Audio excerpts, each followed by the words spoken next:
Think for this party. Oh, you know what? Hold on. Let me see. One last thing. I'm gonna grab myself a.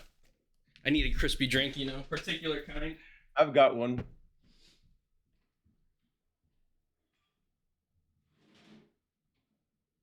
I also took more notes for this podcast than I did for any of my videos.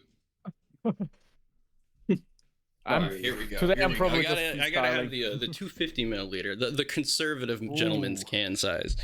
There we go. So I don't, hit 200 BPM. This is podcast pace. The full size can is when I'm like playing the game. It's like perfection. Where did you grab this one? On top of the Zalicia Tower, maybe?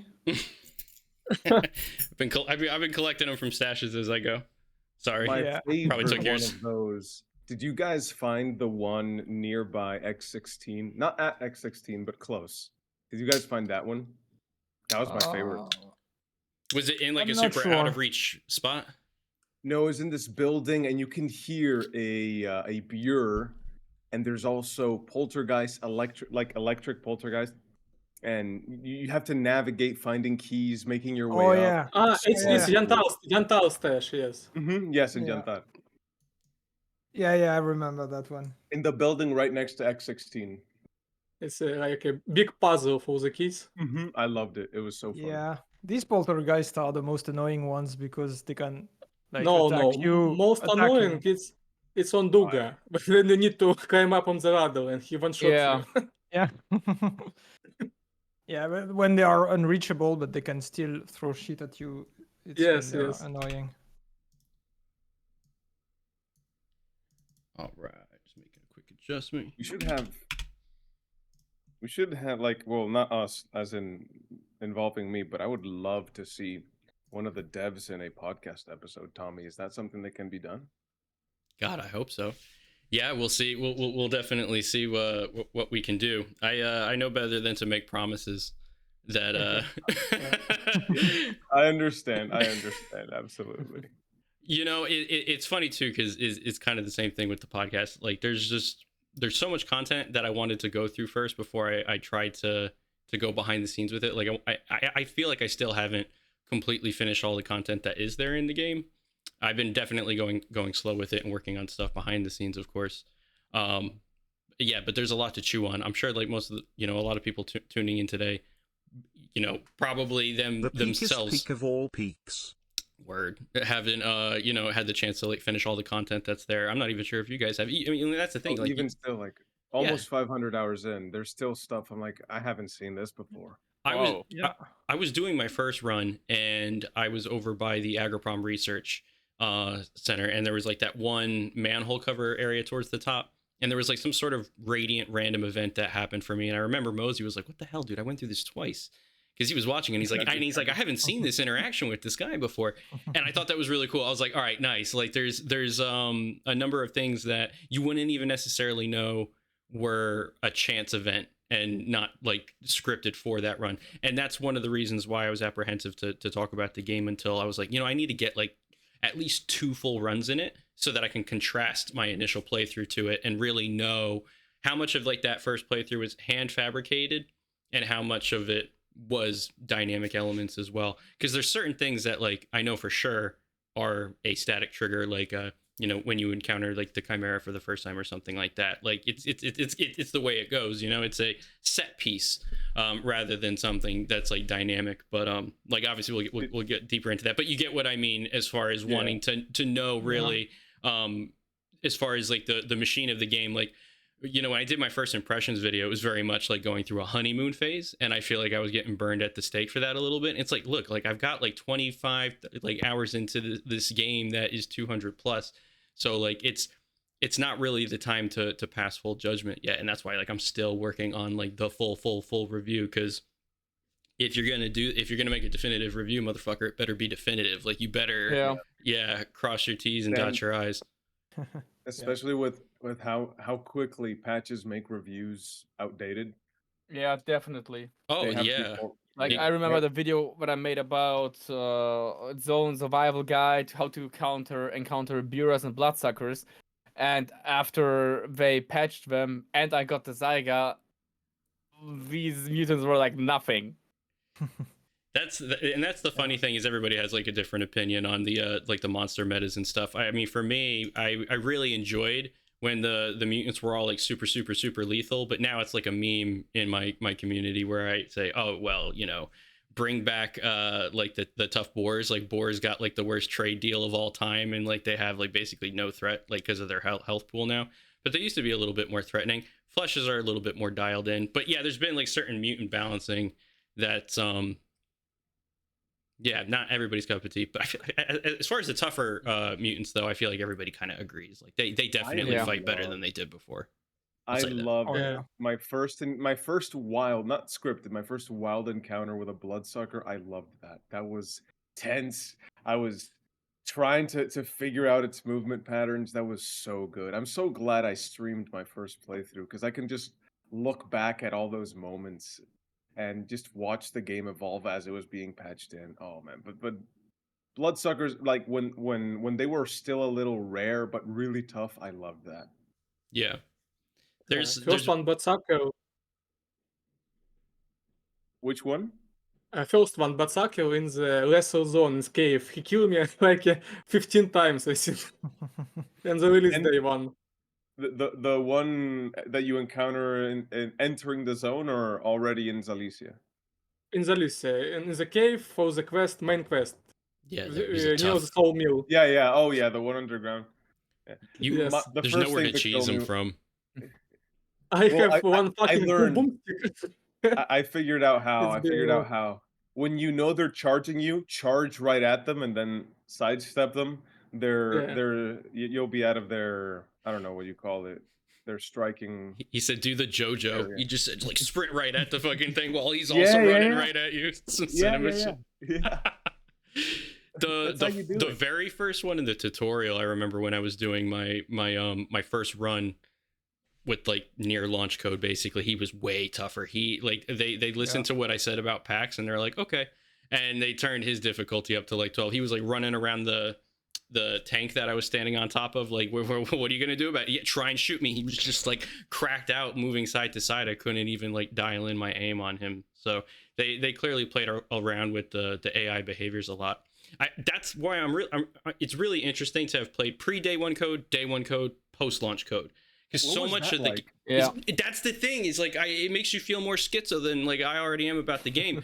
Because all right, here's a great example. The day one patch broke something that was pretty significant, and you would see it all the time at the Sphere, where there was that wall texture clipping issue, and it was like a Z buffering issue where the textures weren't like aligning correctly, and everyone's like, I'm seeing this weird clipping thing in the wall. That wasn't there when I was playing 20 hours of the game pre-day one. That was something that broke when they put that patch in. Another good example is the, like, oh god, this is like a can of worms, but fuck it, right? A-Life and like the behaviors of the enemies, like that has changed. It's been like 2 steps forward, 1 step back, 2 steps back, 3 steps forward. I can't even like tell anymore. I think the bottleneck for the A-Life right now is they hate open-ended areas. That is where they absolutely drink a bottle of dumb fuck juice, and all they do is just like walk towards you out in the open. They don't know what the hell they're doing. But then you have the brilliant moments where like they're coordinated as shit. You know, there's that one clip I've got on my Twitch where I got like the melee ambush where an enemy could have easily chosen to shoot me from a different like position or ambush me in a different way, but like waited until I came in. I could hear the footsteps of him running up to me and then try to melee me as we got into a melee fight. Like I've never had that in Trilogy before. So like the combat AI felt like it was a lot more refined, but the general A-Life was like kaput, you know what I'm saying? It was definitely broken. It wasn't as noticeable until you left the lesser zone.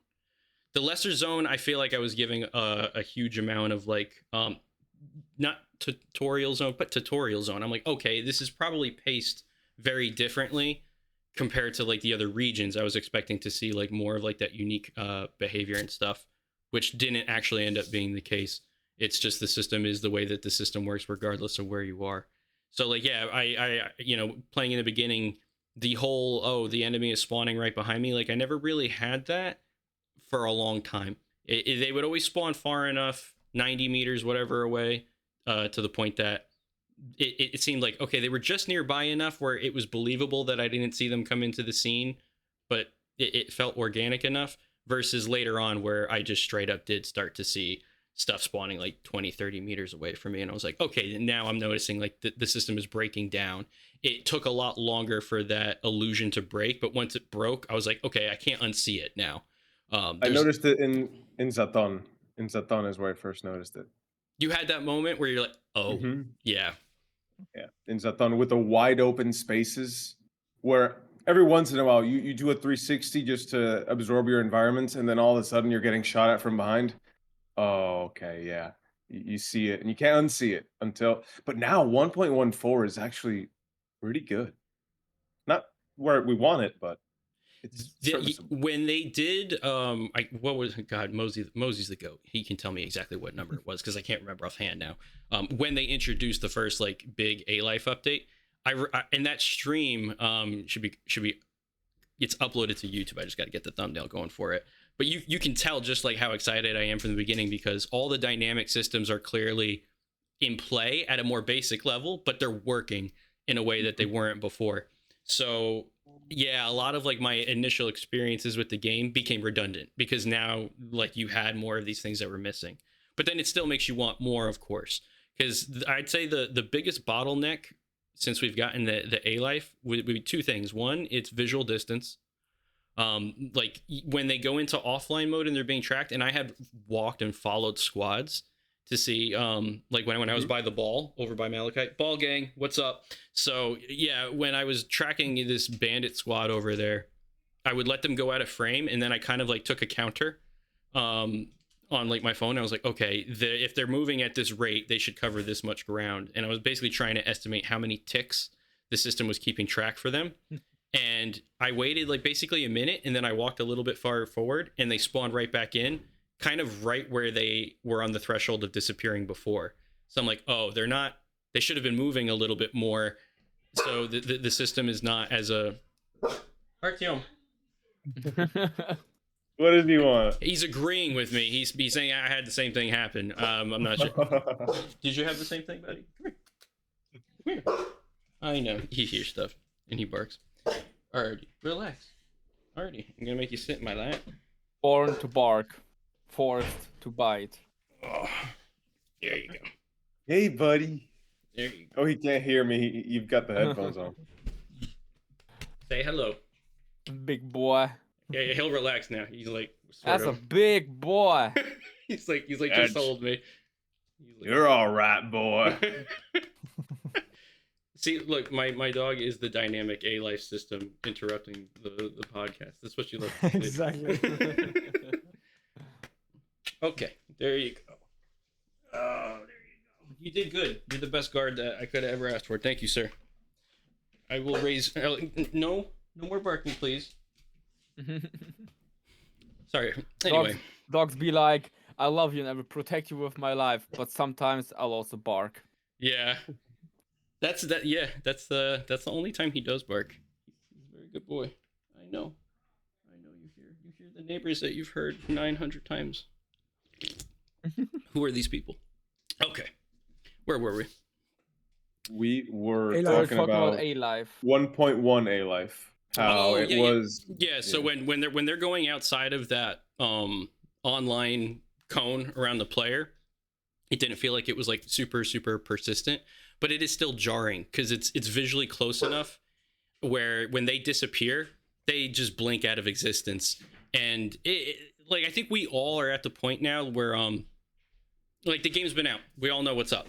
So like we knew we weren't going to get binoculars, and everybody before the game came out was like, well, why wouldn't we get the binoculars? That's such an odd. And now there's no mystery about it. We know exactly why we didn't get the binoculars. Because Skiff doesn't like them. Well, it is a technical performance thing for sure. I mean, because it'd be weird if you were looking through the binoculars and then a squad just like popped up because they're like closer over the hill or something like that. It basically in the LOD issues, there were a lot of level of detail issues that they have been fixing very well with the patches to where we are now. It's not as bad, but that's a different topic because it's still there.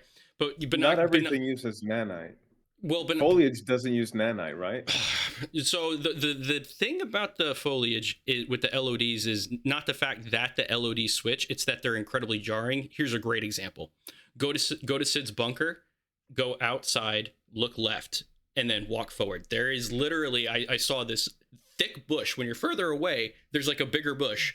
And the closer you get to it, it turns into like this thick, thin little stick. I'm like, that's not even the same type of foliage. It doesn't make sense. It's not like the same piece of foliage that's like changing how much detail it has. It's just transforming into like a totally different thing altogether.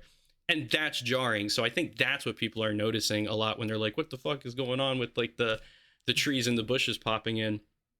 It's because it's just not the same object or element that is reducing its detail. It's just turning it to other stuff. So it's weird. And it happens close to the player. So that's not, But if you're not the guess. if you're static, the draw distance looks incredible. Like there's an Insane. illusion of endlessness. But once you start moving and assets start to change, you can definitely tell that you can see the game fabric forming as you enter it, which is something that the way I see it, in the old games, they never had to worry about because the worlds were segmented, right? Exactly. But now, like the swamps are technically being rendered while you're in Pripyat. So that's something. Well, they use blocks. Well, I don't understand how the game is built on that level. You're right, because if you've ever looked at the footage of Skiff getting bounced by those gravitational anomalies, like you can see the whole zone. It's just like the level of detail to it is insanely low, where it's basically you're just seeing like what looks like Microsoft Paint, like a brown and green smear in the distance. But then as you get closer to it, everything just starts to fly in like crazy. I would say this. I think a lot of the things that we're going to talk about today and things that we might have an issue with or hope that we to see improvements with are a result directly of the ambition of going with this level of scope with the zone. If they had segmented it the way that the original games, I don't think half of these conversations would be occurring. Yeah. I think it's a growing pains thing where you are trying to scale this simulation up into a fledgling, relatively speaking, engine with Unreal Engine 5. And people will say stuff like, oh, well, look at the Tech engine, look at Indiana Jones, and look at Doom. And I'm like, yeah, but those are different type of games. We're not talking about the same type of gameplay. And not for nothing, they also, even though they have their frontier technology, Indiana Jones has path tracing, they're still not perfect looking games. They still don't have perfect looking assets. There's still like rougher aspects to certain things. You know, like the NPC quality, of course, is sublime. But every game has to make some sort of a realistic cutback, whether it's in scope or otherwise. So S.T.A.L.K.E.R 2 is really fucking pushing what you can do with that, especially when you start to consider that it's coming from an indie studio, essentially, and this, that, and the other. But even if you just look at it as a AAA product, you're like, damn, you guys are trying to juggle a lot here. So expecting every single system to be just like fucking immaculate is... It's unrealistic. It's unrealistic. And then when you take in the additional realities and context, you're like, oh God, what we have is a fucking miracle, essentially. Like even something as simple as contextualizing that Red Dead Redemption 2 was done in double the time with triple the people. Like, think about that. Yeah, I mean, that's the S.T.A.L.K.E.R way. Huge ambitions, and we get what we get. I mean, full of anomalies, but we still love it. Yeah, it's living history. Still love it. It's fucking amazing, honestly. Like I remember me and Mosey just being like, "Man, shit don't change, bro. Like we're living through it, dude. Like this is incredible. Like it's like all the history, the roller coaster, the ups and downs of it. It is all part of the ride of being a S.T.A.L.K.E.R fan. And I'd be lying if I said I didn't like love that, you know, for what it is. Like how could you not? But I think the position that makes me so much more optimistic now than I've ever been previously as a fan is the fact that, like, 2007, you weren't going to get Shadow of Chernobyl to get massive updates. They were moving on to Clear Sky, called Pripyat, and essentially, I'll call them, like, expansion packs, if you will, because they weren't, like, a direct numbered sequel. They were on the same engine with assets, and they were, like, pushing that concept in different ways. But it wasn't something that came back into Shadow of Chernobyl, whereas S.T.A.L.K.E.R 2 is this base to grow in any direction that they could choose to do it. You want more content? Okay, we'll fatten the world up. You want to make it more dense with events going on? Sure. You want additional areas or story content, sure, you can have that too. There's no limitations to how they want to evolve the simulation or move the game series forward within Stalker 2 by adding content versus it being expansion packs or something of that nature. So like we've already seen the game kind of growing through the patches slowly. In my opinion, I think it feels like they're getting it to the best technical state they can get it to before they go ahead and start to really add massive things on. I think A-Life was probably the biggest thing, but that was already in the game, so they were just trying to bring that out and fix that system and get it back to where it was. And like I've talked to developers, and it's one of the things where it's like, yeah, the game wasn't like on launch, it wasn't playing like that 2 or 3 months ago. It's almost like, you know, they were playing the game, then they had to get it ready for launch, and it underwent that optimization phase that broke things. We got it in our hands, what people don't and get. it didn't play the way that it was playing when they were making it.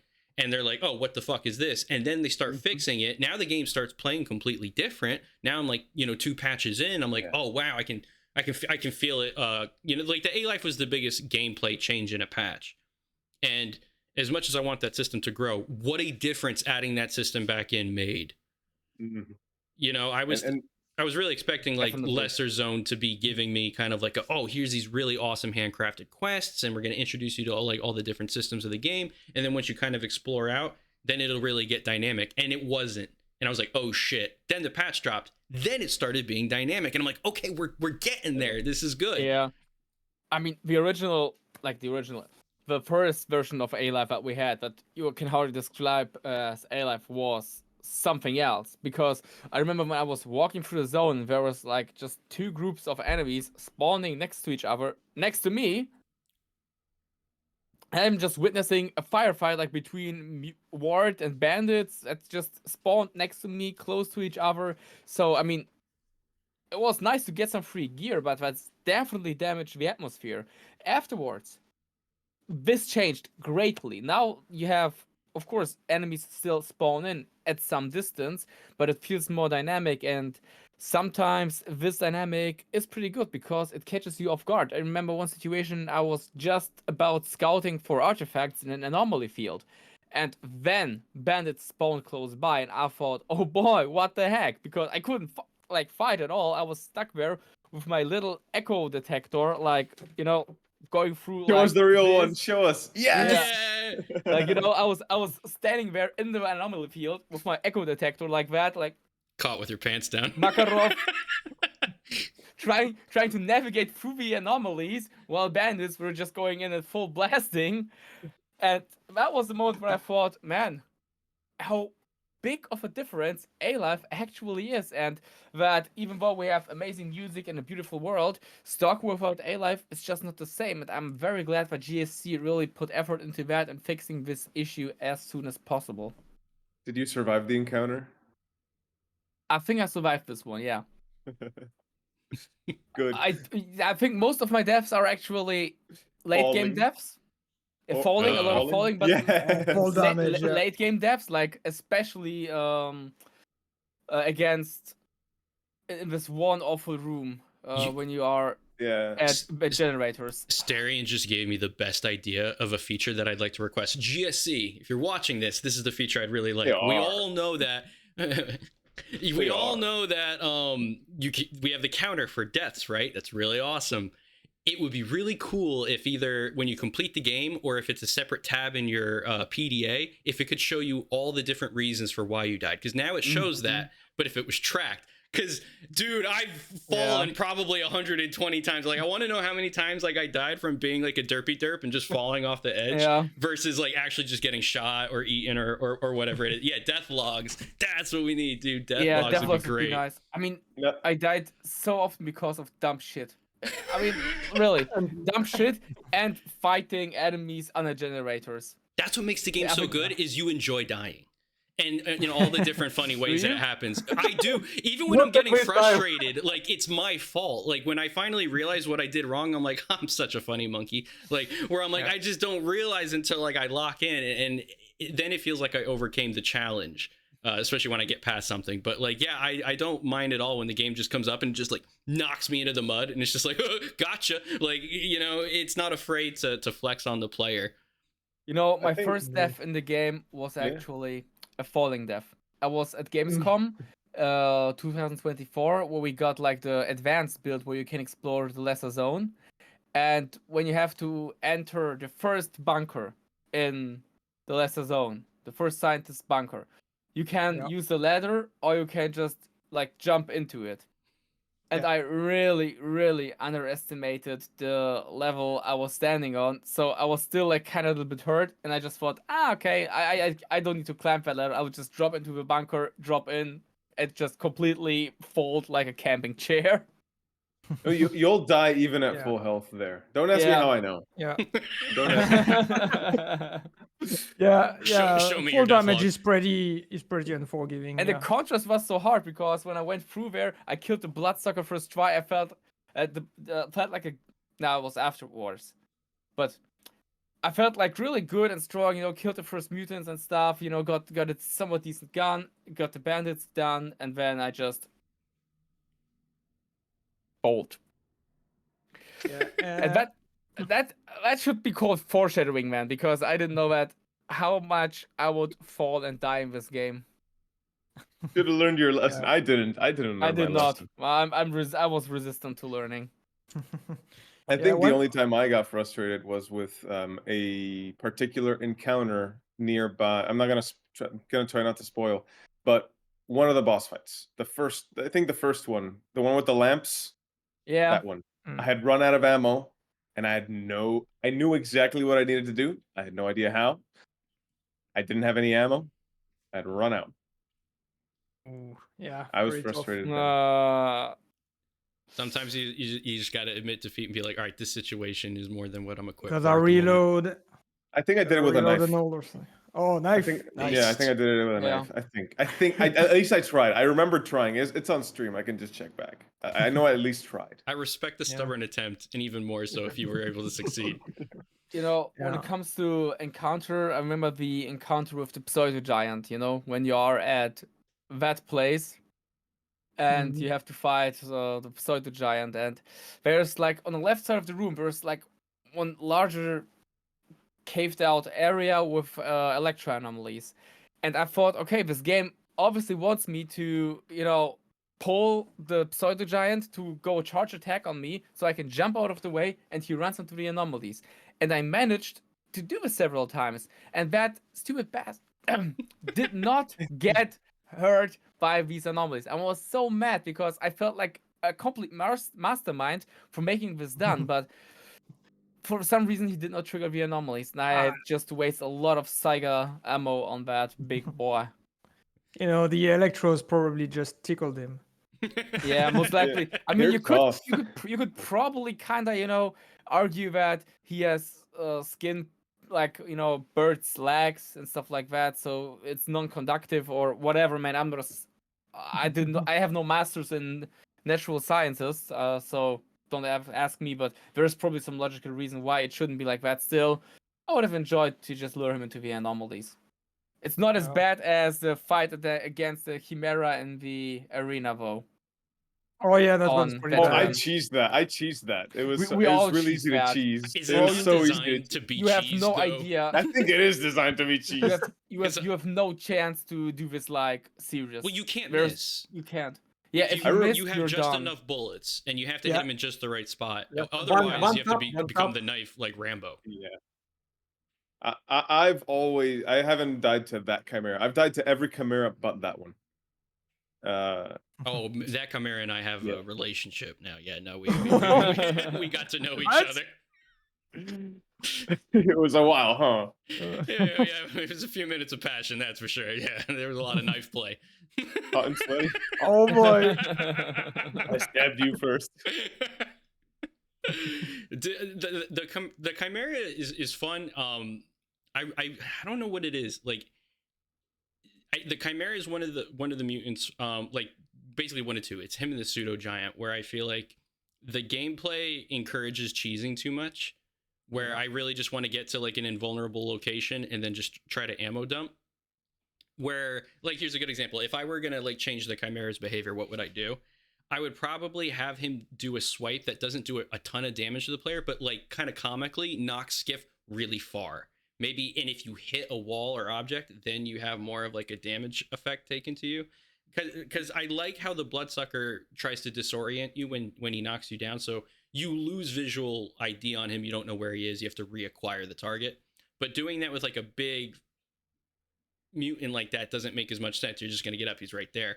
But if you've got a good position or something like that, or if you're trying to dance with him, if he can knock you, and not just backwards, but to the side or something like that, where it's more direct and disorienting, and you can get up and then re-engage, it just makes the fight more dynamic, where you can fight in an open space and want to learn how the mutant moves so that you can move around the right way to, like you were saying about the Bloodsucker. Yeah, sprint at him and run to the right.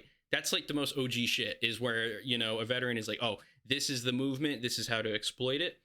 That's what I want to learn from these mutants, but I don't feel encouraged as much to do that. I feel encouraged to go into a doorway that they can't go through. Boom, boom, boom, boom, boom with the Saiga, back out. Boom, boom, boom, boom, boom. And then, you know, it's rinse and repeat.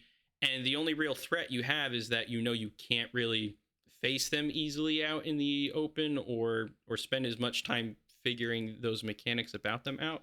Maybe it's a fucking skill issue for me, but whenever I was fighting, like in the, hold on, I told myself I was going to set this up. Anytime that there's spoilers being discussed or anything remotely spoilery, guys, please see the spoiler alert in the top left corner to keep everybody safe during the podcast. If you don't want to hear something spoilerly, however you say that, I try to set that up with the tag. So when you fight the Chimera in the swamps, it is not a location that promotes a lot of like physical movement. You can get like stuck really easily, and that whole scripted scene, I was already like, I think the first time I saw him, I was already like fighting dogs and shit, and so I was just screwed. But afterwards, I knew what was coming. I dropped my, like, even when I was prepared for the situation, I was like, okay, he's gonna attack me. Drop the equipment, try to have enough stamina. I was still kind of, there was so much pressure because of the scripted mission that was coming in, and like trying to figure out where to go, that like there was a novelty to, oh, you know, I'm under this pressure, this is intense, this is scary, and then you're not really supposed to fight him, and the gameplay definitely doesn't like promote that to happen for that encounter. It wants you to like run away, get to like the hut or whatever. There's even an Yeah. achievement I for fought running. him. Yeah, I exactly. oh, you got it there. I got the achievement elsewhere entirely. You know what's funny? Oh, I didn't know he was there. I got the achievement. I was just in the swamps, and it's like, boop, the achievement comes up, and it's like, run away from a Chimera. I was like, what Chimera? Oh, shit. And then all of a sudden, like, my anxiety went through the roof. I started looking around, and then and that's when he jumped at me. But I remember being like, that's an odd bug, because I think it was pre-day one. Okay, yeah, the achievement I got was really funny. You know, there's an achievement to fall a certain distance without getting hurt. It was 30 meters. Yes, it's clearly meant for, like, I can't remember what that blue one is called or whatever. Yeah, the cushion. Yeah, Cushion? where it breaks your fall. I got it at the boiler factory just by like sliding down the ladder. So like I just went shh, and I got to the bottom. It was like bink, and I was like, cool. So like I was like, all right, some of the achievements might ping for the wrong reason. So I thought that when I saw the Chimera one, it was right.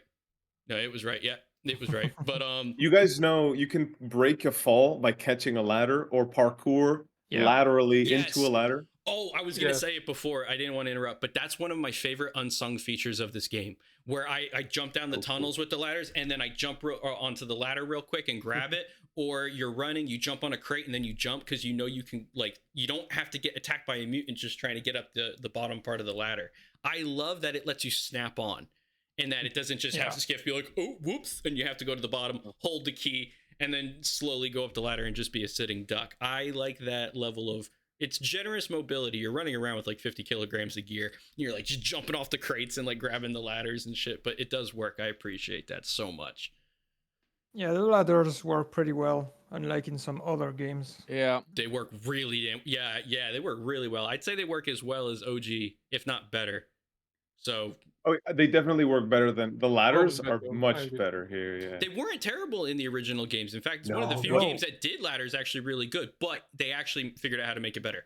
That's a big that's a common GSE ladder W, baby. It's so like I love just the kings of ladders, bro.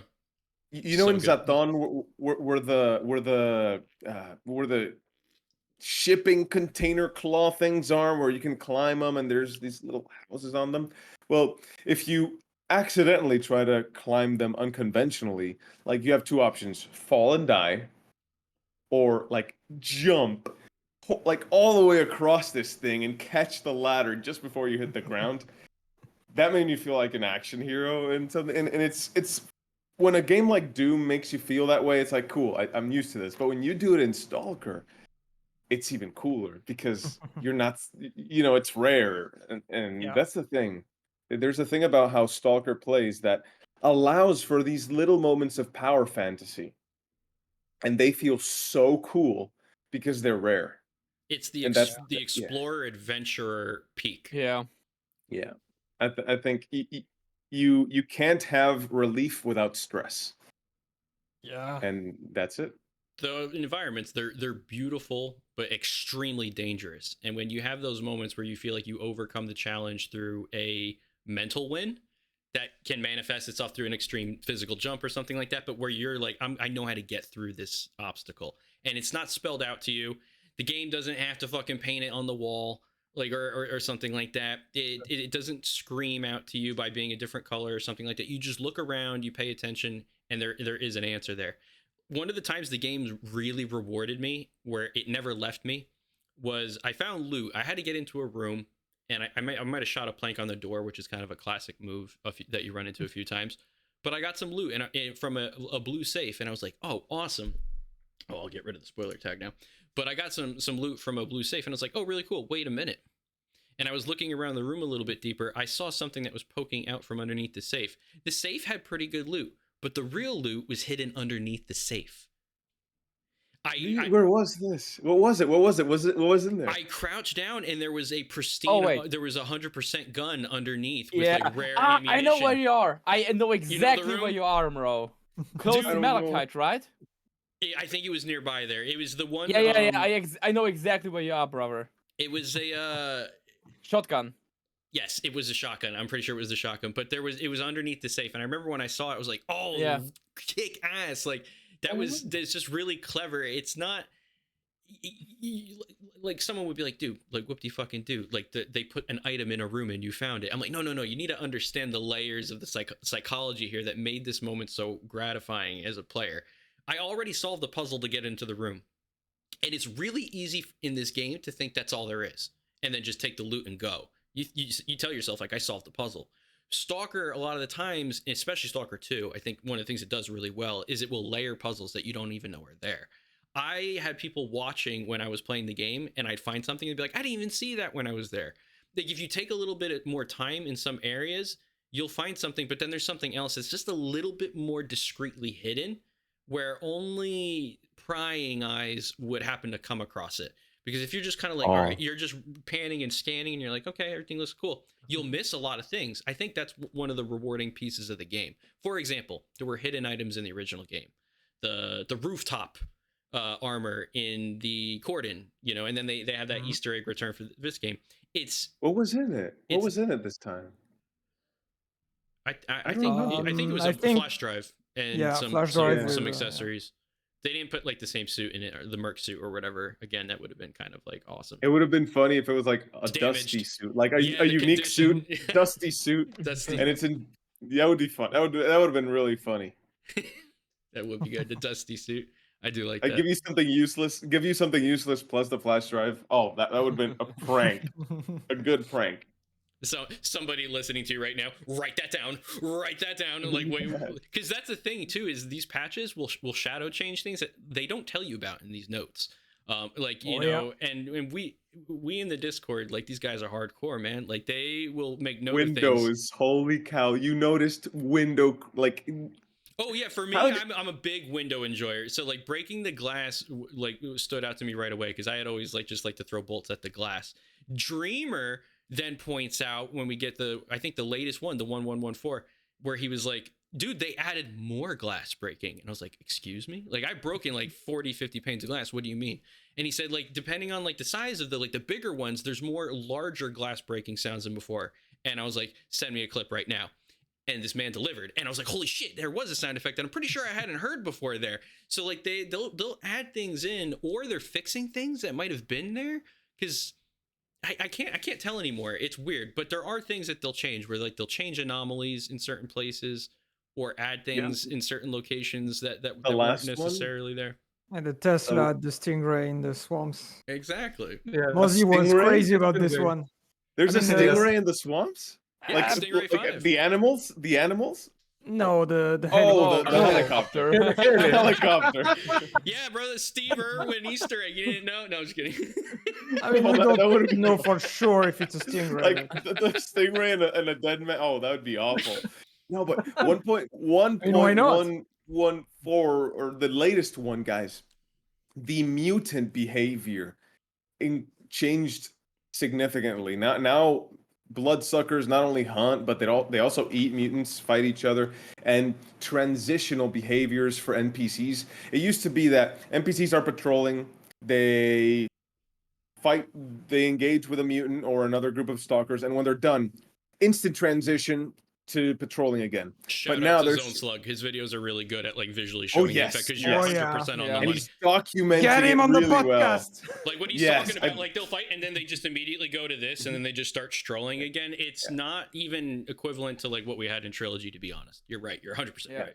And they And- they adjusted that for 1.1.1.1.4, whatever it is.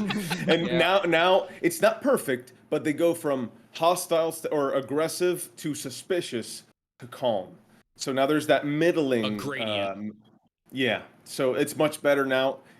Could still use some more work, but it's better now, which is. I want to see more of like NPCs hunting for artifacts and interacting with the world. Like Yeah. the game is set up from a like combat resource management structure to encourage you to have to like go back to bases and stuff, re-equip yourself, make sure you have to plan for your expeditions into the zone, which is great. It's a threatening like place. You don't have a car. Like if you want to go from A to B, you have to really estimate what you're going to need to do that reasonably without getting over encumbered and being a loot goblin like myself, who just I'm like, all right, I'm gonna carry like 50 extra kilograms and I'm just blasting everything on the way, because then all the ammo I spend, I'm lighter. Economy stonks. Like that's my broken mentality. But and the game will punish me for it, and then I have fun with that. I recognize that I walk into that trap for myself.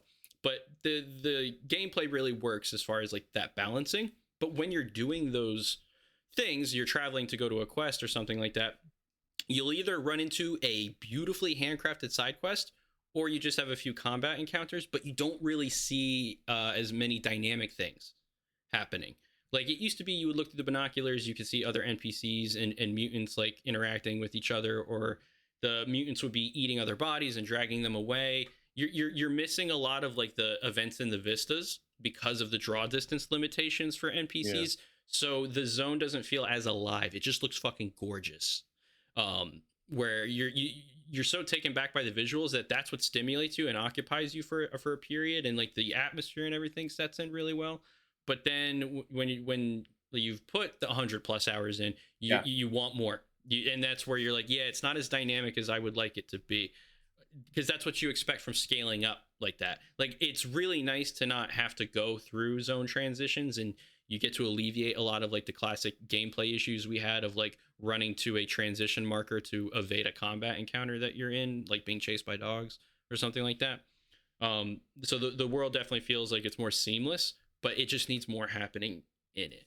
Like the one thing, I was talking to Mosey about this.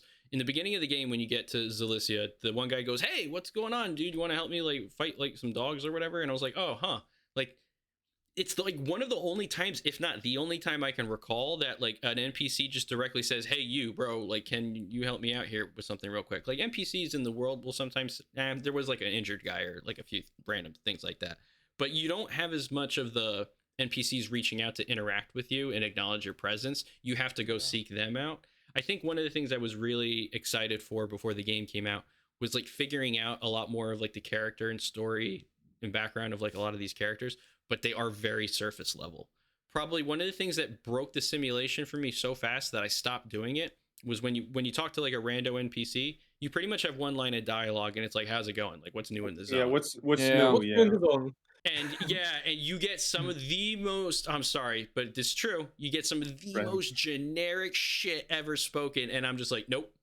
Nope, you're killing my vibe. Like, I'm way too immersed to like, some lines are good. That's the You problem. know, Yes. is that- Yeah, there yeah. are is that- some It's- interesting they're- dialogues in there. but in between them are some of the weirdest, most like, Yeah. where I'm like, oof, like, You know, gotta collect them all. The good well, ones, the like, bad I ones. hate to say it, it just feels like some of the lines are like, bro, they're Bethesda, like they're like copy, Yeah. like they're like that was not the template I would have probably used.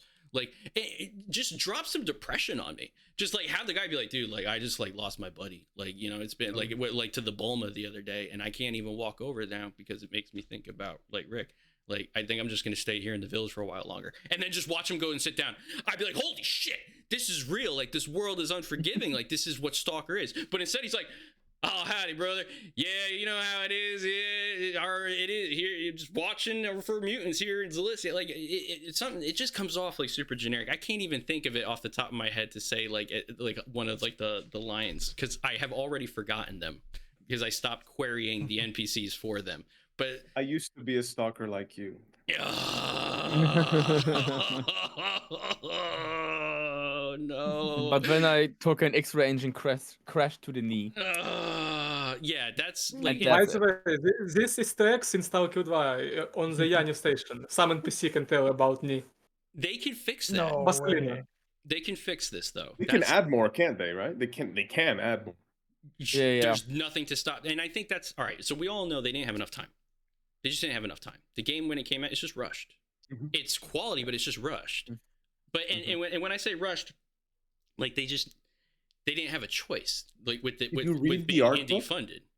I haven't Did gone. you read the art book? I haven't gone If through you it yet. read the art I book, want to go all the way through the all the story Dude, content that I can. no, man. If you read the art book, you can see the amount of stuff they wanted to Oh yeah, have I in mean, the game. Iron Forest, CMPP. I mean, like, yo, we're playing a stalker game where you can't go to the reactor. Like, And the text, dude, like read the text, like all they have to say about the factions. There's stuff in there that clearly they wanted to turn into a mechanic, but they just simply ended up. It's probably the juice wasn't worth the squeeze. I think it's time. Or- It's really time. Like they Yeah, had yeah, to levy that against other aspects of the game and say, well, which is more important for us to deliver on launch? You know, and I'm sure like we know they're obviously they got the season pass DLC, so like there's at least two, but we think three like major DLCs that are, you know, planning to be coming, of course, and then they've already said that they have free post-launch updates planned. But after the reception to the game, they said that they wanted to add in a lot more of the, and they directly said cut content. And I think that directly plays into the roadmap. I think that they had to recalibrate a lot of what they were expecting from the roadmap because they decided, okay, I think we're going to add in more than we originally planned to of things that had been taken out of the game, which is the best fucking news in the world you could have ever given me, because the more that you add in, the game's just going to directly be better for it. I mean, it's already a great game, but most of the complaint is yeah, you want more. Like, the whole time that you're in Rostock, they play up the whole conflict of like duty and freedom like coming back to a head. And it's there's just, no faction there war. is no war. Nothing's happening. Yeah. It's like spoken in a few pieces of dialogue, and when you see that, you're like, I see pieces of something that was clearly more planned.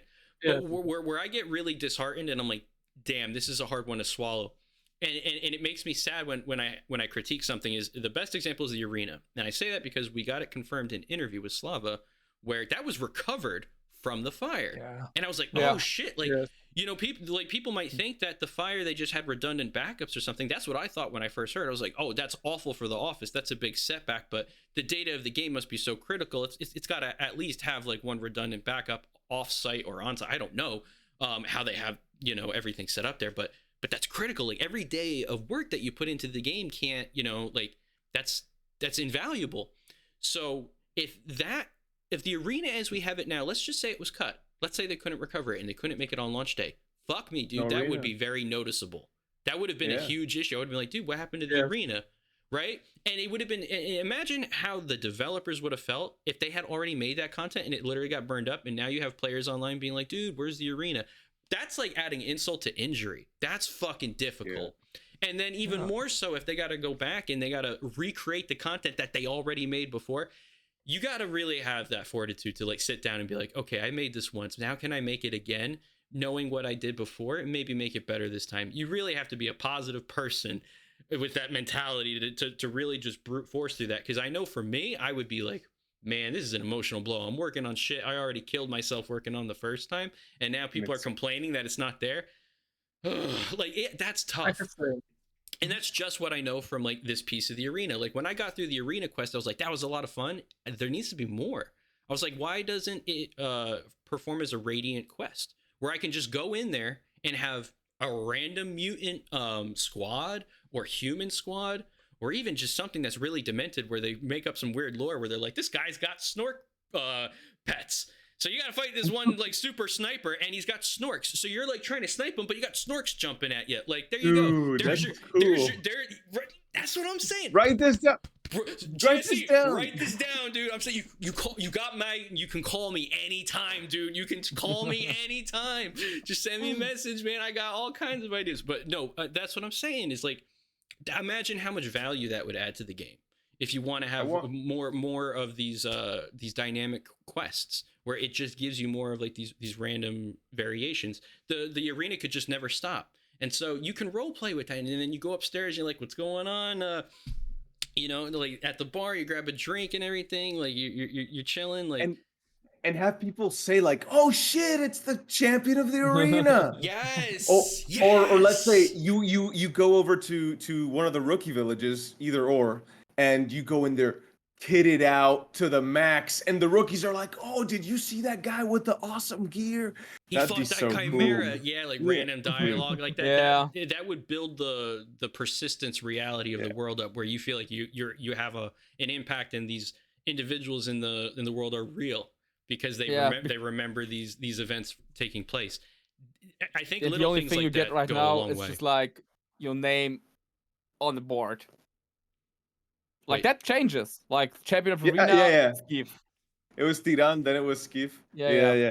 By the way, I want to ask the chat: is anybody playing on console and doesn't have the deluxe edition? Take my code, please. I don't want it. This is the most. If you can read that and decipher it, you just earned the code. Yeah, take them both. All right, that's it. So good. Because the thing is, I got the final boss bundle, and they emailed me my code, my game code, everything, and I also got a physical version because I couldn't wait till April. So base. He did the same thing I did. This is so base. Dude, I should have just gotten one ultimate edition from Final Boss for the console, but no, I got two collectors for some reason because I'm dumb and impatient. But man, hopefully somebody enjoys that. Right? Respect. I respect that. You have nothing to apologize for, sir. You are among your peers. I think so. I think this is the right audience to say that judgment free. I can't find a flaw in this man's logic, gentlemen. They're not making them anymore. I mean, it's better to have two than one, eh? By the way, Tommy, do you know if Final Boss Bundle... Oh, you ordered PC, surely, right? You didn't order Xbox, right? So, all right, here's the irony. I've got the Xbox Ultimate Physical Edition. That's the one I got from Germany. It took 2 months to get here. So you got the disc? Yeah, theoretically, Okay. it's still sealed. I haven't unboxed it yet. I was gonna do a really good video for it, but yeah, I do have that. But I did what you did, and I got the Final Boss bundle but it was PC, so I'm also waiting till April for that. I have bad news for disc enjoyers. It's only 200 megabytes. It's not a real. Yeah. I tried installing it offline, and it was like, "We're so sorry." They pulled the South Park BP apology. We're sorry. But seriously, We're guys, sorry. do you remember the times where games were actually still on plates and you had to switch out 5 plates at some point to, get your game running?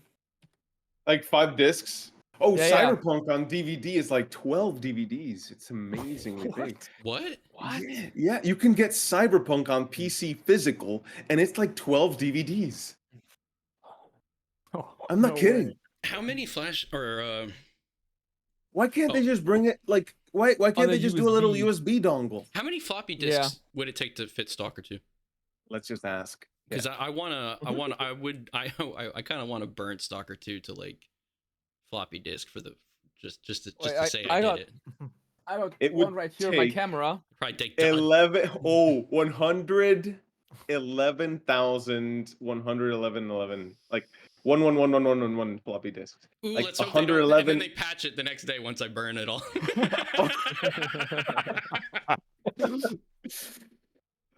I think that's the only consolation for like physical, just like these I discs love are how basically just a Starion download key. is in that scientist bunker, but the shelf kind of worked perfectly with like what looked like the shelf in the scientist bunker. Do that again, Stereo. Do that again. That kind of broke. That was Wait, a very immersive moment for me. Yeah, like it looks like it is right above that in the background, Yeah. doesn't it? That was kind of a good, cool moment. An anomalous camera. Oh wait, that Dude, that camera orange runs on floppy is floppy sick. disk. Yeah, that's that, and it even works. That's- Like this thing is still working. And sometimes during stream, I just whip this out That's to an take like a artifact. picture and stuff like that. That's an so artifact. Yeah, cool, because- man. I mean, one thing that I really like is the character design of Richter. I really like that they got Richter a Walkman, Yeah. and Yes. I kind of feel like that old funky. Yeah, I kind of feel like old funky technology just fits Yeah. perfectly into the entire Stalker atmosphere. So, Agreed. I like on one of my recent photo shoots, I was also wearing a Walkman, but besides of that, I decided to upgrade a little bit, and I thought, what's the kind of most of funky 90s tech that you could find, and that's a Sony camera that runs on floppy disks. That Nickelodeon orange though on that floppy disk looks sick. That's nice. It's a nice floppy. Mind you, like, is Nickelodeon like still a TV channel? Because kids don't watch TV these days. It's not like I think Cartoon Network shut down too, so I wouldn't be surprised if Nickelodeon died. I don't know. Yeah, that made me feel old. it's sad. It is, yeah. Yeah, like kids these days really don't know what it's like to being on time to watch your TV show. And I think that like that's a skill. Punctuality is a skill we mastered to watch our favorite TV shows as kids. I like all the movie Before references. school, after school, 1 hour of cartoons. It's nice times. Oren, I didn't hear you properly about what was it? Oh, I tell about the 1 hour before school, 1 hour after school is cartoons time. Yeah, like before, like you have your favorites before and after. I always wondered what was on TV. What was on TV when I was at school? I always wondered that. When I realized that because as a kid you don't really realize that there's stuff on the TV even when you're not watching. It's not something you think about until I don't know, it dawns on you or something. And I remember having an epiphany one day in school, like, the TV's showing cartoons right now and I'm not watching them. Yeah. Outrageous. My sister's a couple years older than me, so she would get home from school first. And so every time I got home, I caught the last 10 minutes of like the episode of Pokemon that was brand new for the day. So I got fucked. And she was sitting there like, it was a great episode. You'll love it when you get to see it. And I was like, God damn it. Like, you know, I mean, I was just sad. I was just missing like primetime cartoonage, but I didn't miss Sailor Moon, which is awesome. I'm a proud man. I'll say I watched the fuck out of that show on Cartoon Network along with Dragon Ball Z, just saying. I don't know what Sailor Moon is. All right, let's get back to Stalker. But yeah, you better watch Sailor Moon if you dare call yourself like a 30-plus-year-old anime enjoyer. Oh no, I'm 28. I'm not there yet. I'm almost there. No, that show is awesome. Yeah, when people are like, "Oh, do you like anime?" I'm like, I don't watch any of the new stuff, man. Like I'm stuck in like the past, like Cowboy Bebop, Outlaw Star, Rurouni Kenshin, like the classics. But I've never been much of an anime watcher, but I did watch one recently called A Silent Voice, and it's because my brother lives in Japan, but he came to visit, and he brought over a few of his things that he just didn't want to have with him. And the only reason I watched this is how superficial I am. The only reason I watched this movie is because it came in a steelbook. And I was like, okay, this was me pretending I was like feeling my Stalker 2 steelbook. Like I was like, oh, the Stalker 2 steelbook, where is it? Oh, I would actually kill for a Stalker 2 anime. Can you imagine anime Richter? Oh boy. oh, I think he'd be such a good character for an anime. I think he's an awesome character. They could do so many JoJo angles anytime like Richter comes into a particularly good frame. Oceanov is a nice for anime. Oh, I mean, all these characters. I think you could give him a twist. Yeah, I think Edge Runners is That was a before great that show. movie. It's a Edge great Runners was example. the only one I had watched before. Really, as a kid, I watched Dragon Ball Z and Mega Man and Digimon, and then nothing I think until it works when they Edge Runners. I think Edge Runners works because it was a mature theme, and Stalker is a really mature theme. If they weren't afraid to, you know, paint the screen red, like with more of like the combat and violence than you could with like live action, yeah, you could have a sick scene where like a chimera tears like a pack of people apart, right? You get like just like kind of like in Edge Runners in that one opening where the guy is just like murking at all those guys with the police cars and stuff, and it really sets the tone where you're like, whoa, that Sandevistan goes hard. Where you're like, oh, the chimera is like a force to be reckoned with, and then it goes to like another character who takes on a quest to like maybe take that chimera out. I would really like a kind of Black Mirror Stalker approach where it's individual stories instead of something where you're following Skiff the whole time. That would be really cool. Like Stalker stories or campfire stories type of thing, where every time it's in the beginning, it's they're talking at the campfire, and then they go into a new tale, and then it flashes into those stories. Or like Sex and Robots anime movie serial. I don't know. So really, one separate story about Stalker events, different time, different characters. Maybe improve stories of some character. They've got a lot of time between Stalker trilogy and 2, since it's like roughly 10 years or so. So Yeah, it a would lot be of really stories to be interesting. told. Yeah, and see how things progress to get to the way they are now, maybe. Sometimes it's feel like not 2021 and 2016, 2017, not many events talking about in this period of 10 years. Yeah, that's one weird thing about like the narration and the lore going on in Stalker 2 that I noticed. Like it feels like it's not been 10 years. Like too little Is has happened.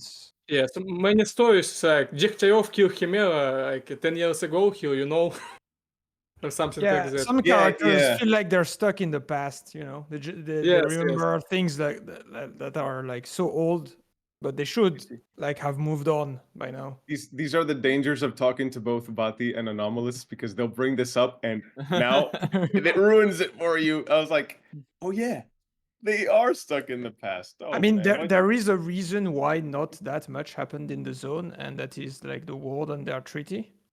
So that explains why like the zone has been stable for a long time. But very big still, population of box suckers, I think. yeah, but still, like some characters should not be stuck in the past, like they are. Like maybe I don't know, maybe spoiler, but I think about a good example would be Beard, like Beard and Sultan and the thing they have going on. Good old times. Like Beard has like when you go to the Shevchenko, Beard has already come back a year ago. Like it's been a year since he came back. And the first thing you hear when entering the ship is people talking about this. Like this is so old news. Why are people talking about it when it was like 1 year ago? It feels like it's kind of forced so that the player can know about it, but it doesn't really make sense. Yeah, at You know that what I mean? point, Yes. correct me if I'm wrong. At that point, isn't there still active contention between the Sultansk and the new ship that that Beard had that before he The chum bucket. the chump I don't know how it's called, man. But that thing is a disaster. No, I mean, wait, I don't know. If, I don't know about no chum bucket. Hold on, what's the chum bucket? because SpongeBob. if the beef was like squashed, or I wouldn't say squashed because obviously they're gonna still harbor feelings to each other, but if it was still sort of like an active conflict of contention, then maybe it would seem so. I see what you're getting at. No. I'm just playing devil's advocate and thinking like, was there dialogue that I'm not remembering that would kind of like, because I mean, it's like you enter the Shevchenko and NPCs are talking and are like, oh, Barkeep is not Barkeep, back. sorry, Beard is back, but actually it's like it's been already a year since he came Few back. years, I They're, think. yeah, Yeah. they're guys. When you do the quests to basically go intercept the conflict that they have with one another, those are events that are basically rolling into effect after your presence, right? Yeah, and they actually have a contract that you can find on the Sultansk. Beard and Sultan have a contract. Yes. But it's Kalina who's pulling the strings behind and putting their men against each other. And I thought that was No. quite a good plot thing, you know, Yeah, because just getting rid of the Sultan would be quite a simple thing and quite a straightforward Mhm. storyline. But no, the plot twist itself of Kalina. That was some good story writing, even though I still tried to kill Sultan and then Yeah, Kalina that's the because I thing. think Beard Same should thing. have just I everything. that's what I broke the wanted to do quest. the first time. I broke the quest because I wanted to kill Sultan and Kalina's goons. So and you it can't would do that. No way. you can't do that because Kalina's goons also kill Beard if you shoot Sultan. Ah, But in the fuck. two or now, It yes. doesn't let you get the outcome that you want. I'll give that quest credit because it has a few outcomes to it, which is great. You want to see Yes. as many of those as possible. They can't break two man friendship. Kind of like how we were talking about like the arena and like wanting to see more of like a lasting effect on the world, kind of like from something like that. The game does a really good example of that, which is worth mentioning, by the poppy field with that one stash where the guy says take and leave a little, and there's like there's not just one, but there is a handful of dialogue variations depending on what you put in there or take away. Yes, And when you go that's back so to cool. Zalicia, you'll hear them around the campfire reference that event. They recognize clearly as developers like the quality and the value in content like that. We want to see more of that. That works really you- well. Have you guys By tried the way- loading it with weapons? Yeah, like dude, there's so No. many variations. I didn't Yeah. even think that. I thought there was only 3 or 4 at first, and then I ended up finding out that there's even more of them, like depending on what you put in there.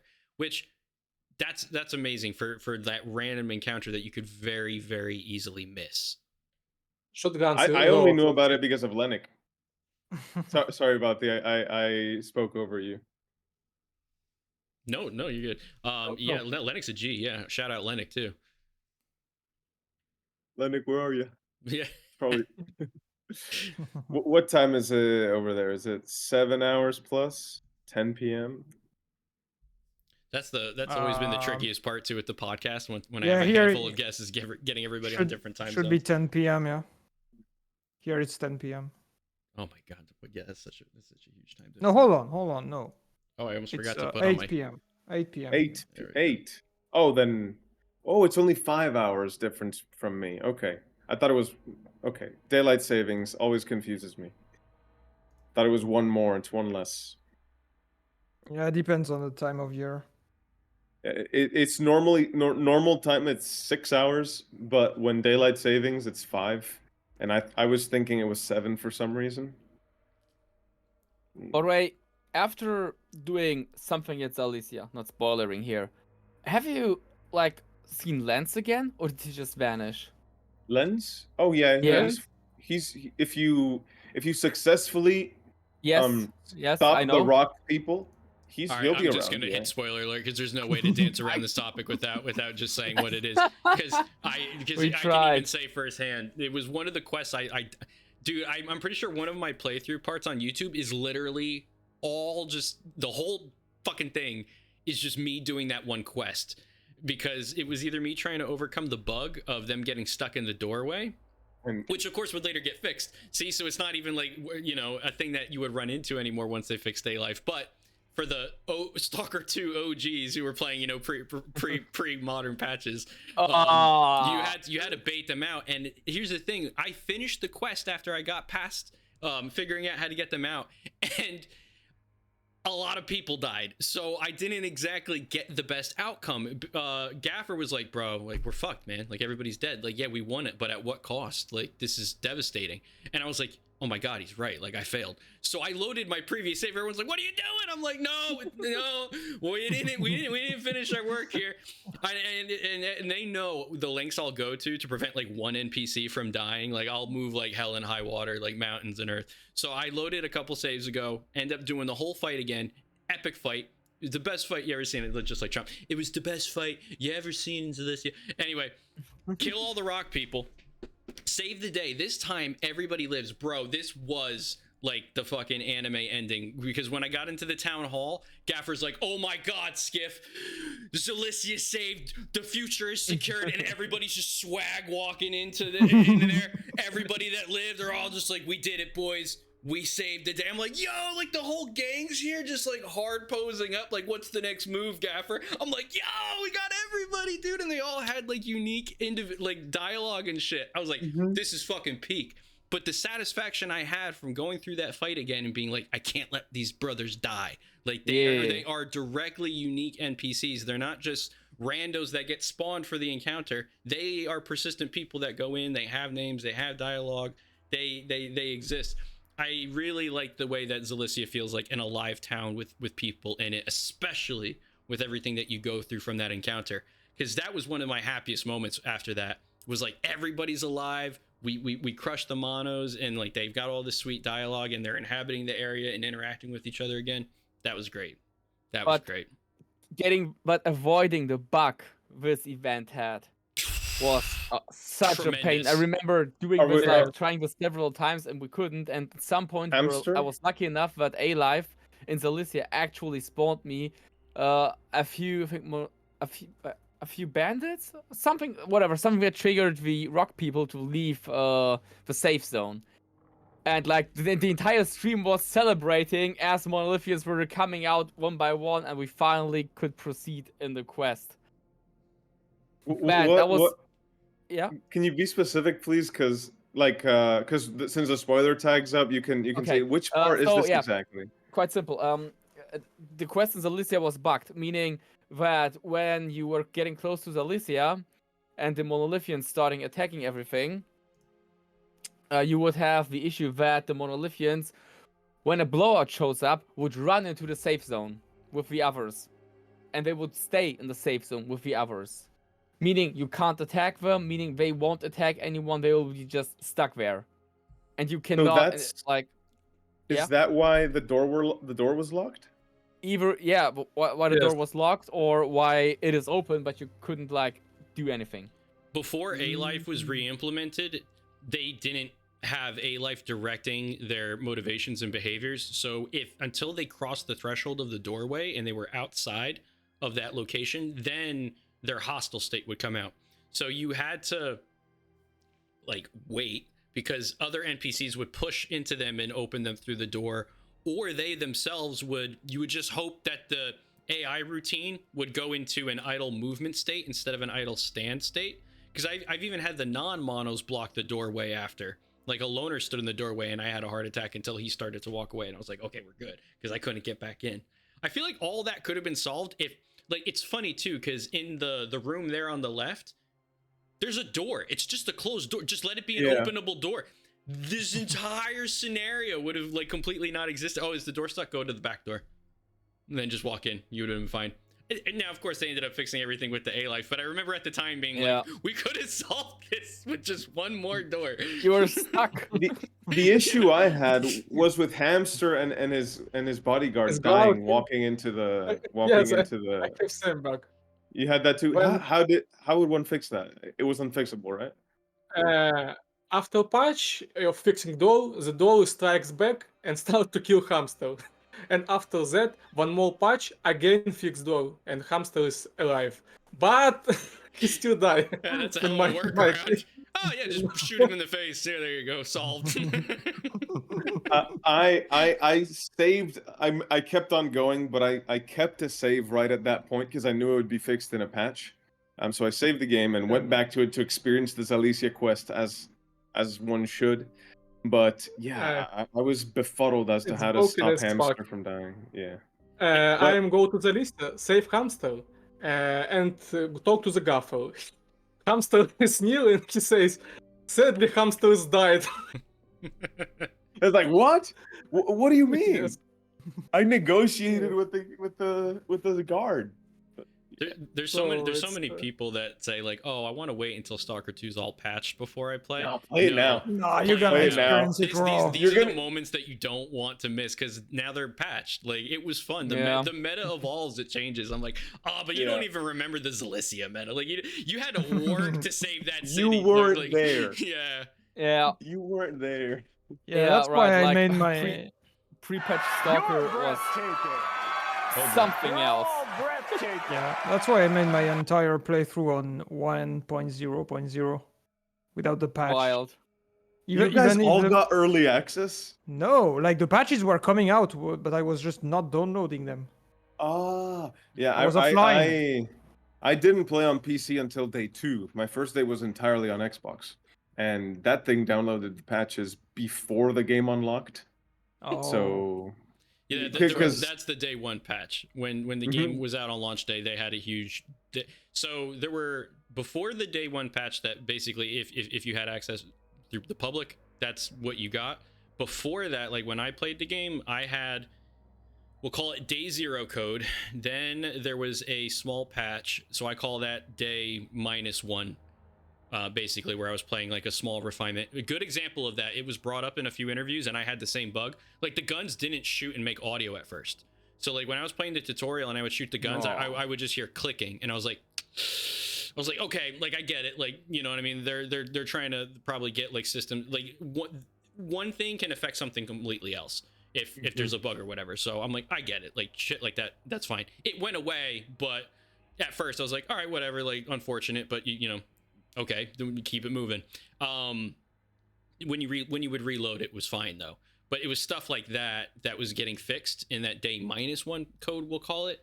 And then day 1 patch, in my opinion, is the most controversial fucking thing ever because it was massive and it fixed a lot and it broke a shit ton. Like, and that's where it was very disorienting for me to talk about the game because I'm like, I have been playing something very different. It feels like from whatever it felt like now. And then, of course, it just kept changing with every patch. After that, it was more refinement and just positive changes. But I remember there were things like, all right, here's a good example. When I put up my first impressions video, you see how I have like 120 FPS the whole time? There were LOD issues at that point. And so part of me wonders if like, okay, yeah, the performance back then was technically, it was more sporadic on like a frame time graph, but my FPS was like at my monitor's limit the whole time. It was chilling, big chilling. But then when they started to fix stuff, the performance, like the frame times felt like they smoothed out, but my FPS was coming down. And I'm like, oh, well, this makes sense because things are rendering in. Like in the beginning tutorial area, when you go past the wall, when the tower falls into it, the tower falling into the wall, like the tower would fucking disappear before you got to that little campfire that had the boxes that you could break before you went over by the poltergeist. That's how bad the LOD pop-in was. And I remember being like, okay, like there's some sort of streaming system with UE5. They're getting that figured out, but it was really close. That got fixed, and that was with the day -1 code. And I was like, okay, cool. Yeah, like that's fixed. The gun sounds are fixed. That was just a lot of things getting fixed. Then day 1 broke things. And then everything since then has been mostly fixing it. Like, but here's a good example. I never, ever had to restart my game because of memory leaks until day 1 code and beyond. I don't know. Explain that to me because I don't understand it either. But I never had the game come to a halt like that where I was like, oh, I have to reboot now, which is not a big deal for me. Like when the patches were coming, I'm like, all right, they're trying to get things under control. Like reboot the game, whoop-de-doo. It's not like I soft locked the game and I can't play any further. You know what I mean? Like that's fine. Yeah. I didn't experience those. The game's yeah. telling you to take a break. Yeah, there you go. You've had enough. Go outside. But I for a had bit. never ran into. Okay, I take that back. The only time I ran into it was with key cutscene dialogues, like when talking to Richter at Slag Heat. That caused it, and it was right when I went to talk to him, and it wouldn't do it beforehand. But then the patches fixed that scene. Like I still have footage that is fucking hilarious. On your stream. I was on your stream when that happened, and you but restarted the game. But that was on the restart. The pre-day 1 code I still have footage of where it's his headphones floating in front of you. Yeah, yeah, it was a WTF sexy headphones reference. No, but like literally his Walkman was just floating and he's off fucking screen. And he's looking at the CNPP like he's talking to me and he's dropping all this heavy dialogue and I'm cracking up because the scene is hilarious looking, but it's like an emotionally heavy scene. He's talking real stuff to Skiff.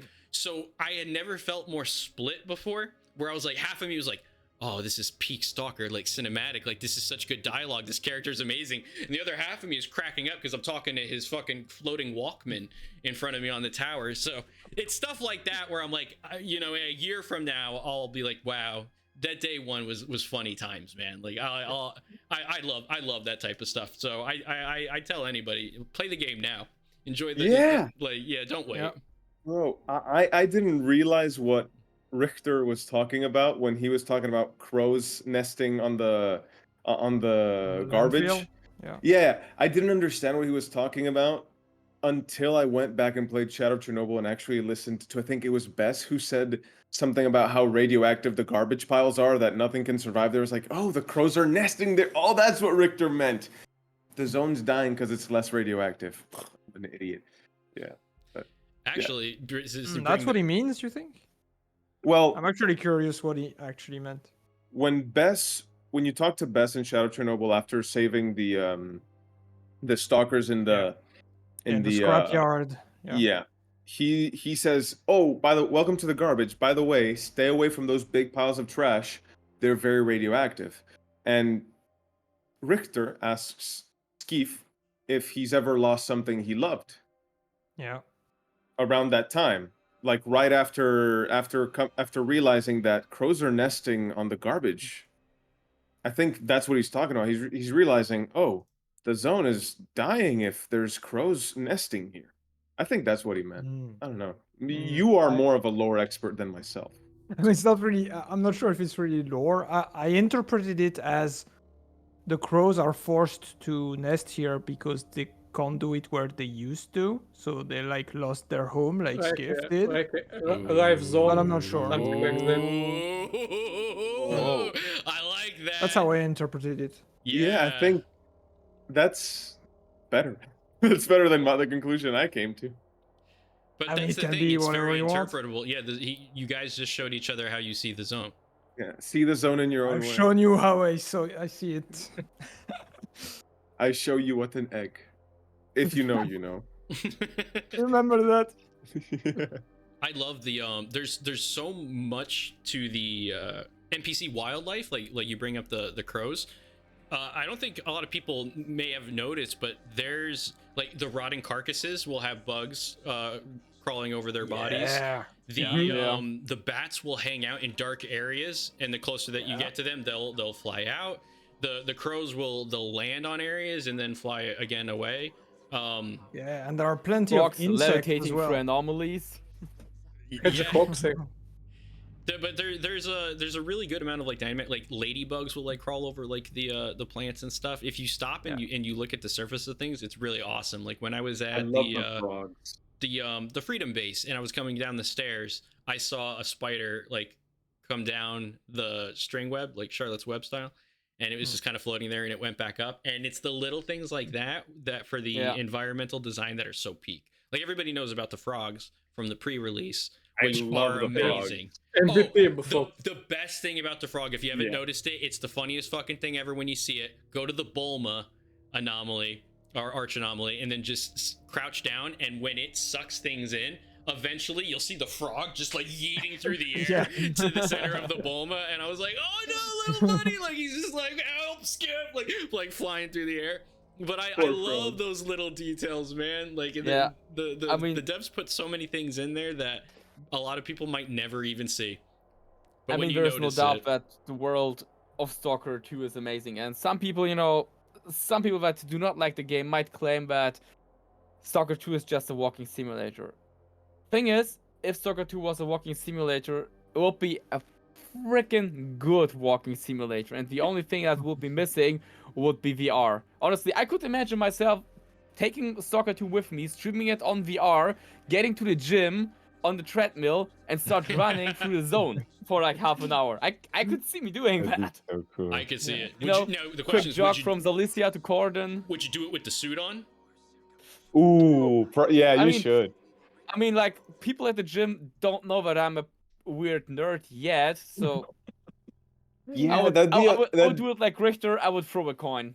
Like It would- Skiff. I would just so- It would call be a- it this obvious It It would side. be a great coming out moment. If it's heads, then he's gonna lift weights and do a gothic cosplay, and if it's Bro. tails, he'll put on his sunrise suit and it's cardio on the treadmill. Bro, I'm literally wearing my Stalker t-shirt in the gym all the time and listening to Sudno while working out. Yes, So I think that kind of fits. respect. That You is a know? good routine.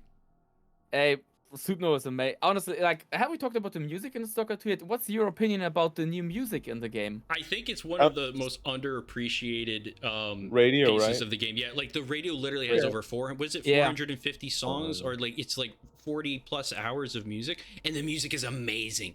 Oh my god, like there's drum and bass in all these different genres. Mikola Nepie, that's like my favorite fucking song on the radio, man. Like but there's a lot of good music, and there's just more to discover. That's the best part, is when the replayability of the game is there and you're enjoying it. Every time you go to the radio, there's something new. And Yeah. the feeling I used to get listening to the actual radio, since we've got streaming, we listen to music on demand, but it used to be like one of the songs you love pops up on the radio, you get excited. I get that feeling I because of Shazam them, Yeah. and then I listen Yeah. to them outside of the game. It's turning me Yeah. on to all these Ukrainian artists, like OY Sound System and shit. I'm like, oh, dude, these guys are fucking awesome, man. Like, I have like this appreciation now for these artists that I didn't even know that they existed before. Like, Stalker has just always been a vessel for introducing me to amazing people, amazing artists, amazing content. What have you? It's just awesome. Yeah, and the OST is also very good. Yeah, it's a Ooh. banger. I see you, The Toaster official- Shadzvit. Bro, I got the OST playing softly in the background right now, but the official OST goes hard. Can I just say, like, my favorite track probably, there's a few really good ones, but Assault, number 4 on the OST, Assault, There it gets is. me so fucking hard, dude. It's so good. Like, and when that scene plays in the game, like, just do my heart is fucking pumping. I'm like, you put this song over anything, like, if I'm in the gym, I'll bench twice my weight. Like you know what I'm saying? Like, you just put that song on, and I'm sitting there. I'm like, get the scanner. Like, let's go, dude. Like, oh, it is the soundtrack has some tracks that I feel super stand out. Like the energy is it's iconic, just like the original theme song from the original trilogy. You know, is an iconic track. A lot of them feel very ambient, though, if that makes Yeah. sense. Yes. And Yeah, I but think it's necessary big to world. have them.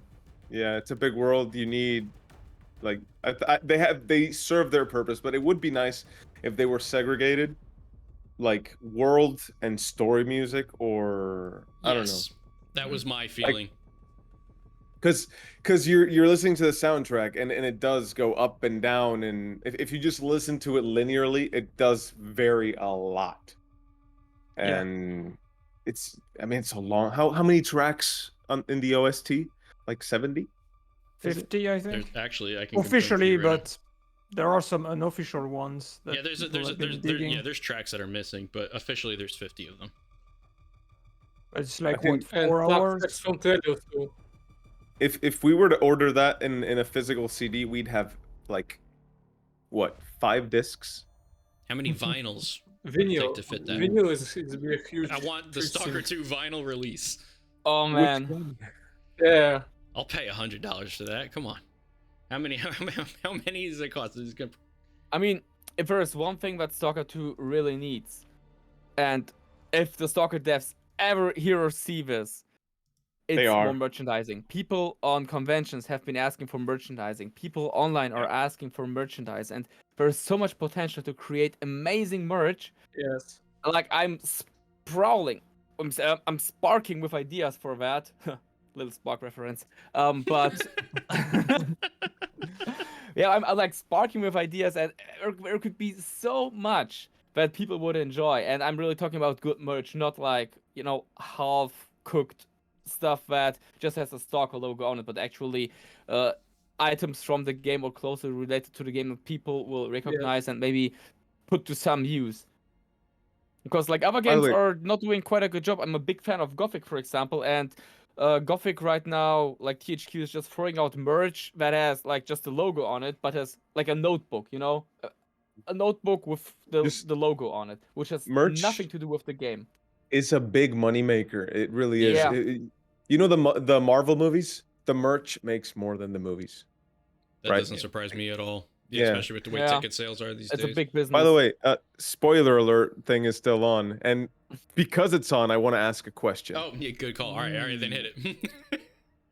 I want to talk about Noontide. I Ooh. love Noontide, right? Yeah. But at the same time, I wish I had more opportunities to get to know these guys. Yeah. 100%. More quests. Yes, when the signal activates, just all right. So the main plot of the game is fucking brilliant. I think it is the best Stalker story, hands fucking down. Yeah. There's not even a question about it. Like you can nitpick whatever like side lore, whatever. No. The emotional connection I have to these characters like Strider is so fucking strong. It hits so deep. As much as like my love for S.T.A.L.K.E.R over the past 16 years has developed, where I'm like, this fucking character is awesome. No, like these characters mean so much to me, and the way the story progresses and plays out with them is so fucking good. However, And they just disappear from the story. Yeah, but I think it's kind of intentional. Like it plays into the tragedy of Strider and Noontide. yeah. Like you wish you would have more time to spend with them, right? And Yeah, that's I think- why Yeah, that's but why the honest- tragedy is so good. Everybody Yeah. loses in this plot. It Yeah, feels but- really Yes. realistic. There's And- no but clear serious- you're winning. Like even like if you're getting the canon ending, you don't feel like you're the winner. Like the and the thing story is- is so brutally grounded and realistic, and Yeah. and obviously a lot of these themes of the plot and the story, you know, this is what the developers are feeling. This is what they're going through. This is how they're manifesting it in the way that they're telling this story. And it really hits on like a really core level. Like with Noontide, these men have no choice. They have wanted to reclaim their autonomy and be themselves, and they have that glimpse of it. And even then, they're unable to reintegrate socially into the zone. They're still Nobody shunned and wants them, outcasted yeah. because all they can be seen as is for who they were, and they had no choice over like that position that they had at that time. So they're even more isolated, and then they're just dragged against their will right back into what they were. And it's so traumatic and it's so horrible, and it makes it so that every time that you kill them from there on out, you feel guilt, and it doesn't feel good. You don't feel like you're smoking baddies. Like you feel like you're killing your friends, and that feeling is only cemented when you get the scene with Richter where you kill Kors, and you're like, dude, I was just hanging out with him at the base. And then you go back to the base, and his voice is on the radio, and it's just piercing you in the chest, dude. You're like, oh my fucking god, I just had to kill this guy, and I'm hearing him on the radio with a pre-recorded voice from earlier saying, "It's gonna be okay, brothers. Like we'll get through this shit together." And I'm just like, no, we're not. Like everybody's gonna lose. Like this is just tragedy. Like it's so good because stories are usually way too afraid to get real like this. Yeah. I can't think of any other games that feel like they're not pulling punches. This story doesn't feel like it pulls any punches. It doesn't. It's not like an action hero plot. It's not where it doesn't give you that effect at all. You feel like this is what's real and this is what's happening as a result of all these events. It's brutal, but it's so good. It's so good because it's so smartly written. But man, it's I mean, the most depressing. iconic moment with Noontide was for me actually the moment when you were attacking the monolith with Strider and the gang. Like, I think that just for the sake of Strider himself, Noontide deserves the DLC, like the story of Strider. Just like Sam's story in Metro Exodus, Strider deserves his own DLC. And you can just tell how dedicated Strider was to his thing, and that Strider, to the very last moment of his life, was dedicated to his ideals, his goals, and his will to live as a free human. Because when the monolith was activated and the signal appeared, Strider did not hesitate but grabbed his AK and literally tried to shoot himself. He was willing to end his life instead of becoming a tool for the monolith again. And this shows that all through the entire story, Strider was absolutely real and legit with us, while other characters might be liars. And this is kind of ironic, because when we encounter the Monolithians throughout the game, even before Strider, we just know that these guys can't be trusted because they are still Monolithians. But it turns out that one of the most honest persons, the most straight up forward honest persons in this entire game series was a Monolithian. and I think that's damn good writing. Like the Yeah. story of Stalker 2 is Oh. just like we said, Tommy. Mwah. I mean, I don't know why it reminds me of a particular betrayal that I read it was in a PDA entry, and then I realized what was happening. It's after the signal when Uncle Leona turns out to be Monolith. Also, Oh yeah. he had a mustache and now he got ghost patched to have a beard. I don't know what's up with that, but you know, my Uncle Leona will always have the mustache because I don't know why he looked more Western menacing with the mustache. But yeah, where all these people were activated as like Monolith, like he was helping the loners in Zalicia and teaching them the ropes and like helping these guys out, and the whole time he ended up being this agent for, A you know, closeted monolithian, basically. yeah, but that's the thing, is they were more obviously aware of like what their intentions were because they were working alongside Faust before the signal. But you're just like, what the fuck? Like, talk about having a handshake in one hand and a dagger in the other, where this, like, anybody in the zone would have been like, Uncle Leona's like a stand-up guy, like he helps the rookies out, man, he's like a staple of Zalicia. And then he's the exact reason why you have to fucking end up trying to defend it, because he's trying to get everybody killed. It's rough. Yeah, it's heartbreaking. Yes. The deceit in the writing is so good though. Like there's been so many moments like that where I've read something in a PDA that just stopped me dead in my tracks, and it had just as much weight to it, if not more, than if it was being given to me through like dialogue exposition or something happening in an event.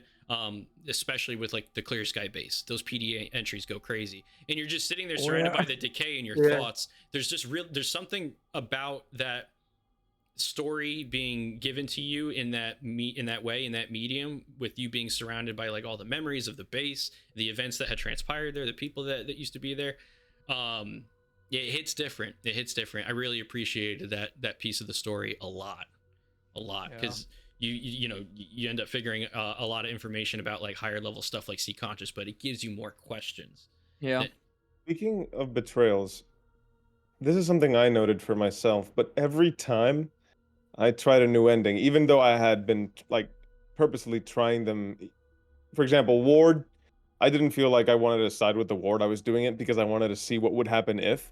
But something that all of these endings did, except S.T.A.L.K.E.R, is that you feel like you made the right choice until the big reveal at the end of it. Yeah. Whoa, wait, bro. Wait.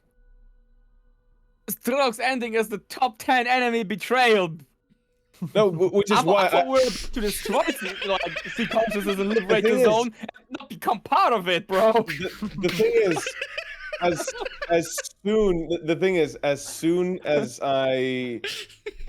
is, I sided with Doc immediately. I thought S.T.A.L.K.E.R was the one who was a Sea Consciousness agent from the start. Like, no, the Sea Consciousness is already in S.T.A.L.K.E.R. I kind of, I don't know. He wanted to usurp it, right? He wanted to become it. But I thought he was a part of it still. So I kind of figured out I can't trust him. Which is why I knew I was making the wrong choice when I sided with him to see that ending. But the thing is, the other three, I was like, oh, yeah, this is the right choice up until the very end, where the truth is revealed. This is like all the characters throughout the game tell you at some point some very important piece of truth. For example, Korshunov, well, you might say, okay, he's like Ward and stuff. And by the way, I don't know the Korshunov ending yet. That will be my last ending that I'm going for. But he's telling us actually that we can't trust any of those guys because they all have been Sea Consciousness agents. And after I got the S.T.A.L.K.E.R ending, I was like, wow, Korshunov was not lying. He was definitely right about warning us about those guys. I like his characters so much. All the characters have a lot of nuance to them. They're not written as black and white characters where this guy's good or this guy's bad. Like, naturally, you know, I kind of like oppose the ideology of the Ward, but I couldn't help myself but like respect or even understand a lot of Korshunov, his motivations or his decision making. He is crass. He can definitely be an asshole, and he can definitely be very dismissive of other people, depending on like the scenes that are playing out. But overall, you can respect the fact that in his mind he's doing what he thinks is best to like protect people from the zone. And Yes. that's what makes the writing so good, is that all these characters think they're getting to the end game in the way that they feel is right, and even though they clash with each other, like you never feel like you made the right choice necessarily. Like when it's all said and done, you feel like you constantly missed something. Like, and that's, and that's the thing. And when you I have got, to experience it all to understand everything and put the puzzle yes, together. that's what's so great about the game is once you get your first ending, you keep playing and you'll get more context and answers. When I got my ending, I got what I guess is referred to as like the canon ending, and I remember feeling like there were so many pieces of information given to me while I was playing that then suddenly I realized how important they were. Like where you find the photograph that Doc has of the CMPP at first, and why it's in that room on the table in that location that it is, which it shouldn't if Doc was in possession of the photograph. It's things like that where I'm like, oh my god, like the story was dropping hints the whole time, and like some of my favorite films, they play up that you not realizing what's happening until the very end, and then you go back and you start trying to put all the pieces together to feel like how you got played, and like what the greater pieces that were moving behind you the whole time, or the greater interests in front of you. Like I think for me, like the biggest addition that Stalker 2 added to like the lore, the world of Stalker 2, and I think it's something more powerful than even any of the original concepts of the original game, is subtle matter. Yes, Yes. I think if you think about it, it can also be made parallel to AI. You know how you can have somebody. It also Cyberpunk touches on something similar with Johnny Silverhand's engram being him alive and subtle matter being a person's personality, being in the noosphere, so to speak. But you can do that now. You can program an AI to mimic somebody's personality, and I think that speaks to our reality right now. I had a friend who had somebody close to them die, and his first instinct was, I want to program an AI so I can talk to him every once in a while. That thing just No. it's weird, but if you think about it, that's exactly Well, what subtle that's matter was sad, doing. bro. It's just, you know. It's miserably sad, but the thing is, that's what subtle matter is, in a way, when it comes It lays itself out in like moments where, okay, the Stalker facility, when you destroy the machine with Dahlin, it's definitely like a pre-canned illusion type of representative, where obviously Dahlin recognizes it's not his father, he rejects it, and he destroys the machine. But I'm going to tell you right now, the writing set this up in a way the spark ending. where when I saw the scene with Strider, that was my guy, and that was real, and it was a reach from beyond. I know when you get into the tube, everything in my logic says that it should be an illusion, but when you, all right, here's a good example. If you lie to him about what happened, you'll kind of get like a you made the bad decision audio cue, and if he's nothing more than an illusion, why does it matter how you react and answer this facade? Why would that have like a negative or positive connotation regardless? Why not just not have an audio cue for it? I feel like it really was Strider. And we don't know. Like, is it Strider in there? It feels real. Believe, yes. And the Yeah. game give you many hints before its ending. It's like the S.T.A.L.K.E.R we're talking. In the Agroprom Underground we have desk with writing about he is not one, he is lying to you. It's something about the doctor. The game give you some little advice what doc is not doc, as we say. And he manipulate for the S.T.A.L.K.E.R, for the Skiff and other stalkers like Monolith.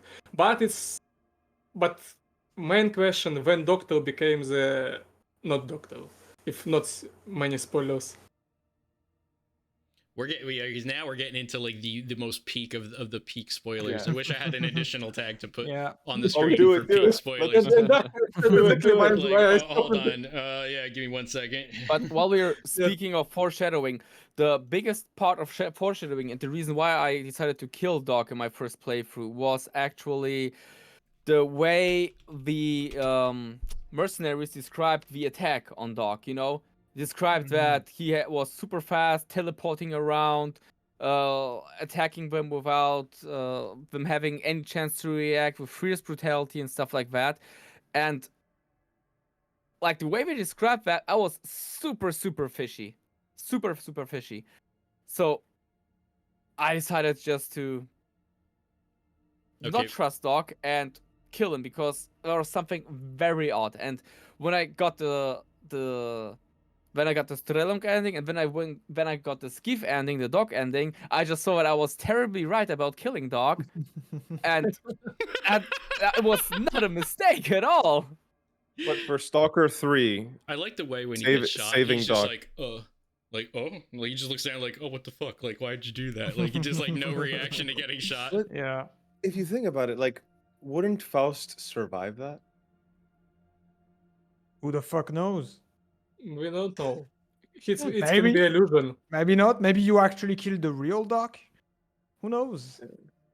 Okay, so that's the thing. That's the thing is we have no confirmation if Doc is dead, and I personally don't think he's dead. I feel like that's like a big waste of like one of the few, depending on what ending you get, living characters, right?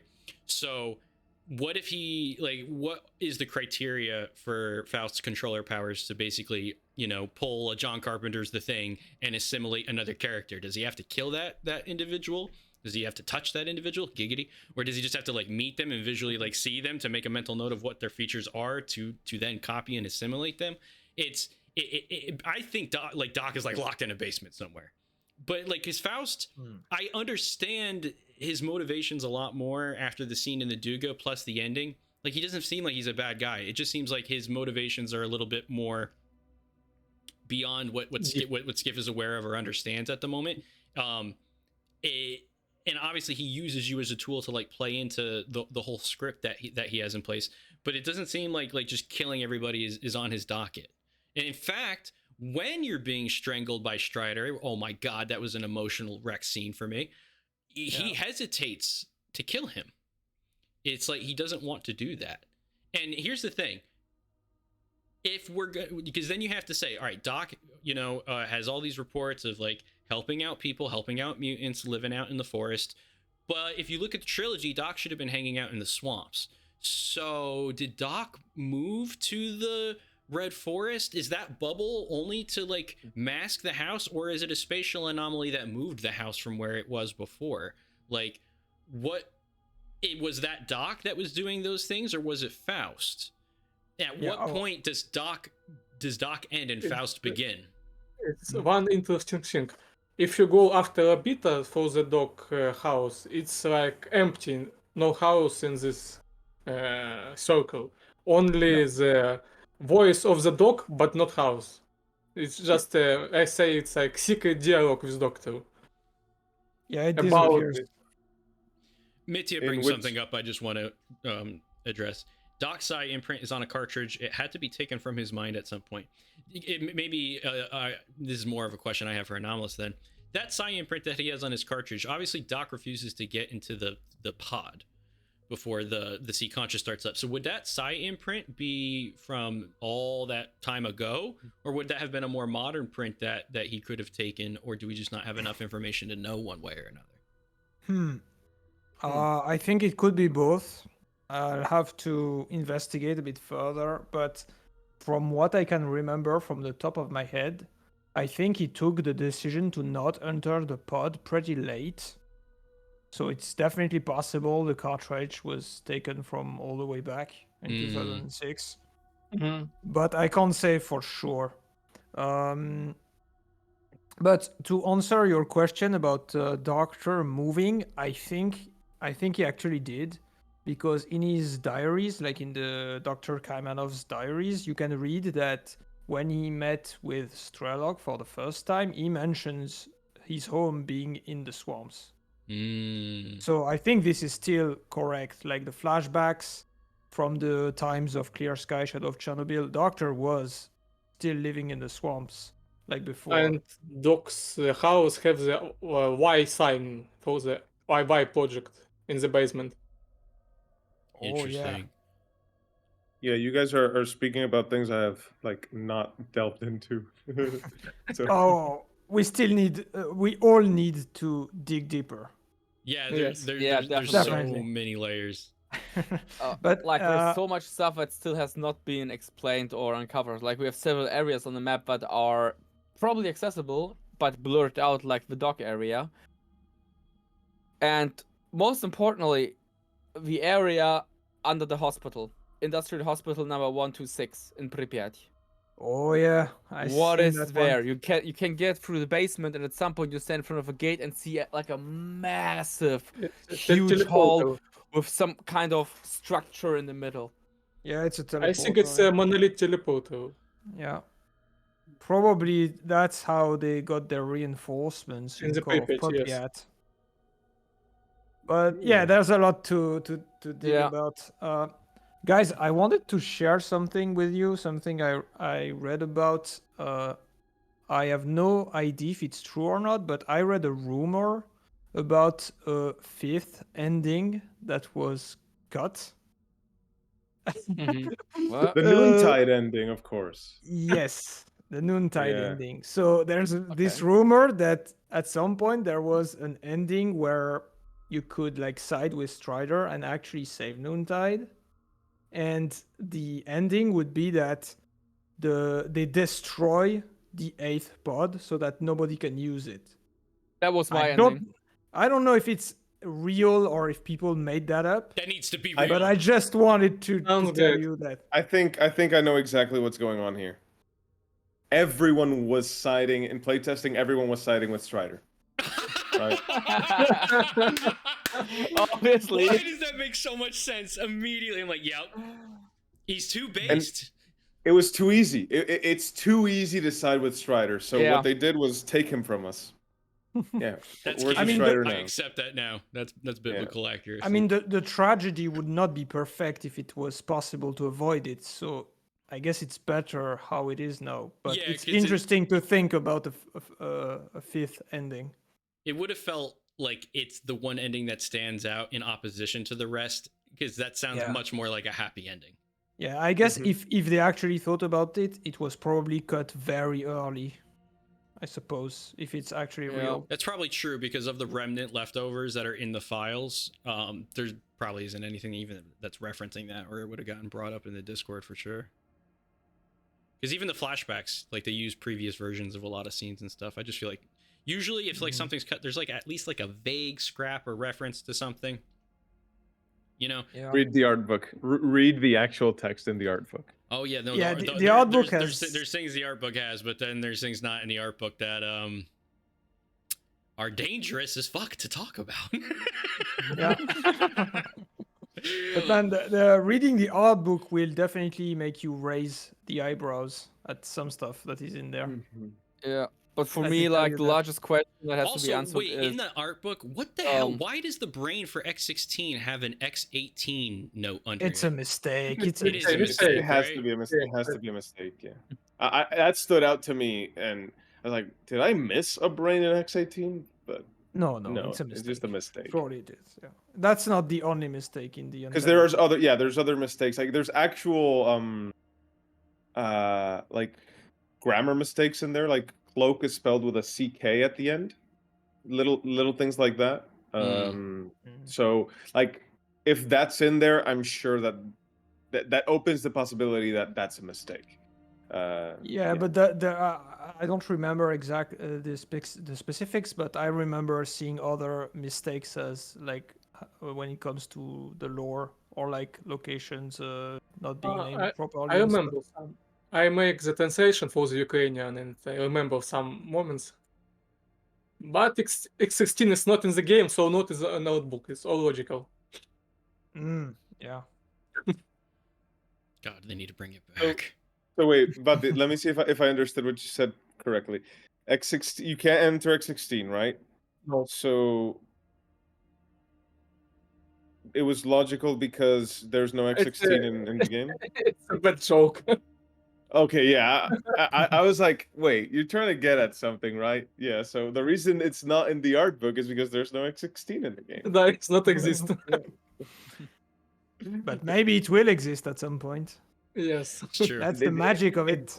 The only thing I can think of that would make it not a spelling mistake is if they pulled a S.T.A.L.K.E.R and decided to just relocate it to another lab for other testing or something, like kind of the way they yanked the monolith out of the CMPP. Even the brain was stolen. Like the fact that Iron Forest See, and that is CMPP are on the map the way they are, like I think that is probably like the clearest indicator that GSC is telling you like this is going to be in like the DLC. This is coming in an update. Yeah. Otherwise, like, why would you even have that be like a whole chunk of area on the map to begin with? And Iron Forest is directly mentioned in the art book, so like that does make sense. But the biggest thing is that what could the purpose for CMPP be now if it's not housing the monolith? Could there be a hidden lab underneath or some other importance to the location? Which Anomalous, you would probably remember offhand, I'm a little rusty. Which spot is it in the game where they were doing demolition and then they discovered the lab that was hidden underneath? Was that at S.T.A.L.K.E.R? Agroprom. No, it's Oh, Agroprom. Agroprom, that's right, it was Agroprom. Yeah, and then they discovered that there was the lab hid underneath. That's right, Yeah. and when you go in, you have to go around the different tunnel. Yeah. That's right. I thought Faust's that was awesome. birthplace, basically. I thought that was really cool, where it kind of changed the way that I looked back at Agroprom in the original trilogy, being like, oh, there was like this hidden lab underneath here. This already scary location had even darker, deeper secrets that they accidentally came across. That could you see in apply the to map- any place in the zone. How the center is circled in the map, right? Right. Yeah. This wouldn't be here if there was no relevance to it. Hmm. I think. I'm really curious what they're going to do to make that location have story importance if it's not to house the monolith anymore. Unless Maybe- after S.T.A.L.K.E.R had its like, you know, Okay. party crashed, that maybe the monolith got moved back there or something. I'm not sure. Flashback how monolith is found by corpse. I can dive into like huge I don't know, huge speculation, schizo theories if you want. But I think, okay, where do I start with this? I still need to refine the theories. I can but- see him smiling as he's telling this to us. I can hear the smile. Okay, hear me out. You know how S.T.A.L.K.E.R was reprogrammed with the memories Marshall. of Marshall, right? Yes. Yeah. But Marshall, his memories date back. They date from after the sea consciousness was destroyed by S.T.A.L.K.E.R, right?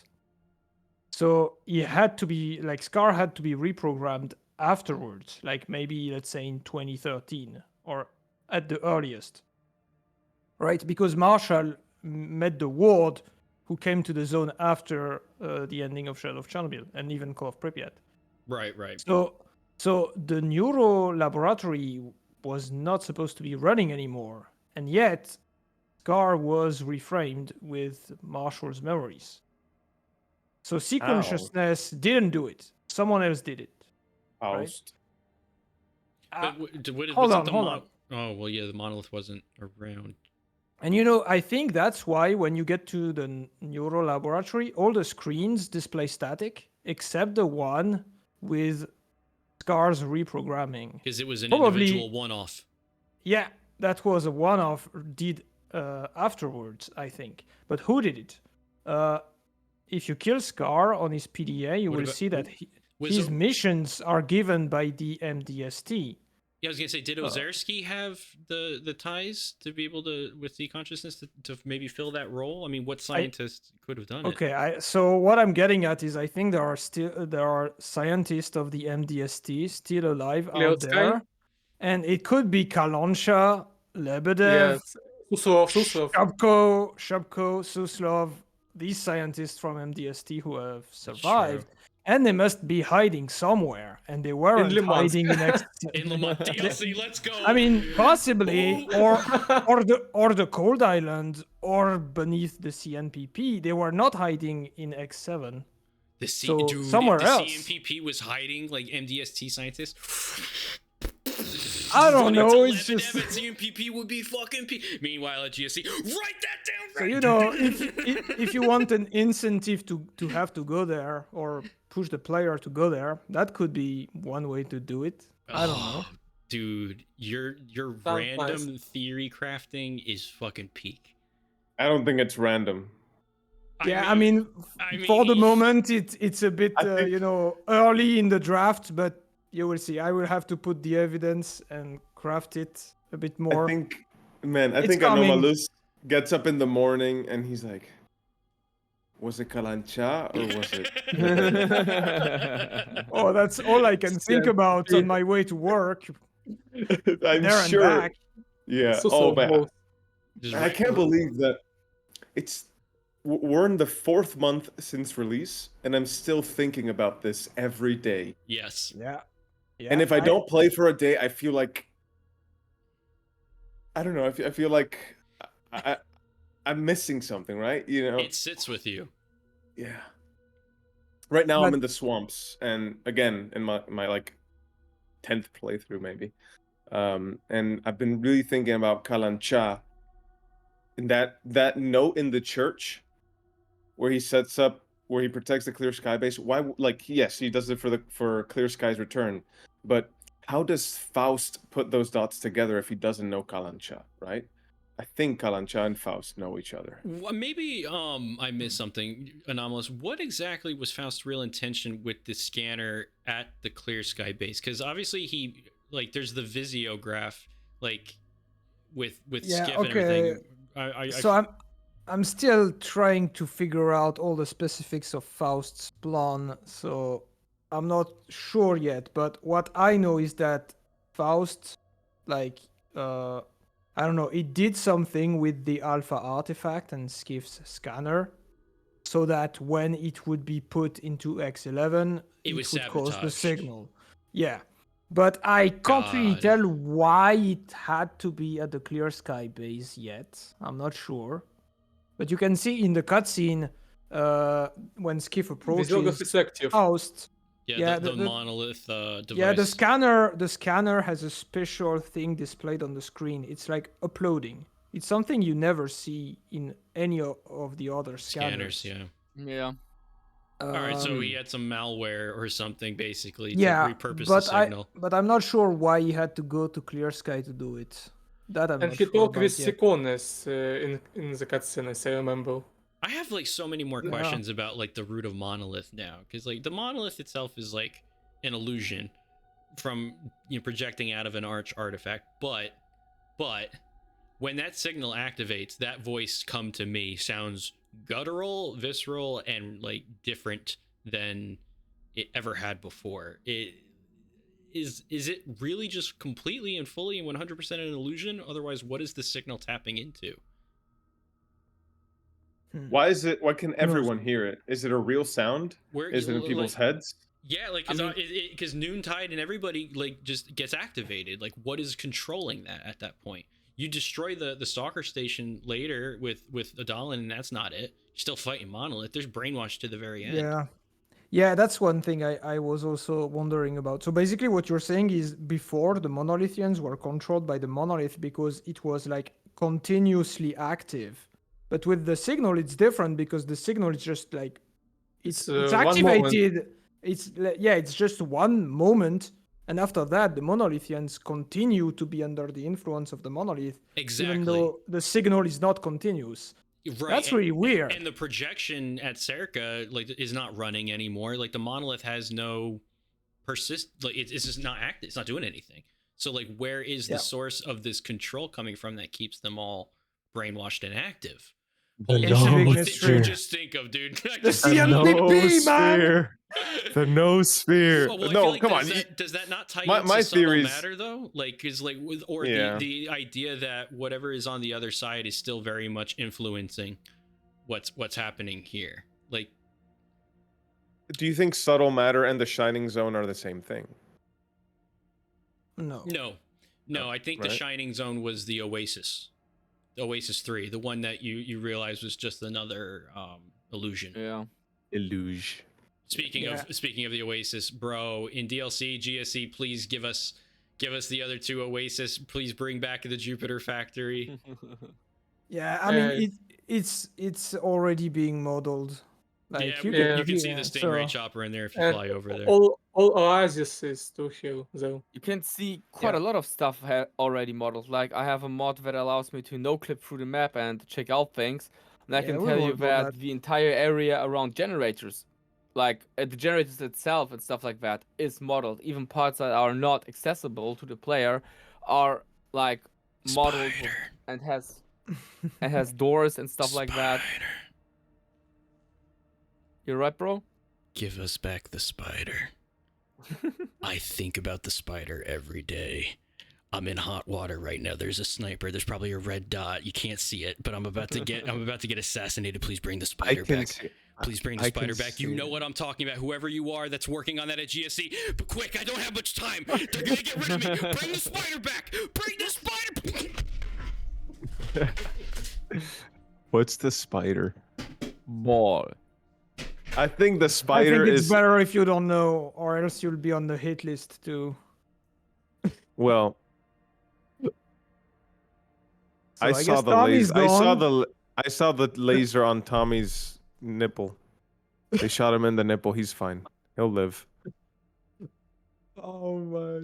But yeah, this game, like the more you think about it, the more questions you start to get, the more mysteries. Like a lot of people said, "Oh, but now everybody knows about the noosphere, so there's not really any more mysteries. It's too much explained." Nah, bro, nah. The more I you gotta run to think the bathroom. about I'll be it, right back. the more You you lived. start to realize that actually you don't understand what's going on, and there are so Yeah. many mysteries still remaining. My brother's new to Stalker. He played Stalker 2 first. He wasn't able to finish it because he was playing on my Xbox, and he left before he finished. But he was picking up on it pretty well, and I don't think new players picking up on the noosphere, picking up on the sea consciousness and all that, and picking up on S.T.A.L.K.E.R. I don't think that's bad for new players. I think the truth comes out in the open somehow when you make more content, but it also changes what we understand to be true, right? Yeah. So the mystery's still there. I We wouldn't be understand. surprised if GSC would just drop more lore, but uncertain lore. That just opens more questions than Mhm. answers. I think that's Yeah. pretty much what we got here. Before Stalker 2, a lot of us thought we had a pretty good idea of what made the zone work the way it does. Well, And guess here we what? are. And here we are. Yeah, guess what? Here we are. We don't know. We what we thought we knew was not enough. Yeah, it's kind of crazy how much they like upped the how to say this, how upped the stakes. Like the group that before you thought, like, you know, when I say the group, I mean the sea consciousness and their scientists. Before we were like, oh, this is like the big deal. But now with Stalker 2, it's like, no, the group is just a cog into the MDST, which was a cog of the regulatory board. And now there's generators being built all over the world, so the zone is just like one of them. And now The if stakes you are building up Stadium. so and the zone expanded immensely. to the whole world in one of the endings, so is Yeah, Stalker and 3 gonna be in Chernobyl? okay, so a lot of people expect this ending to be the canon ending, but Canonical, yeah. personally, I think it's a bit premature to have the zone expand in the series because there's still a lot to do in Chernobyl, and having a Stalker game set in a zone not in Chernobyl would not be a Stalker game to me. Nah. So I don't really like this aspect. But who knows? Maybe it's not the actual canon ending. Oblivion Lost, right? Shining Zone. I think I know what we're talking about, but the idea, because I got that ending where it shows the effect that it's starting to have on the globe. I do agree. Yeah. Stalker The is world a game. is the zone. Yeah, no, that shit's not gonna fly. No, I don't want Stalker in New Jersey. I don't Dude, want. you already have it. You already have it. Yeah, I already got a life outside. I got enough dynamic shit going on.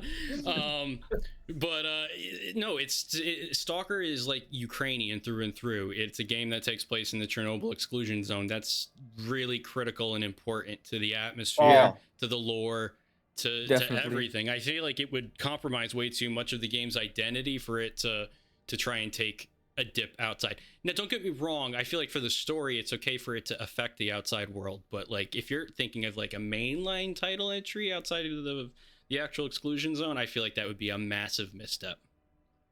Yeah, it's too early, at least. Like, I don't know. Maybe in like 50 years. One cool thing I can think of is that Deggy gets a quest. He's got to go outside of the zone because it's affected something somewhere, maybe in a way that no one has seen in the zone before, and you get like a random DLC spinoff. But even then, I hate the idea the more that I explain it. So no, I can't really think of a way to no. Yeah, No. but honestly, like the endings don't give us enough information, so it could, like, GSC can change it in a way that like what we saw in the ending is still true, but it doesn't actually do what we think it does. For example, like with these zones spawning all over the globe, I don't know. It could be like they only last, I don't know, a week, a month, and then they disappear, and so everything's fine, you know? That's the kind of stuff they could pull out to just adjust what happens after, depending on the fans' reactions. I don't know. We know, but honestly, I don't want to see a Stalker game outside of the Chernobyl exclusion zone. That would just not be Stalker. Yeah, it's that simple. The effects of the failed Caribbean experiment obviously destroy Skiff's home, and now he has to come back into the zone, or come into the zone, not back into the zone. But beyond that, we don't really get to know too much of like the further extent of the damage on the outside of the world caused by the zone. Like Agatha has the speech that she tells Skiff when she's telling him, oh, you know, everything happened and you came to seek truth and answers, but I can't really think of anything confirmed beyond that. And then at the ending where it shows the random dots around the world. And we have one more moment about that. On the start of the game, on the radio, when with German moving to the zone, it tells what the zone is growing and near villages, as I remember right. Yeah, I think it's the anomalies popping out of the zone due to the Caribbean experiment. Yeah. But I was actually thinking about this. The second Caribbean experiment took place in 2019. But the game starts in 2021, and apparently Skiff's home gets wrecked in 2021 as well. It's pink. So why is it so long after? Maybe, I don't know. That's just something I was thinking. Maybe it took a while to spiral out, kind of like how the zone originally would extend every time that like a wish was granted, which is also something I never quite understood. If it was a projection, how does it extend the zone? If it's in I cannot get over that. There's something like the monolith that's constantly fed to us is like this illusory object that is like artificially created or controlled, but then it seems to have much more real and larger implications to its effect on everything. Yeah, like even though we can say that the monolith itself might be an illusion and stuff like that, the effects that it has on the physical in the real world are very much present. For example, when you get the greed ending and St.A.L.K.E.R gets covered in gold coins, the monolith actually makes a bar fall onto him. So it's quite obvious that there must be a connection between sea consciousness and the real world that goes much, much further than just an illusion. It's true. Well, yeah, I mean the connection to the noosphere allows to create anomalies which are very much real in a physical sense. So yeah. But also it's chosen one comment that Toaster mentioned Anomalous. He says maybe it took 2 years to get to the zone because he became homeless, which there is like a stretch of time, I guess, for him to make the arrangements. No, because when his apartment is wrecked, the calendar on the wall says 2021. Yes. Kazakhs say. He has a calendar that says 2021 in his apartment. So his home get unless he's like a time traveler and it's 2019 and he sets his calendar to 2021. But yeah, Maybe he was Look in the future. he was scheduling something in 2021. he already No, knew the zone was gonna call him. there's no way GSC knows everything they're gonna do in the future, right? Like, there's no way that I they don't know how far ahead they are planning. With stories like this, it definitely seems like they have to write beyond what you get, because they have to plan for the future, and there has to be some form of a continuity. Even the original games, there was like a bit of a lore bible that was just, you know, never implemented into the games. Same thing for like the generators. Personally, one thing that I can spoiler from my visit to GSC Game World in Prague, Stalker 2 is definitely not the end. There will be more stuff coming. I mean, So, yeah, I know.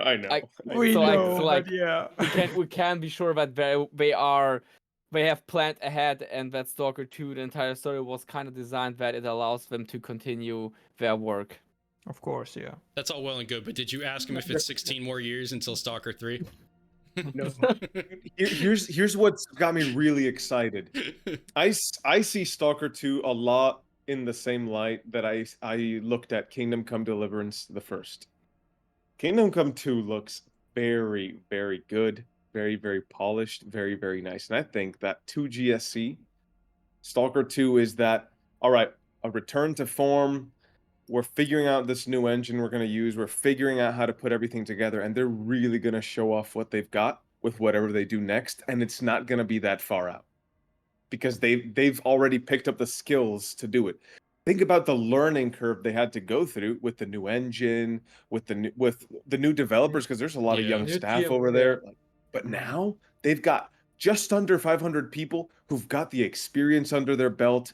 They've been through a launch. They know how to do all this. Everybody's experienced. They're gonna totally kill it with the next game.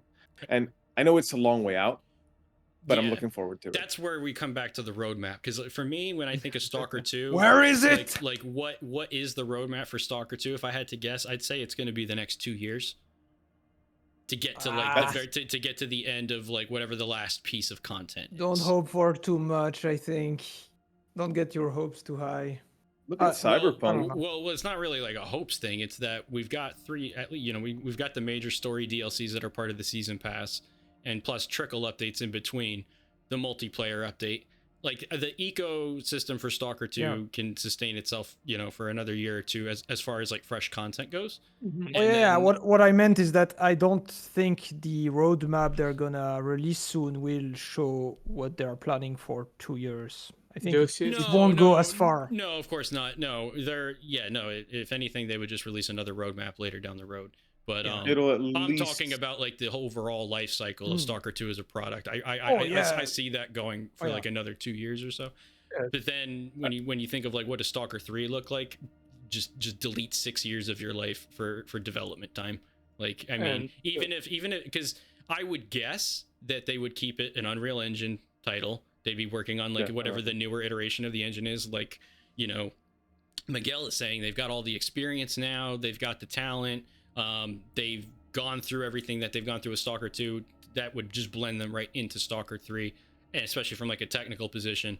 And then you're not using as much time as you did when you were making Stalker 2 necessarily. Also, if you're looking at a game that's going to come out in like the next 6 years or so, I mean, the writing's on the wall. Everything moving forward is just going to be ray traced. They already kind of made that full commitment when it comes to this game, I'll bet, in a software lumen manner, which is where a lot of the game's visual issues come from. Whenever they add in the hardware lumen based support, it will help so much.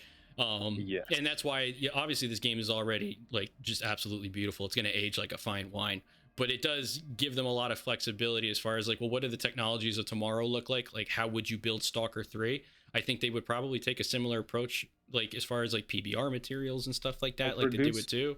Like there's a ceiling visually that we're reaching now. So I think it would be very similar to what they did with Trilogy, where they asked themselves, how do we enhance the simulation further? Because there's going to be a level of fixing. Everything. Like they're going to keep improving A-Life, and they're going to improve the systems of Stalker 2, and I'm sure they're going to get it to a point where it's going to feel like a Cyberpunk 2.0. And then you ask yourself, well, where do we go from here? And I think that's when the conversation of Stalker 3 is going to feel a lot more relevant. And about that very thing, I've been researching this because I'm planning a production of my own talking about this thing. But a lot of people don't realize that one of the reasons Stalker 2 and many games are so big in size is because they have to create a bunch of assets for materials, for shadows, and all that. Once you are fully ray traced, you don't have to have shadow maps loaded in storage at all. It's all being left to the processing power. It's offloading from storage into the processing It's a power. big So time saver.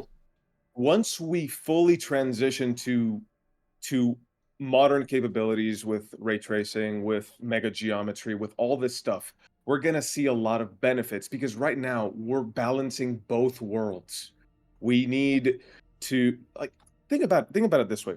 I can run Stalker 2 in a system that has a 12-year-old CPU, a Sandy Bridge, and a 9-year-old RX 480. Yeah. Think about running Doom 3 in a 9-year-old GPU and 12-year-old CPU, or Crysis with those ages of hardware. Like this is accommodating a two completely different ways of making video games in terms of graphics. It feels like the mid-generation. You know what it reminds me of? Like that time around like when Watch Dogs 1 was coming out, where you had a lot of games that were coming out for the previous generation and the next gen.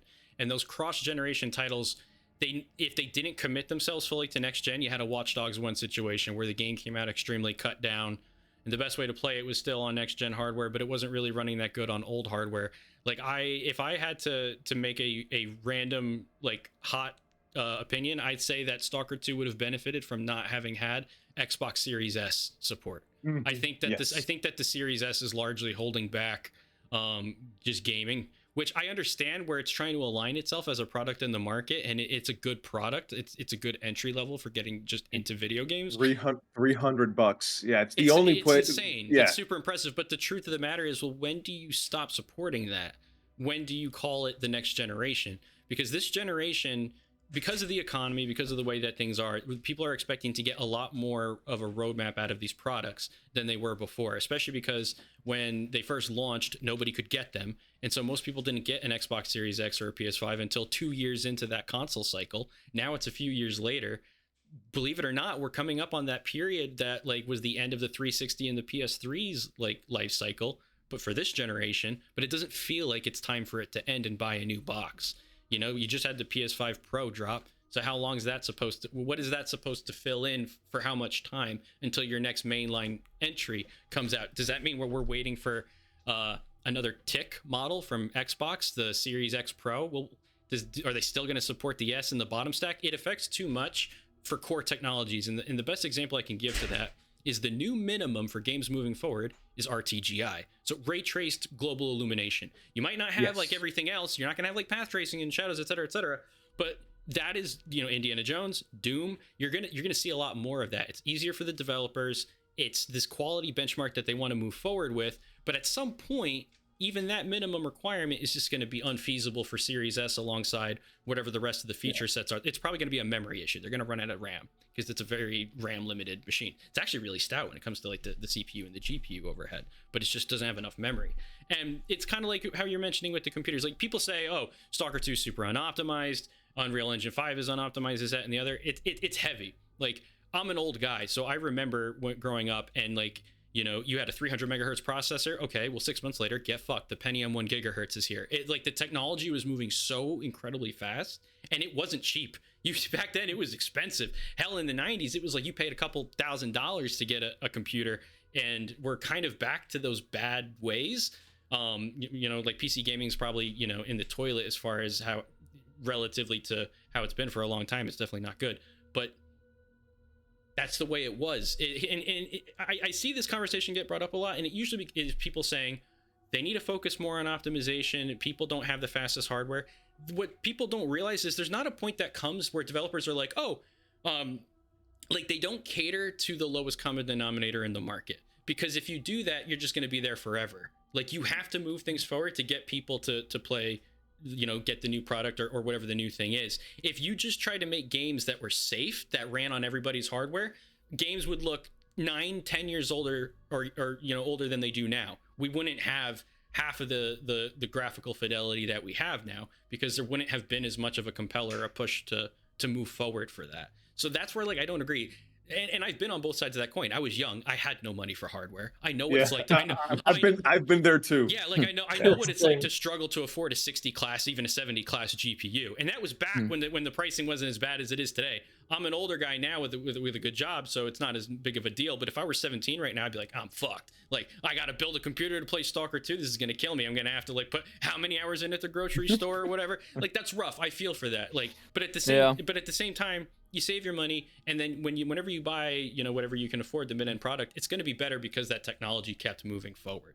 And it's like people that hate DLSS. It's like, dude, look at DLSS 4. How good of a week, boys, has it been playing Stalker 2 with DLSS 4? Holy The fidelity is ridiculous. The performance of frame gen now is fucking incredible. The game plays way smoother than it was playing before. Locked at 120, and that's what I've got my monitor capped at. Like, I'm locked at my frame rate cap. Like, that's locked. Like, DLSS was a technology when it first came out. It was rough. I played Metro Enhanced or Metro Exodus Enhanced Edition with like previous DLSS models, and like, yeah, it was soft, but it was the only way to push like those massive ray tracing effects. Now we're talking about path tracing. The leaps that we're making in the technology is ridiculous. And to be quite honest, once we get to like the end of the road, endish of the road, path trace wise, then I think graphics will start to take a step to the side, and we can really focus on like more of the simulation, back to physics like in the mid 2000s, and integrating that into the gameplay, because it's not going to be enough to just keep shoehorning in new lighting and shading models, because once it's path traced, it's going to look as lifelike as you can get it to look. You can add 1,000 more rays of bounce lighting, and that's not going to be enough to sell people. So what's your next big feature moving forward? It's going to be things like AI. We're going to come right back to things like A-Life, and I think that's going to make it much more of a topic presenter, especially when you start talking about Stalker 3. Like, look at Stalker 2.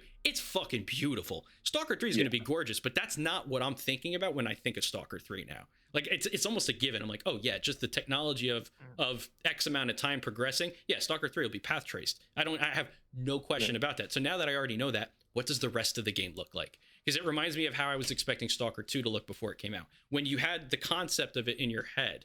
And that's where, I think we're trying to get closer to that now. But that is going to reveal itself through like the dynamicness of the simulation, the compellingness of like the animations in Stalker 2 are very stiff. Like, a lot of people, they stand around. Transitions. They're rough. The transitions are rough. That's one of the things that really I hope to see improve moving forward, because it kind of breaks the immersion a little bit for me when like they and you know what, Billy Not Real in Discord called it before it came out, when we saw the boiler footage first. He's like, it looks a little stiff, and people are like, no, and it's like, wait, no, I get what he's talking about, because they look like they're kind of going into that idle and then transitioning into another stage, kind of like when we were talking about how NPCs will fight, finish an engagement, and go from being in a combat immediately into like that idle and just sweat. Like, it's not natural transitioning. Yeah, and like a group of three is all in the same frame of the animation. They all start at the same point. Exactly. It's insane. Yeah. It feels like it's really hard to tell where. I mean, you can tell where cutscene ends and where gameplay starts, but still, like the line is so blurry that you can't really tell. And if you compare this to cutscenes in Stalker, Shadow of Chernobyl, or Code of Pripyat, man, these are worlds. Like, GSC really developed a game that can not only prevail on the AAA market, but that also can prevail on a longer period of time. Like, this is what we have right now. Imagine what will happen when they throw out the official mod support kit. Yeah, like, SDKs, we'll have a Stalker Renaissance. I really hope we get that's the forest. Where we're gonna. Dude, I mean, we need foliage, and like, point blank, there's no other way for me to bring back the trees. Bring back the trees, like. We know they were doing a foliage pass towards the end. It was probably for performance. Like, the game is so beautiful and it renders these large vistas really well. But one of the things that it lacks are those dense foresty type of areas. When they did like the first, one of the first or the second trailer, I'm pretty sure it was the first one, where he does the classic over the shoulder look at the end in front of the Duga. The trees are tall, they're thick, they're dense, and you don't really get locations in the game that have enough of that. Like the lesser zone should probably be a lot more foliage dense. I think it would give a really good contrast to some of the other areas as well, because it's just a little too open. We need more Even trees. even places like the red forest, I expected the trees to be more like I thought it was gonna be a Yeah. lot clear more sky, of a dense for area. example. Yes. But yeah, no. Yeah, I do agree. I'd I like kind of us. love that they actually added the Russian tanks in there. Oh yeah, Red and the forest. trenches. happened? Gary, Oh, I just want to comment on zombies. your comment there, Gary. I mean, I'm getting like 90 minimum FPS right now in raw stock with my settings in the game. I'm at 4K. I'm running DLSS quality. Everything else is maxed out. I'm on a 4080 and a 13700K, and the game feels fucking butter. The trick is you just got to make sure, like, if you have a G-Sync display, turn G-Sync on. Turn VSync to use it on properly. in the NVIDIA control panel.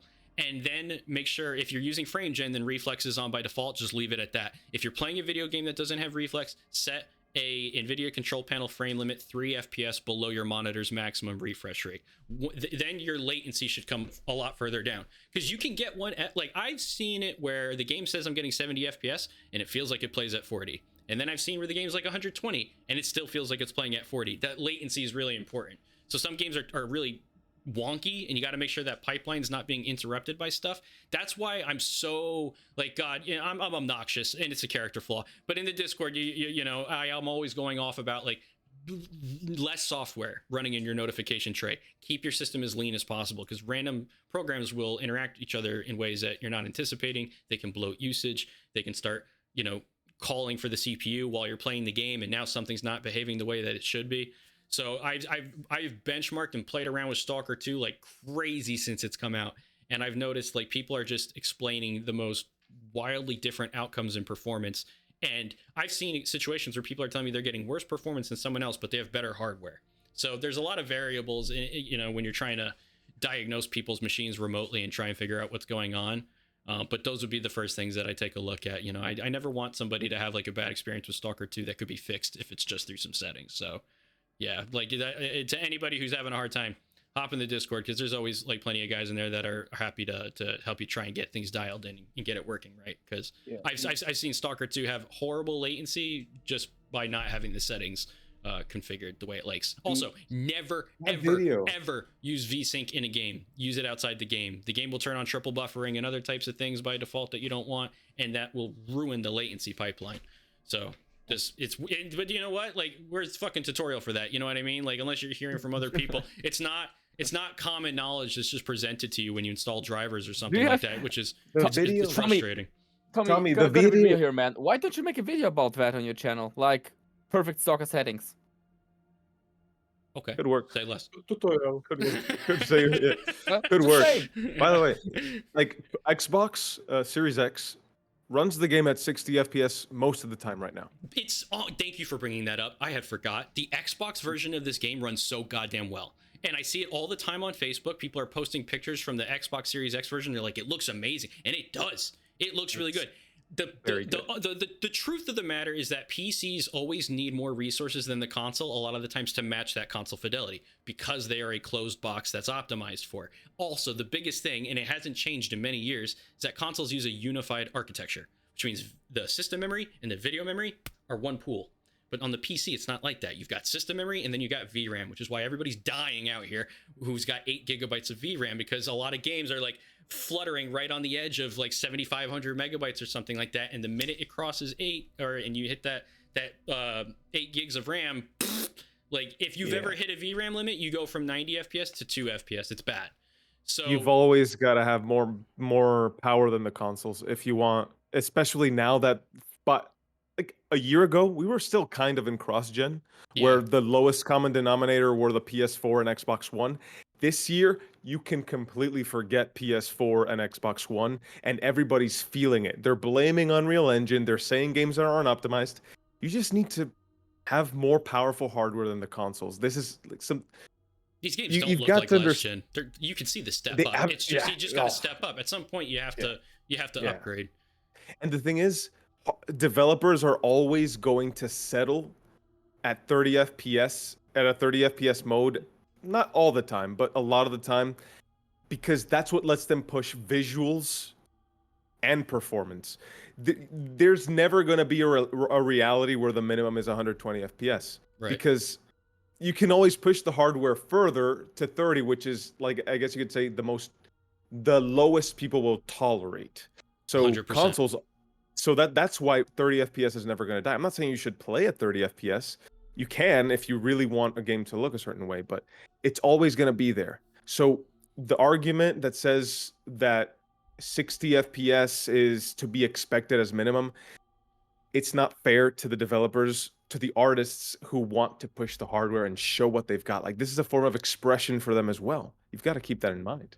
The standards are changing. You're 100% correct, but the problem is that, like, people have gotten used to 60 FPS now, and in 2025, 240 too. it just doesn't make sense to have 30 FPS anymore. So, like the whole devs are lazy, optimization is dead. Look, it's like, a bullshit argument. It really is a bullshit argument. The truth of the matter is this: if DLSS didn't exist and all of these, like, software upscaling AI technologies, whatever the limit of visual fidelity, you would have that at 30 FPS instead of what you have now at 30 FPS.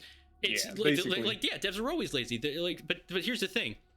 That's okay. You want to take shortcuts. Like, if you don't want to reinvent the wheel. I know someone in here has probably seen those videos on YouTube of, like, a junior artist versus skilled artist, and the cat's, like, fucking typing like crazy just to try and make, like, a wheel for, like, a car, versus, like, senior artist comes in and just uses, like, 2 shortcuts to make the same thing. It's like you can't replace the skill and knowledge, right? Like, shortcuts are a good thing if it gets you to the end result that you're looking to get to faster. That bar is just always changing. We would not have path tracing and ray tracing if it wasn't possible, and it's possible because of these technologies.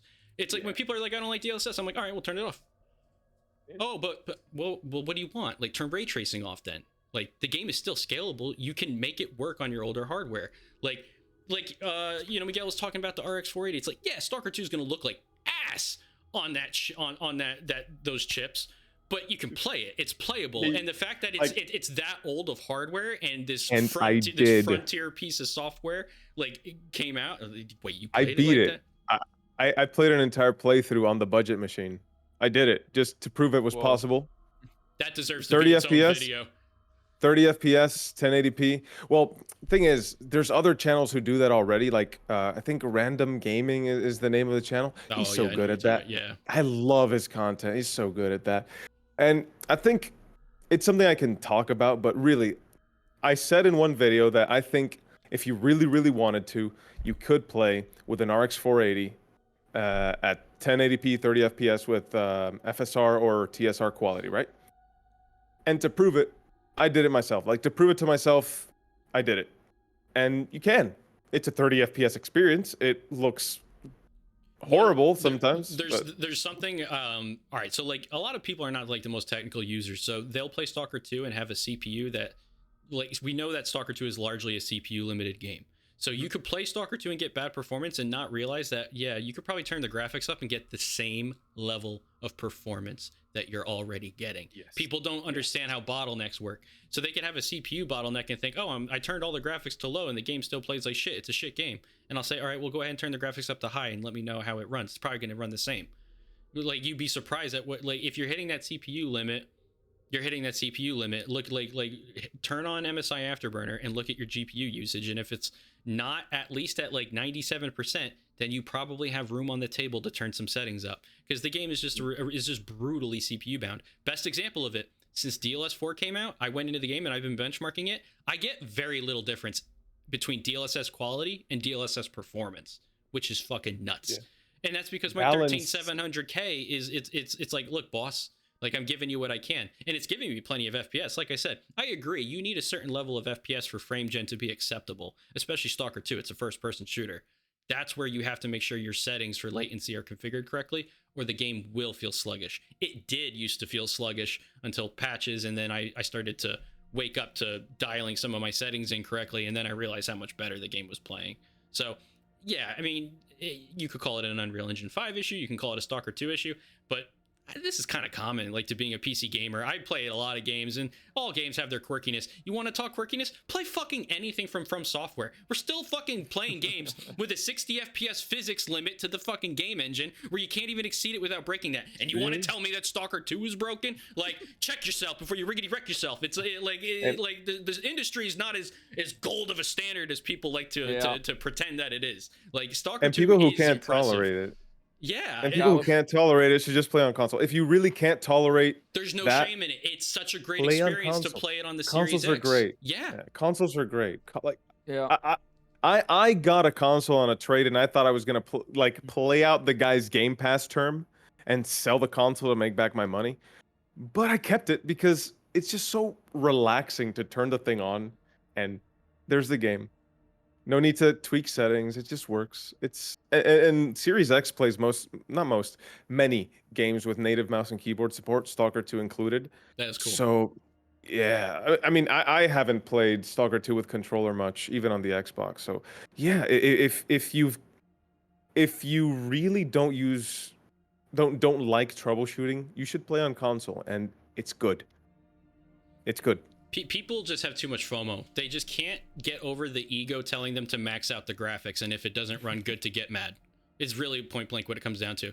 And like, like I've been in the game a long time. I had GTX 970, I had GTX 770, I had 9800 GX2, I've had 8800 GT. I've had a lot of like mid-range cards going back in time. Now, granted, the 8800 GT was a fucking animal for its time, bro. Crisis 1 was fucking sick. And the GTX was like 650, it was like double the price. No, but like the whole point was that like, yeah, I've been buying brand new cards for years where I had to make a concession. Like I had to adjust the resolution, like 1680 by 1050, not 1920 by 1080, or go with high settings instead of ultra. Dude, what ends up happening is that later you get a new graphics card and you're like, oh, dude. And I did this. I'm like, I can't wait. I'm going to fire up Clear Sky right now. And I bet it's going to run even better than it did. Oh my God, bro. I'm getting like 70 FPS, not 45. This is awesome. Like, and the game looks better because it was made to look better when it was originally made. Instead of everything being made for the low end where everybody can max it and it just doesn't age any better because there's no room for growth in there. I think we'd be playing Pong. Yeah, like think about it this way. Like Stalker 2 came out, like we're talking about, it basically is like a mid-generational title. I guarantee you this conversation around performance means nothing in regards to this game in like 2 years. Mm-hmm. I agree perfectly, like completely agree. And the thing is, when Crysis came out, nobody could run it. When Doom 3 came out, nobody could run it. When System Shock 2 came out, nobody could run it. This is a tale as old as unless you PC turn the gaming settings itself. down, and people just acted like, because they were always like, oh well, it's a benchmark title, look at what it looks like on max settings. It's like, you just built for the future, adjust it. Yeah, but exactly, but for the future you could always come back to that title and have something new to look forward to. And the artistic integrity of the game was just held up better over time. Like I look back at like Max Payne 3 or something like that. Like, wow, what a beauty, man. What a beautiful that game. Held up well. Really well. Max Payne 3 is a brilliant game. And to think that it had a ridiculous development cycle. Do you guys know about Max Payne 3's development No, I cycle? never played No. that game. You should. It's really good. I'm not gonna like get into it much because that's something you should do in your own time. It's a long story, but if you're curious, Max Payne 3's development story is wild. Not as wild as Stalker 2's, by the way. I think nothing's ever gonna top that. Yeah. Echo the Dolphin. Echo the Dolphin? Yeah, all right. You said the magic sentence. So when they made Echo the Dolphin on this Sega Mega Drive or depending on what country you're in, Genesis or whatever, when they were making that game, they were just taking a bunch of psychedelic drugs, and I'm pretty sure some of the developers were doing things they shouldn't have done with dolphins. And it's actually one of the absolute most insane internet stories that I've ever seen documented. I still couldn't believe it. Great game, but the development history for it is nothing short of absolute insanity. What? Yeah, so when you said nothing could top it, and I was like, oh no, Echo the Dolphin. That's like the benchmark. Do we have to be That's the concerned? benchmark for insanity. Like number one. Is macho. Like look, there's like but there's an art. Look, I heard him say there's an art, and I'm like, uh-oh. A macho-looking dolphin into a cute-looking dolphin. I think I think there's a difference between like the development being insane in terms of the obstacles the developers have to overcome, and the development being insane because the developers Yes. are doing Right. insane things, right? Thank you. Thank you, They're Anomalous. Thank you, very Anomalous. different things contextually. So in that regard, Stalker 2 is hardly gonna get toppled. It's gonna be hard to Yeah, the war beats the sex of the dream or the Sega game. Yes. yeah, like yeah. But Like, now I'm curious about that story. I'm gonna have to check it out. bro, I'm gonna send you guys an article that I just started reading. It is it's an interview, and the thing is, there it is. I dropped it in our chat. I don't know what. Wait, there it is. Yeah, if you can. Oh, I'm dumb. I'm not smart. What did I do?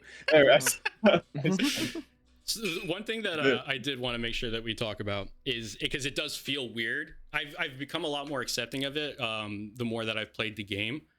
But and Anomalous, I'm sure you've got opinions on this because of the implication that it has for lore. But the map, it's odd sometimes. It is odd. Yeah. I think the biggest thing for me that felt off, that still feels off, that's hard for me to get comfortable with, is the fact that Yaniv is above Red Forest, and the Red Forest used to be like a really foreboding area. It essentially felt like the very hard difficulty zone of the zone to go to, where it was, you know, premium danger. Whereas I'd just be strolling through that shit in Stalker 2. Like, yeah, you might run into encounters sometimes, but it does not have the atmosphere that I think it really needs to live up to its name. And it's weird that you go through what feels like a very, like I said, high difficulty zone just to get to Yaniv, where I know it might not make, like, all right, I know the map was redone to be more realistic to like the way that the map actually is in reality, but that just comes with its own oddness after we already had a very gamey world built up. Because like, yeah, it just feels weird. Like I would have figured that Yaniv would have been right below Red Forest, and then you would have had to get through Red Forest to get up to like Pripyat or something like that. And maybe I'm like super wrong about that, but the Red Forest itself still feels weird to me. And then the whole lore behind Freedom protecting the checkpoint from Monolith just doesn't make any sense at all. Anymore. So okay, I guess I'm gonna spoil, but my first video on Stalker 2 is gonna be about that topic. I mean, a little bit. I will dive into these map problems and try to propose my, not solutions, but my interpretations as to why the developers made these changes. So you will see that, I guess, soon. It's in the process of being made. But I think in Stalker 2, the difficulty is not really linked to the areas, but more to where you are in the story. Like, for example, after the signal, enemies will start to have more equipments, more exoskeletons and stuff like that. And every time you progress into the story, the enemies you will encounter will be tougher, but it's not depending on the map you are, and that's really opposed to the previous games. In the previous Stalker games, it was not like that. It wasn't scaled by that, right? That kind of feels a little like Oblivion-y, the way like that it scales up with the story. But so for example, you can go to Yaniv from the get-go after you get out of the lesser zone, and you can definitely get there, go through like Rostog, the Red Forest, and Yaniv without much problems, even if you have early game gear, because you are in the early game. It's weird, and because then you they come have the back. trader progression. It should be possible, but difficult as all hell with all your beginner gear. It's the one place that you can get any modification for your equipment. And it's supposed to be set up that way because it's implied like you would go there later. But if you can get there earlier, then it's just like this weird obstacle of like other bases not having as much of a point because, well, I'm just going to Yaniv to upgrade my gear. Also, when you leave S.T.A.L.K.E.R, everybody fucking turns into an exo. It's like they had a mass Amazon order for exosuits and they got fulfilled the minute that you went went to go talk to Dahl, and they were handing those shits out like candy. So yeah, the progression is weird like that, where it spikes a few times. It's But and you're right. But even despite all that, even towards the end of the game, yeah, I feel like I could still wipe my ass with Red Forest. Like, what was in there? Like 2 Snorks? Welcome to Saiga. Yeah, The Saiga I mean- just deleted all my problems by that point. exactly. Yeah, Like when I played the game, guys, best for me, my penetration. first step, like I think it was as soon as I left Lesser Zone, I went straight to Rostock because I wanted to get the Seva suit in Wild Territory.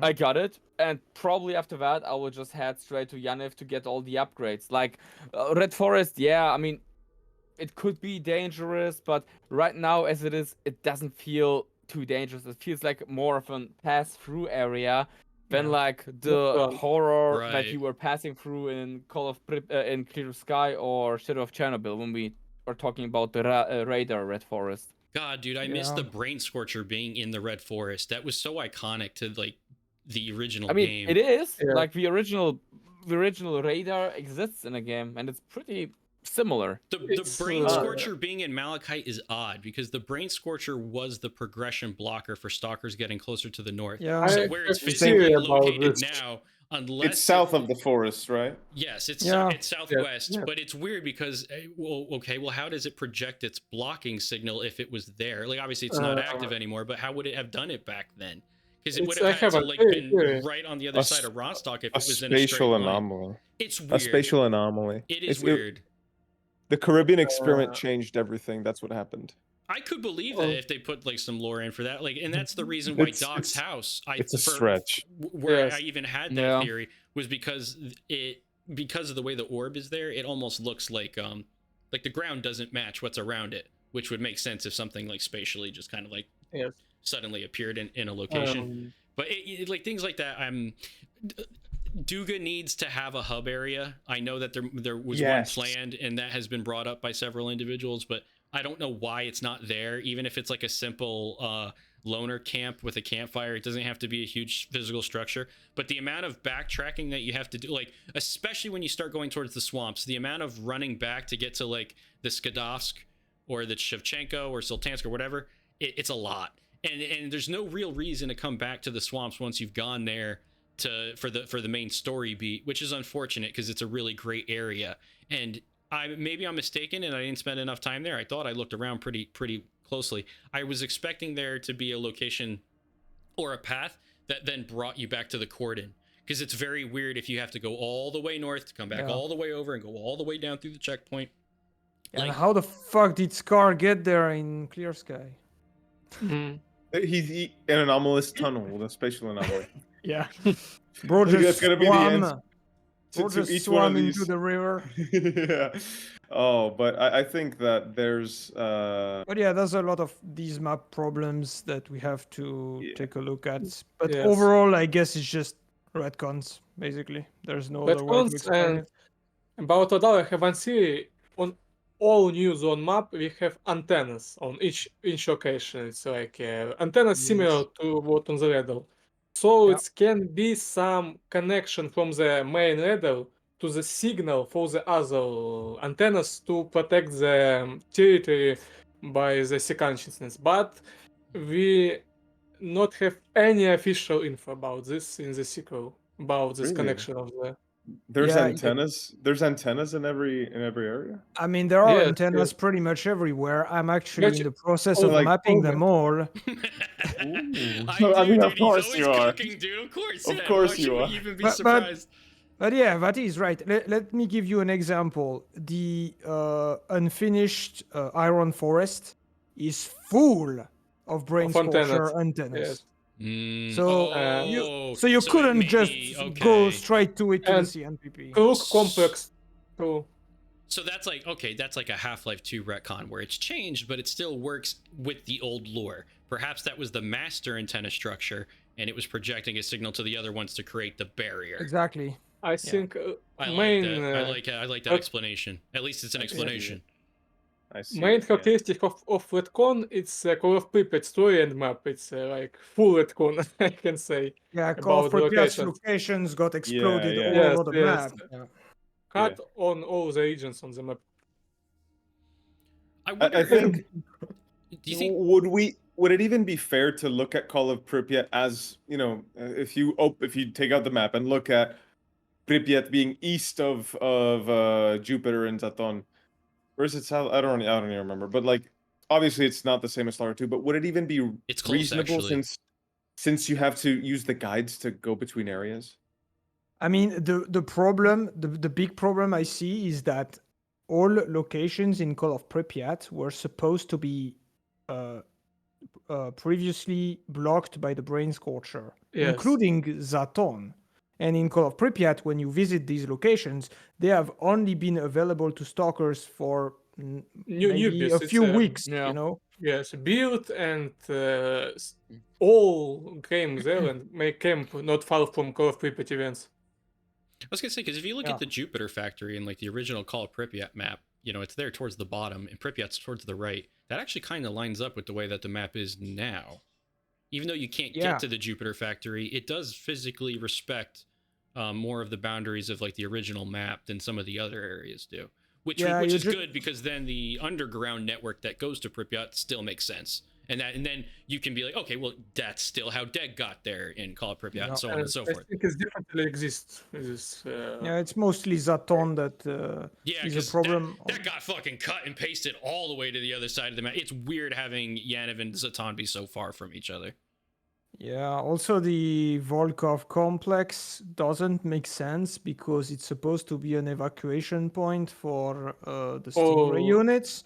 And Sokolov, he survives the crash of Stingray 4. Gayak saves him though, yes. Yeah, but he's supposed to like go to the evacuation point at the Volkov. So now with the new map, it means he walked all the way from Jupiter past the Red Forest all the way to the Volkov, which is now just north of Rostock. And then for some reason he goes back to the Spark bunker with Gary. That makes zero sense now. Unless there's some other lore that they put in there to give them reason to go back. I mean, probably it's just that the evacuation point is probably in another place. Yes, and story about Richter and Joker and Belch about the Cardan friends. It's now for the new story. These two guys is dead when Richter guides them somewhere. So in Call of Pripyat they dead separately from each other. Now they dead all together. Yeah, there are a lot of these like small retcons, which are fine, I guess. I mean, we should have expected this, but overall, like the main story is still intact. So exactly, it's fine. The main plot beats are really well put together. They synchronize incredibly well with like the lore that was laid out originally. And you just have to consider that we are like pretty diehard fans, so we're still not the majority of soccer players right now, but we'll notice like minor details. That's what I wanted to ask you guys. Do you guys think that it would matter to someone who's new to the games now and they go back to the other ones, like they experience this inversely? I would say yes, because it doesn't matter which direction you do it. If you go from Stalker 2 back to Trilogy, or you're a new player that plays the Trilogy and then goes to S2, it's going to be jarring. I think they have best experience to know this info. But always start with the originals and then go to 2, of course.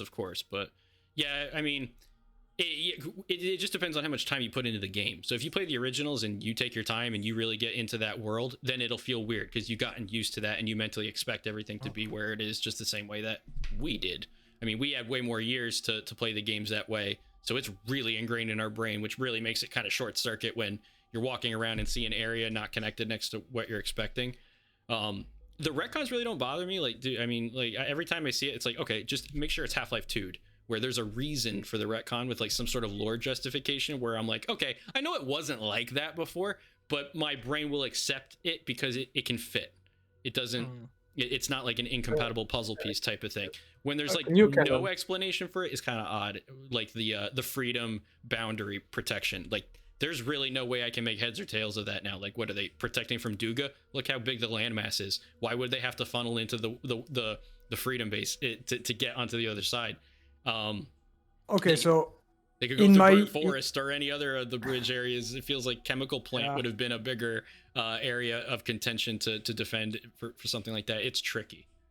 Yeah, in my incoming video, I will attempt to give an explanation as to why the brain scorcher is where it is, and also the military warehouses. So stay tuned for that.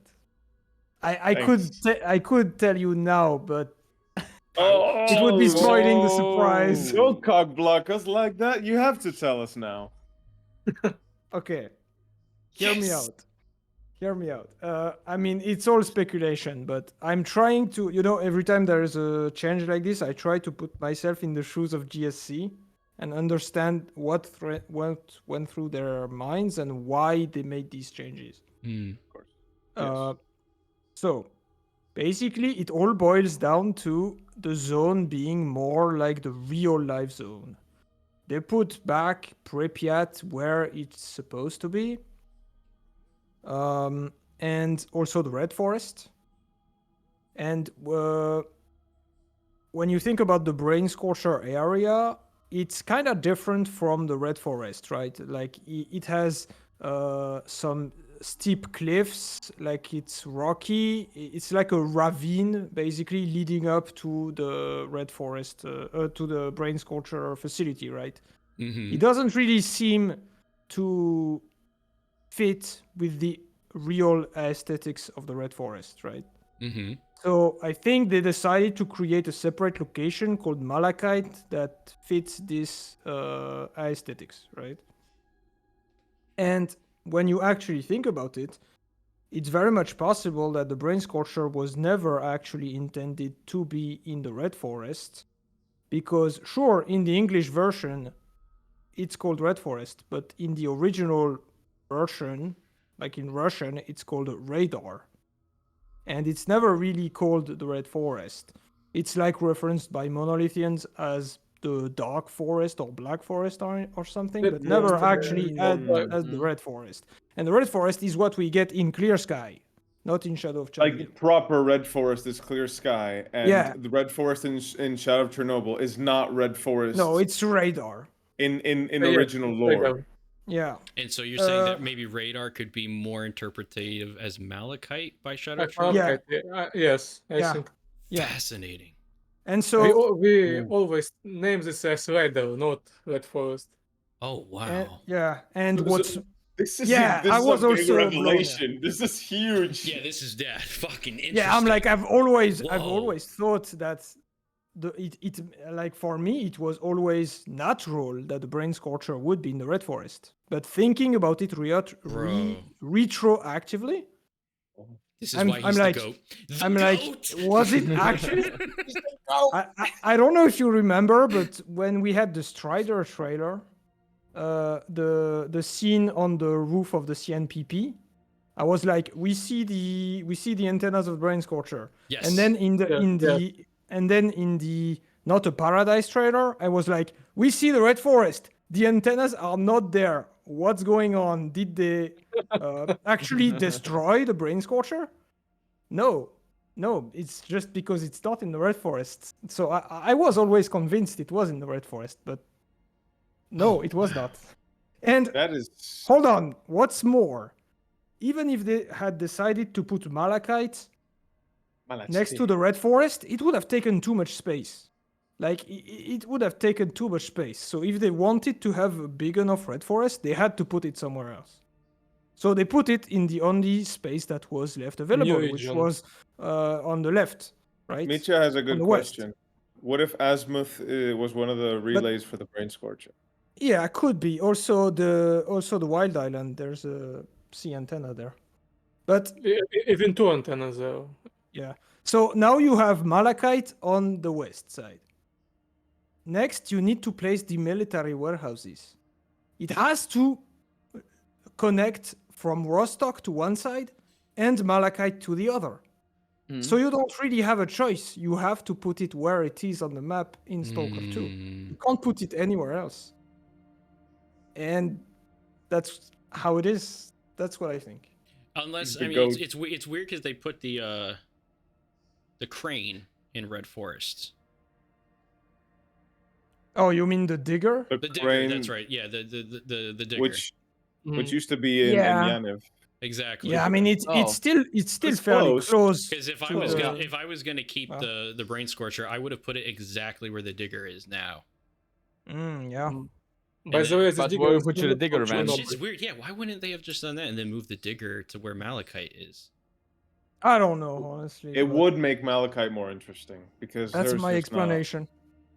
Well, Like, what- Malachite would be more interesting if you did something with the Scorcher, but there's no real reason to go there, at least in my run of the game. Yeah, but No, having no Malachite quest, so though. close to Yaniv would make it like kind of obsolete because you would have two trading hubs, two repair hubs, very close to each other. If So that, maybe were, that the- was- if that were the case, they- Malachite Well, could have just been redesigned to Malachite- not be as much of a Malachite hub does area. become does Exactly. become inaccessible. I know. in, But in that's a some bug. playthroughs. So Okay, Is just Yeah, they've talked about And, it a bit. It's not supposed to bug out with the reputation the way it's doing right now. And- okay, so I thought Malachite becomes like No, warden held. yeah. yeah, but after it's raided, the hub just isn't accessible And, anymore. No, Neo regardless Yaniv, of the bug. Through underground, you can enter it from the underground. I couldn't. That door was Yeah, locked. but I had there's to like use a no guide. traders here. I could use a guide to get in. Oh, maybe that's how I got in and used the tunnel to get out. Mhm. Hmm. Yeah, that's what I did. I used a guide to get to Malachite, and then I left through the underground.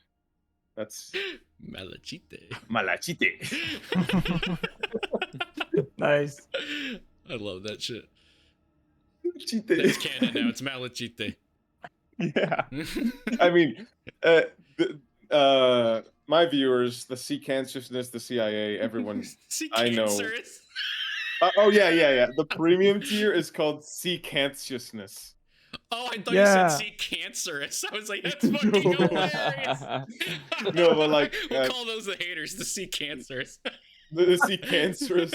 No, but these guys, like, whenever we chat, they're like, Malachite. It's Malachite. We're gonna have birria tacos at Malachite. You're all invited. Malachite. And it's so fun to say, Malachite.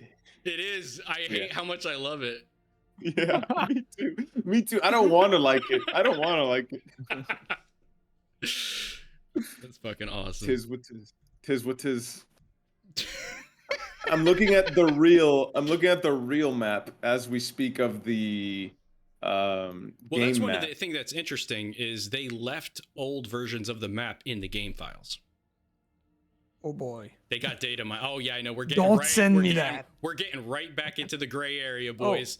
Getting right Uh, back I- into it. Billy had pulled it, but it it's shows not- like the twister where it is now. It was supposed to be further back towards the factory, if I'm not mistaken. Everything kind of gotten scooched. So there was a It's lot of not- physical moving things around over by the Yaniv Red Forest But area.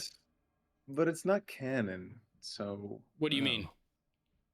What is canon? Well, I'll tell you this. It's as canon as it gets, because I'm not sure how intended they were supposed to be left in there, because all the areas that are marked for DLC are there and marked. Okay, I see. Okay, I I see don't where want to this is see going. that. Yes, you Yeah. do. Yes, you do. Who are you kidding? No, You no, want no, us- no, no. Of course you do. Come on, I've not taken a look at the leaks. I'm not gonna stop It's now. not leaks. This is in the game files, which according Yeah, to Mola is fair and but- square. Come on. Really? He It- said that. So we're calling him mullet, like a mullet of hair, not molit, like monolith. I don't know. Is it Molit? Molit? I've It's always a, said it's a molit. one. How do you pronounce It's the a number one? Well, I say molonet because if you put a one, the word molonet. Someone call Mullet. Get him in here right now. I'm just kidding. Mullet, Wake him how do we up. say your name? Wake up. Wake him up. I mean, if he wants to come, it would be nice It would be amazing to him. have in the Who show. wants to come? a community manager in the bar. Like at least for 30 minutes, right? Like it'd be so cool to have a community manager in the bar just for that. It'd be That'd so incredible. amazing. Hopefully Yeah. we can pull it off soon. I'm sure they're like really busy with working on stuff right now, so they're less likely to want to publicly face and chat. But I have a feeling like when the roadmap drops, maybe they'll be able to kind of lift a little bit more of the NDA. Mm. Because that would That's be awesome. God, it would be so awesome to have like just like a frank interview and I just think it's hear them talk really about it. dangerous. but it's really, I think it's really dangerous for them to pull out the, like, in terms of expectations, to pull out a roadmap, because they wanted to release more than they did at launch. So they Sure. announce a roadmap. They're gonna want to release. I don't know. I'm sure they're balancing a million questions. Can we achieve the time that we're setting here? How long is it going to take us to hit these milestones? Maybe that's why they're waiting. Maybe they're looking at the workflows right now and saying, okay, we've gotten X amount of done since launch. If we project this way, how much more can we get done? It's tricky. Easy. They're in a very difficult position. I have always given them all the context and understanding, because they're going through everything that you possibly can have thrown at you. And like when we were talking about the fire before, who knows how much material was lost in that fire? Think about that too. Let's just say a random 3 months of work. It's like, okay, that's a lot. That's 3 months now of material that's just fucking deleted from development time. That's a devastating setback. Look at how good the game is now compared to launch, and that's like almost 3 months. Like, and now imagine losing all of that to a fire. That's rough. That's rough. I think the fire was worse than we maybe think it was. I think it's worse than everybody anticipated that it would be. Yeah. Which is unfortunate, because I mean, dude, like, oh my god, I sound like a broken record, but it never stops being true. But like, you've got COVID, you've got the war, you've got the office fire. Like, this all adds up to very real circumstances. Also, when they had to move to get to Prague, those people weren't working on the game. Like, they're moving. Exactly. They are logistically handling things. Like, yeah, I mean, people don't realize that so much of that development time had been taken away from them. So like, when the game comes out, if you're not a S.T.A.L.K.E.R fan, you don't know like all the culture of what's going on with the game's development process, you could easily go pick it up off the shelf at Walmart and be like, what the fuck? Like, why is this not as polished? Like, this is weird. But if you know everything, then you realize, okay, that game would have been far better if it had a little bit more time in the oven to cook. They had no choice in the matter. Or not a flipping war going on in the background. And if we could change that, I mean, that changes everything. Then we go right back to the old days of, would the game have come out in April 2022? I never thought that it would, but you take away COVID and the war, and that conversation becomes a lot more possible, in my opinion. But at the same time, the ambition and scope of the project was so great regardless, that I still think it would have ended up getting delayed. But I think it just would have came out in a much more polished state, or feature complete state. I don't think Iron Forest would be cloudy on the map right now, or CNPP. Maybe that would have been recalibrated to not be a DLC update. You know what I mean? Like, it's hard. All we can really do is speculate. But I mean, I give them all of the benefit of the doubt. Like, they did the most with what they could, and nobody's perfect too. Leadership's trying to do their thing, the developers are trying to do their thing, and you're never gonna roll a nat 21 with every decision that you make in life. So some days may not be as productive as others. You got a million different things going on. Like, I'm very, very happy with the state of the game as it is right now. I love it. It's unequivocally S.T.A.L.K.E.R 2. There's no question in my mind or doubt about that. And what's so good is that we didn't get something that was so botched at a core level that it could never grow into being the game that everybody wants it to be. All the game is right now, it's missing some stuff that like you can add back in. And then, like, when people have asked me, they're like, Tom, like, how do you feel about S.T.A.L.K.E.R 2 right now? What score would you give it? And it makes my fucking head spin, because I love it so much that I want to give it like this like super high score. But then I'm thinking, okay, well, think about all the stuff that I want from it right now. If I add that in, what does that really become? And the best way I can put it is this: if I were to give a 1 through 10 scale kind of rating, 9 to 10 is as wide as going from 6 to 9 in a way. That last number is like, because what is a 10? A 10 is like, I've never played anything that gave me this experience. It's a master fucking piece, right? And any game you could, I guess, make better with graphics or content or whatever, you feel like you could always add more to something. But at what point do you say this is a feature rich or feature complete thing, and you just judge it for what it is? I would probably say that S.T.A.L.K.E.R 2 is somewhere between an 8.7 and a 9 right now. Which I know a lot of people are probably going to be like, wow, Tommy's saying an 8.7. But like, I'm trying to be as like objective as possible, because when I think of what I want from it that's missing, that will bring it up. That'll take it to the high nines. That's a really interesting thing. That you were mentioning how specific like 9 to 10 can be as wide as 1 to 9. There's a creator called Acorn Cinema who has a rating system that I absolutely love. He rates games as if they were like actors. So there's like a Natalie Portman award. There's a Sigourney Weaver award. There's a Mila Kunis award, stuff like that. So you kind of get it. I know what I'm getting with this actor. So like, I think we can also give our Stalker 2 a celebrity or actor award. I think, like, for example, Stalker 2 is Christopher Walken. that's for you. Is it for you? It's the lion speech from that one movie he did, that pool hall junkies. The bathroom scene about the lion having to remember who he is and tear everybody apart. That's Stalker 2. I think Stalker 2 is Mark Wahlberg for me. Marky Mark. Why? Because it's got a funny history where it used to be a rapper. Like, exactly. Like, there's just like he's an actor with jank. Sometimes, you know, you can see the potential in things, but then he takes you places with his performances that are just top of the line. So if I were to rate Stalker 2, it'd be the Mark Wahlberg award. Stalker 2 is one of those things where I feel like it, in many ways, it does things better than the original games did, but there are a few things that are not as good as the original. And the A-Life simulation is one of them. And I think that's where it kind of knocks me down a peg, where I'm like, okay, like, I have to admit that. I have to be, like, you know, objective about that. Like, that is the case right now, but it can get better, because if we were having this conversation in this podcast before the first A-Life patch, we'd all be having very different discussions than we have had today. And you know, what really bothered me was when people are like, oh, A-Life is a lie, it doesn't fucking exist, this, that, and the other. And I knew it was not true. I just knew that it wasn't true. And I'm like, oh, this is fucking killing me. This must be killing the developers, because they put all the work in there and people aren't able to see it and play it. And so they're coming up with all kinds of falsehoods. And it's so unfortunate. So when that patch dropped, I was like, thank fucking God. And it came out quick. We were polling people in the Discord. We're like, how long do you think it'll take to fix A-Life? 6 months, 4 months, a year. And then like 2 weeks. Then 2 weeks. weeks. It was 2 weeks. Granted, when we say fix A-Life, there's more work to be done on it. But going from not being in the game to pretty good base. To 3 bandits spawning behind you every hour. Yeah, it's and also keep in mind, like, these things, Stalker 2 is low-hanging fruit as a punching bag for Xbox and Microsoft haters, for Russophiles, for Unreal Engine haters, for anybody looking at an excuse to attack something closely related to Stalker 2.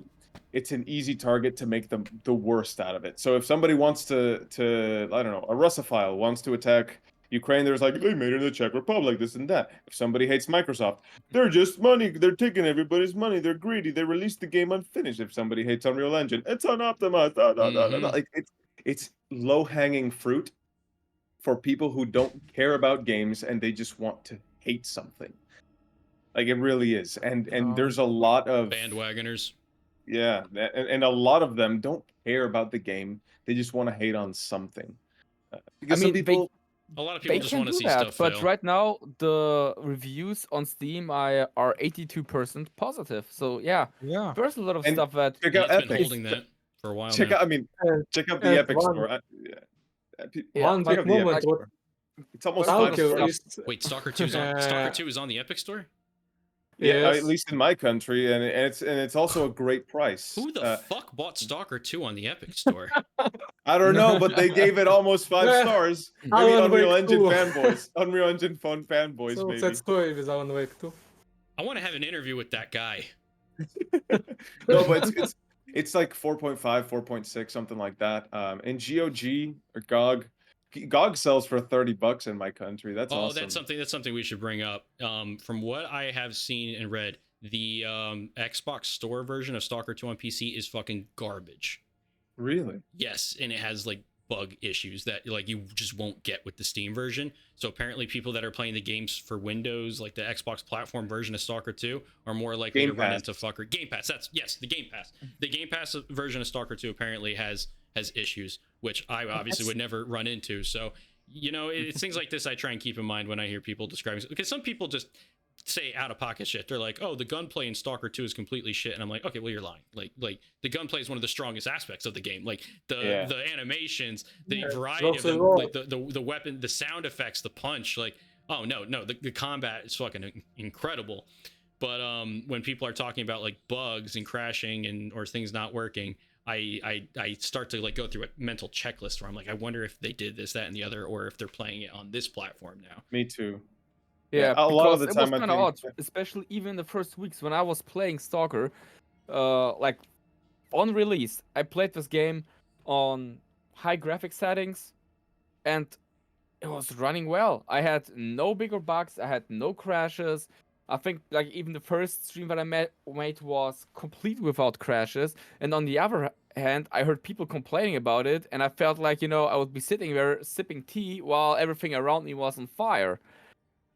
So it seems to be kind of depending on which system you're playing, where you're playing on, how you access the game, and I'm quite sure that there is a lot of stuff that could have been improved at launch. But overall, my experience has been rather positive, and I think that many of the critique points that Stalker gets kind of trashed for by certain people are critique points that you could apply on most of AAA releases, because we are not at the era of gaming where games had like a few gigabytes and you could run them. We are talking about a game that has like I think 160 gigabyte of content. And of course, 160 gigabyte of content will cause issues at the beginning. For sure it will. But because Stalker had such a rocky start, and also I think there might be some politics involved, certain people are more prone to confirm their own bias regarding the game by really looking out for issues that without especially looking out for them, they might not even have noticed. I have the same thing with games that I don't like. Like, I really don't like League of Legends and stuff like that. So every time League of Legends does something, I check for reasons to mock it for it. And I guess people do that I with have to Stalker as admit, well.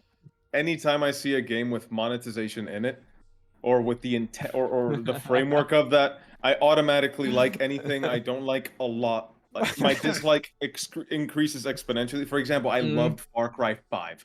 Loved Far Cry 5. Couldn't get enough of it. I loved it. I don't care what anybody says. It was a playground for me. I loved blowing stuff up. But then comes Far Cry 6, built in a live service framework, and I absolutely hated it. And I looked at reviews, and people were, and the criticism people had for it was nowhere near what I had for it. It was like, it's a good 7 out of 10 game, just like Far Cry 5. No, it was an atrocity. A negative score. It's even. unfortunate because Juan Carlo Esposito was fucking incredible. It's the only yeah, thing. like- His back must be hurting so much from trying to carry that game, dude. Yeah. He's like- a phenomenal Well actor. said. Oh, it's a Far Cry game where you can't pick up weapons from the ground. Really? You Damn. cannot pick up weapons from the I ground. didn't realize that. You're That's supposed fucked. you're supposed to use the live service store interface thing where you Garbage. buy charms and it was very frustrating to just see how the game was being prostituted. That's the word. It was being prostituted. Yeah. Every mechanic was being spun into live service. Need ammo? Need to buy it from there's these Jesus. armored enemies who you And can't then you shoot with forget. normal rounds. You need to buy these armor piercing rounds. It was so No, it feels disrespectful. It is Yeah. disrespectful. It is Ubisoft- disrespectful. It's like seeing your prom date 20 years later and she looks like a mess.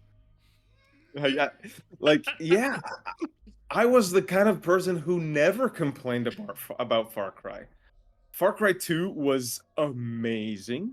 Far Cry 3 was like fun, like a playground, but I still enjoyed it. People said it was less hardcore than 2, which is fair. Far Cry 4, I went into it with all the prejudice in the world and loved exploring the mountains. It was a great, great, great setting. And Far Cry 5 was like, you know how Doom went from Doom 3, which is realistic-ish, serious, to Like the Doom horror game, 2016.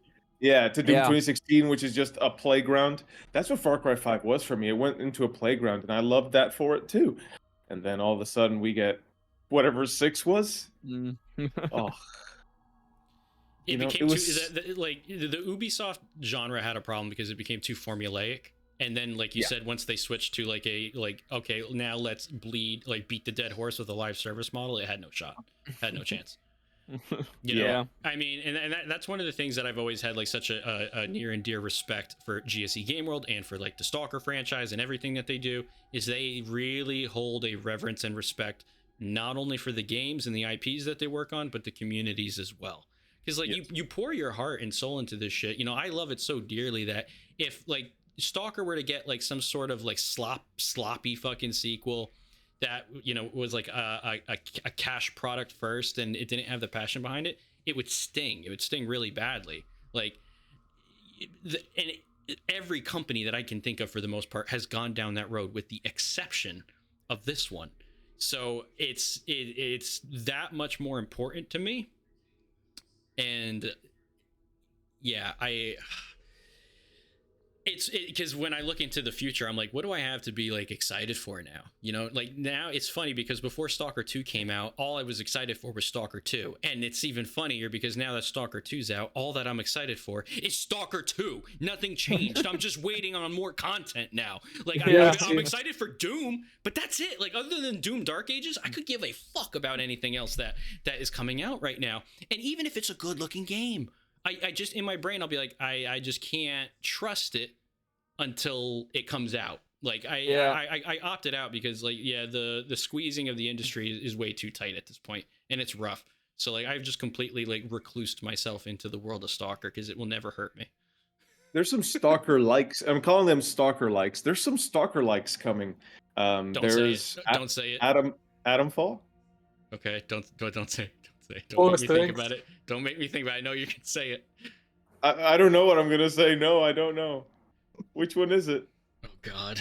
Oh God. Look, Stalker is Stalker, and nothing else can replicate it. There's nothing else like Stalker, but by Stalker Mosey like knows. I mean, Mosey knows. No, by Stalker don't like say it. No. by Stalker like I just mean games that clearly are designed with nods and tips of the hat to Stalker. That's what I mean. For me, it's really difficult because I feel like even though I've played the game like once with 130 hours in, I still have the feeling that there's more content for me to explore. And like tomorrow, KCD2 releases, and I'm sitting here and like thinking, that's a great looking game. Actually, I would love to play KCD2. Like I've been in Prague, visited Warhol Studios and stuff. I know what the game might look like. Chernobylite 2, that was the one. Like, I feel like I should like even live stream that KCD2, and I would love to play it. But I just feel like if I would do that, Stalker would just be left unfinished, even though it's stupid because I finished the game. But I just feel there's so much more to explore. You have not. The zone never lets you go. New stuff. You have not, Starion. You still need that one ending you don't have. You have not finished the game. I need the Spark ending. I need the Ward ending. Yeah. So you need 2 more endings. Oh, you're gonna love them both, really. But to me, the Spark ending, I'm not gonna ruin anything for anybody, but the Spark engine was, I think, I'm trying to not spoil anything. It really moved me, right? It was a very emotional ending for me. Yeah, it's By kind of the a way, roller Spark coaster. engine can spoil. Well, don't spoil me. I don't want to know. I don't want to spoil it. Yeah. Myself. Yeah. I just wanna say how. So I can embarrass myself in stream by getting emotional again. Again, you have one moment. Sure. Zombies can spoil Spark ending. Ooh, No really? way. Yes. Oh, I know what you bro, mean now. I'm so I know close what to you taking mean. off my headset. I'm so close to taking off my Wait, what? headset. I know exactly what you mean about the I didn't think about it, but you are 100% right. Don't you have to turn the audio around for the zombies like the original games, or can you actually understand what they're saying? They saying the words in like in trilogy. About mama, about child, and about Spark ending. I'm putting it back on. and about Spark engine. But the thing is, Tommy, since we couldn't understand, they weren't speaking English in the original trilogy, so we don't remember what the zombies said. But there's these videos where they translate memories about family, about child. Yeah, they hit hard. Yeah. Yeah. The monolith chatter as well. in Call of Pripyat, especially after they've been abandoned. Oh yeah, yeah, yeah. Yeah. Also, Man.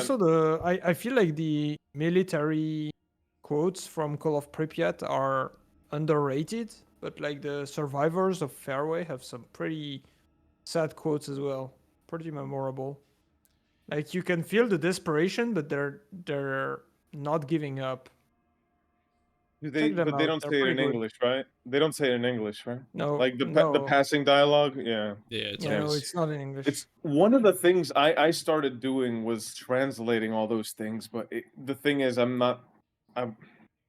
the way that the audio files were organized made it really tedious for me to keep track of everything, and I just abandoned it. But now I'm really regretting not finishing that. I had spent like a whole month translating all those lines, and I wasn't even 10% done. I was okay. I'm not a modder. I'm completely out of my skill set here. But damn, I wish I had followed through with that. I'm not gonna, but I wish I had. You know, Adam, like we talked a lot about the story, cutscenes and stuff like that. God, I hate bringing it up. It stands out. There's one cutscene. All the cutscenes in my run were brilliant, brilliant. I know about it. He knows what's you wanna happening. say. There's one that stands out though as not quite being up to the caliber as the rest of them, and unfortunately, it is the E3 scene, the one from 2021 that I was looking forward to for many years. Yeah. What is there to say other than what the fuck happened? Sherlock's face wasn't animating. That didn't help. The lip sync was off. The random radiation in the beginning doesn't make sense, especially with the sound effect. It's very distracting. It's the pacing of it is rushed, and then it's comical. I mean, the punch had me fucking laughing my ass off when I saw that scene. That was not the emotion that I had the first time I saw that scene in preview. It was super dramatic and serious, and it's crazy too because even in the preview, like the animation quality of like the mouth. Like right to the end, even when he says Svegda, like you can see the lip like purse and touch and everything, but it's like, okay, did they have a model before Phase 2 audio with NVIDIA when they decided, okay, we want to try and have the lips auto synchronized for different languages? Was it hand keyframed before? Because schizo time, if it was a decision between having more language compatibility for lip sync, wasn't worth it because it didn't even work out. And like most of the lip sync is broken as it is. If it was keyframed, it should have stayed keyframed because it looked way better before. You can tell when it was like when it's failing. Because some of the automated these random NPCs out of the blue are gonna have perfect voice like facial expressions. It's just not consistent. And the patches have helped with that because, especially in the early game, and I've been playing in Ukrainian the whole time. The way to play, but play in English.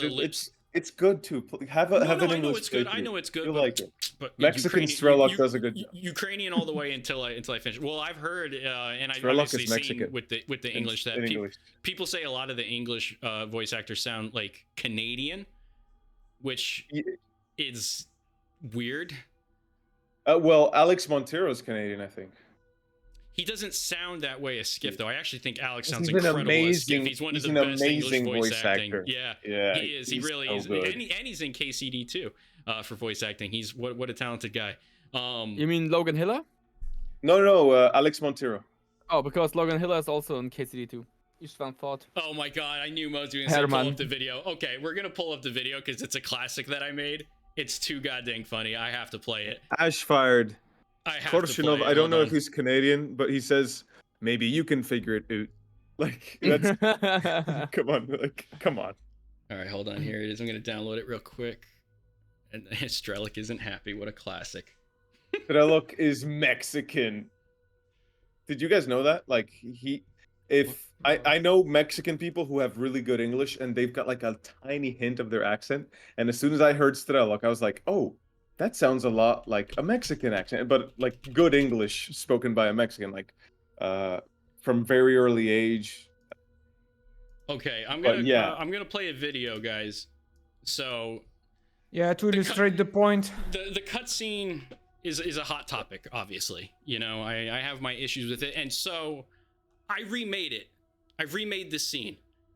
I know you weren't expecting that. I went ahead and remade. I thought I would go ahead and put my own personal touch on this scene as how I perhaps would have interpreted it, and so I intend to go ahead and share this with you right now. This is spoiler alert, of course. We're getting into the spoilers, so I present to you S.T.A.L.K.E.R isn't happy. Here we go. Він страждав? Ні, Добре. Він на це не заслужив. тебе чекав. Думаєш, я не намагався зберегти йому життя? Зона не могла бути вільною, поки він був живим. Було того варте. Подивись навколо. Ні, Скіфе. Я нікому не віддам. Bought that prick's face when he saw the gat. Який я готовий повернути. Я захищатиму її. Зоні не потрібен твій захист. Вона сама про себе потурбується. Grizzly Adams, motherfucker. Говориш ти, а я чую слова доброго доктора. І таємниць зони. Bought that prick's face when he saw the gat. Пов мене. Він врятував тобі життя, сучий ти син. А ти так жодного разу і не подякував йому. Кожного разу, ти думав тільки про себе.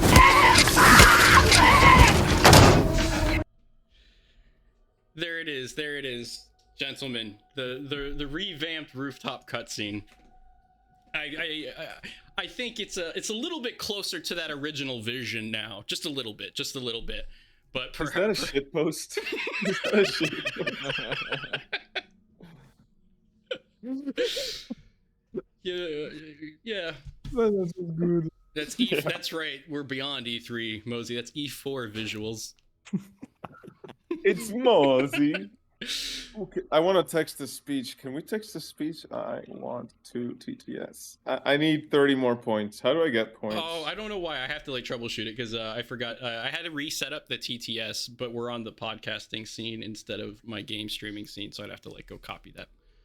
Oh, so source. it won't work if I send it. It won't work. Yeah, it's disabled on this scene right now. I have to like tinker with that and re-enable it. I forgot that I didn't put it in here, but I didn't want to try and mess with it live. Oh, thanks for letting me know. That way I won't waste those credits. Save the points.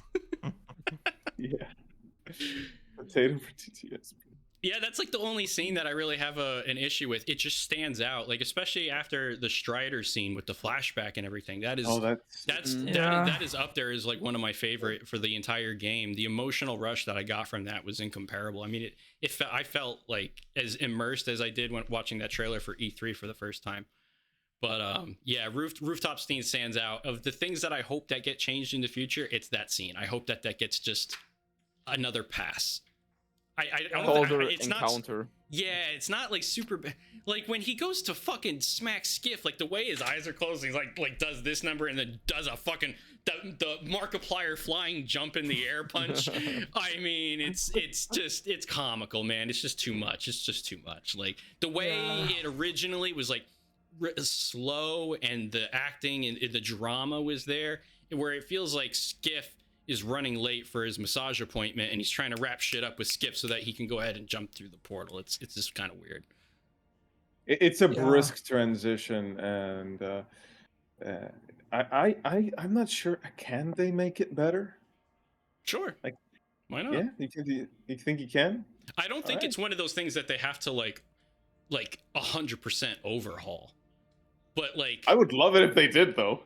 Sure, no, yeah, I mean, but that's the thing, right? Like the E3 visuals were next level. Like there was a downgrade. I've come around to finally being like, okay, yeah, you know what? It's not the same. Like if you look at the trees in the background, like towards Wild Island, like the background does not look that good.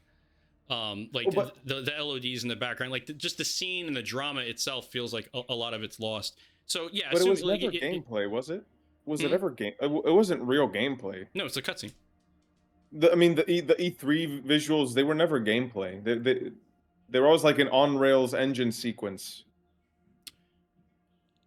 Okay, so I love Look to. at it closely. I love to get into trouble and dance around things that you're not supposed to talk about. So if you want to talk about the way it used to be, they were project files. They were legit, but they were vertical slices. So they were set up to look a certain way. It wasn't a build of the game in its entirety type of thing. It was a vertical slice for sure. It was like, what would this look like? All I know is like the artists were like, what would the gameplay look like? That was their visual target. Yeah. Which, that's all well and good. It's not the visuals that really bother me as much. It's the acting and the voice work and S.T.A.L.K.E.R's emotional delivery, and it's weird. And I'm not gonna lie, I kind of got used to the way he looked in E3. Like the hair, like all right. So everybody said the hair was gonna be a bait and switch. And I was like, that feels weird. Why would it be a bait and switch? And then it's a bait and switch. And then it was exactly that. Like that felt a little cheap. Where I was like, man, we were supposed to speculate on who this character was. Because I mean, my reaction to the trailer originally is right there. I was like, basically like, no way. Like, you know, could this be S.T.A.L.K.E.R? Guy looks like Leon S. Kennedy. Like, you know, it wasn't like that much of a stretch to imagine that could have been S.T.A.L.K.E.R.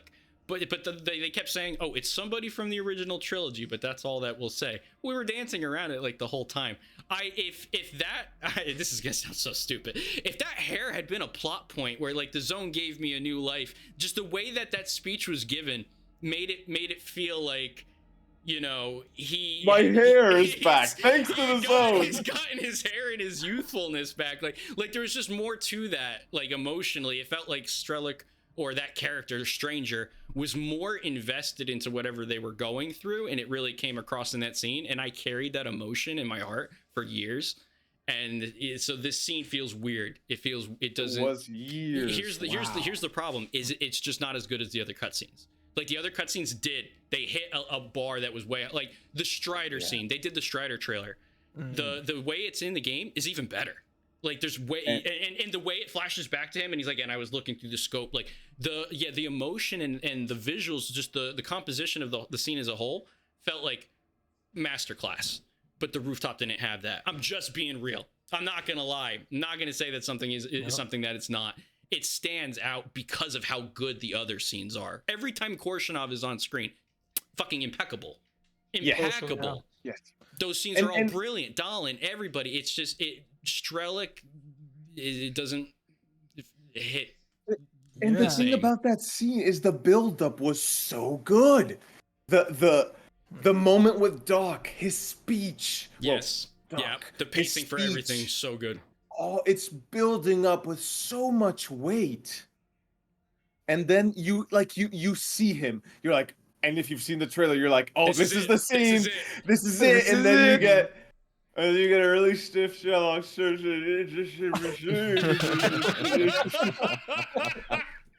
So, oh man, Oh, bro. Fucking A.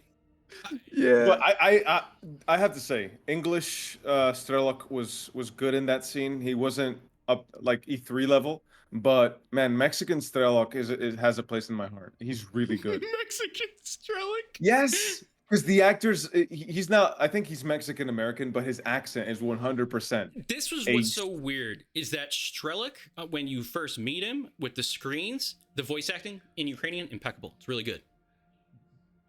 I don't know what is going on the rooftop.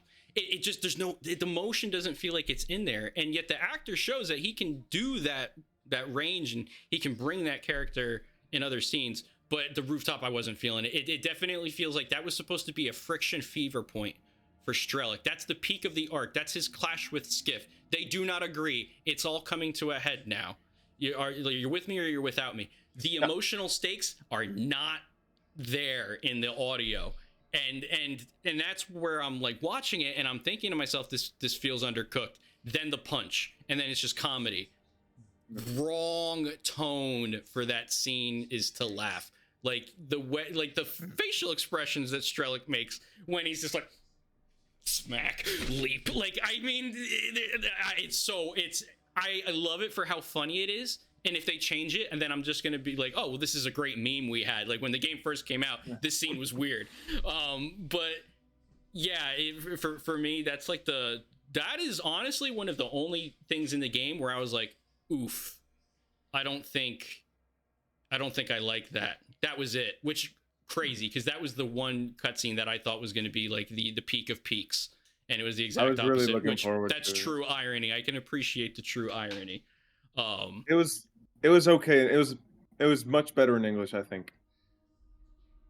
The facial animations weren't working properly. I'm gonna replay it in English, of course, but yeah, at least I know it's not gonna like fix the whole scene for me because I still have issues with the way it's animated and everything. But I don't know. Do you disagree, Starion? Starion's just like listening to me rant about this scene. I'm just surprised that this game has caused so much controversy, that even though I might agree with some points, there's some that you could see in a different light. But overall, there's one point that we have right now not discussed yet, and that is the missing multiplayer. Oh well, that's definitely coming with Roadmap. With We should that's probably roadmap. throw that. Oh yeah, okay. That's the roadmap point. The last I don't care. The last I don't thing, play multiplayer, so You will. Come You will on, be don't- with us. I will. I Parents will. are I not will. gonna join. I will, but I don't usually play multiplayer. Look, if I join, come on, you've got to join, right? I mean, I don't play multiplayer because I'm afraid you guys won't like me after I beat you so hard. Oh, yeah? it's Take our challenge. chances. We'll Yeah. take our chances. We're gonna see that. We'll love you no matter Actually, what. we did Say I that used again. I used to be I used to be insane with Insurgency Sandstorm, for example. I used to love my hardcore shooters, but the reason I stopped playing online is because I couldn't pause, do something else, and keep playing. Like that's the one thing. It sounds so petty and so small, but think about it. If you pause like every 2 minutes to answer a text, because I've got a lot of stuff going on usually, or editing a video. The thing is, I can't do that with multiplayer games. I have to dedicate my life and soul to them while I'm playing, and that's it. I think it'll Simple be as that. fun to I just finally hope have a that chance it to will play be- with other That stalkers. might be something special Yeah. with it. Oh, I played Shadow of Chernobyl multiplayer with a latency of 200 milliseconds, of course. Oh 'cause, yeah. it was a spaghetti netcode. oh man, it was a Bro, I remember Ukrainian our last server. tournament. It was a mess. and how did you guys play? It was like with fake LAN, right? Fake Yeah, system Radman link? VPN. Yeah. So I was doing something very similar. It was faking a LAN party, basically. Yeah. But it was fun still. I loved It's it. a classic Fallout games with Redmin. Yeah, I don't What- think multiplayer is probably what was coming it like? until the technical issues for the game are probably completely sorted. I know, Vati, you certainly played multiplayer. Tommy, you did too. Like back in its day, did you guys play the multiplayer? Oh yeah, I played on Like- GameSpy Yeah, of Arcade course. back in the day. Yeah. Oh, Sometimes. I'm new to Stalker. I only started playing like after I played Kingdom Come Deliverance, and I was like, I want a shooter like this, and people said Stalker's the closest thing to it, and yeah, I've only been playing Stalker since 2018 or so, maybe Oh. yeah, I'm new. I'm relatively new. Like I like play Starion Stalker. says, we tend to be more hardcore, but it's the only thing I'm kind of sad that the Legends of the Trilogy, or Legends of the Zone trilogy on the consoles doesn't have the multiplayer. Which I don't know how much value would or people would get from it, but I miss it. It would have been nice, Yeah. and It'd be I pretty think fun, it's yeah. the best vanilla build of the game. I've when I want to play You know what? They did say they were gonna do that next gen update, and they had planned to bring more patches for the original game to PC as well. Oh, So the PC, yes. maybe when they do this big update that they plan, and that's probably going to be included in the Awesome. roadmap. If multiplayer came to consoles, that would be really cool. That's gonna be awesome because, It would dude, surely by that point have better netcode and latency. That would be a reason for me to turn my Xbox on, would be to play Stalker with you guys and just have the original yeah. trilogy. We'll do a console trilogy tournament, and it'll be easier just because we know we'll have dedicated servers that work worth a damn. That would actually be pretty nice. and hopefully because the original trilogy being an 8th gen version, it doesn't have native mouse and keyboard support. 8th gen games don't do that, Oh. so we have to play with the controllers. So you best start practicing, guys. Good thing Oh. I got my MSI controller. Oh boy. Oh, me too. Me too. I got it. Here it is. Yeah. I don't even have a Oh, I'm console. so So. jealous. Which faceplate did you pick, Tommy? Did you pick the white one or the brown one? I haven't unboxed it yet. I mean, I have it planned for a video. I know. Content is king. I forgive you.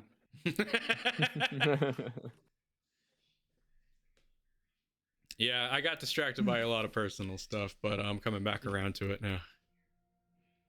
When did you get it? I got mine. Oh, it took forever to get here. I think I might probably got mine like a week and a half ago.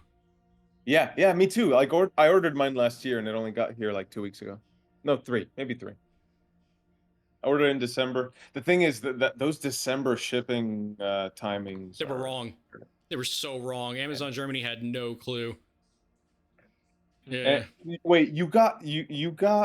I bought my controller from MSI store. I Yeah, bought but- my first one. All right, so quick story. I bought one of those controllers for one of the developers.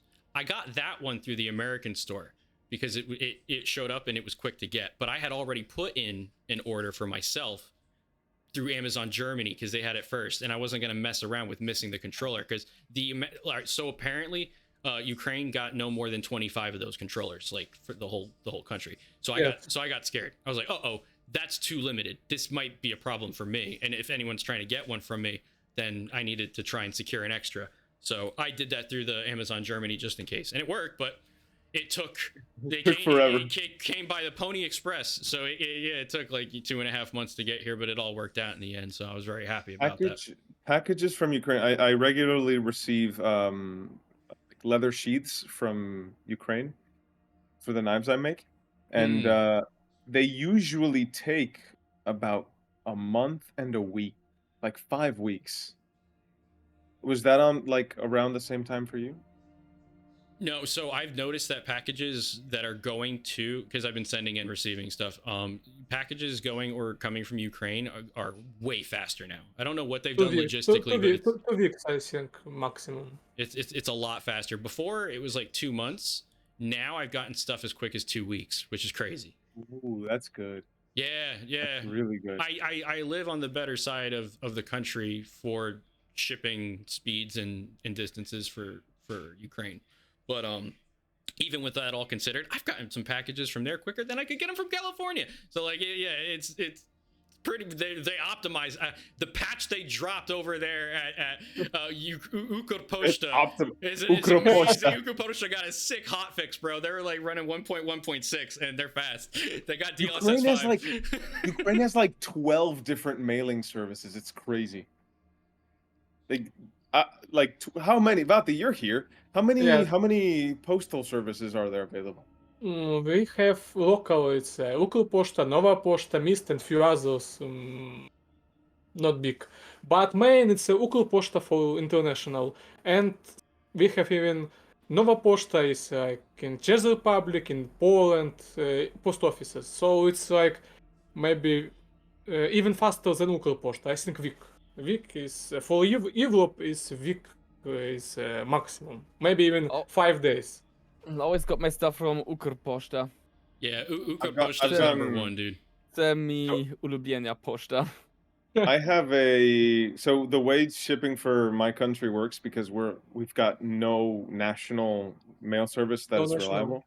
I have a service that has a shipping address in Madrid and another one in Miami. So I get if it's a European package, it arrives in Miami, and if it's European in Madrid, and if it's an American package, it's in Miami. But like, man, that's so weird. The amount of shipping services that you guys have is insane. It's cool though. Good to have options. We have options. Nick, you know what's funny? You put Nova Poshta is the best. I've only had one experience with Nova Poshta, and it took over 2 months for a small package to arrive, and I never got it.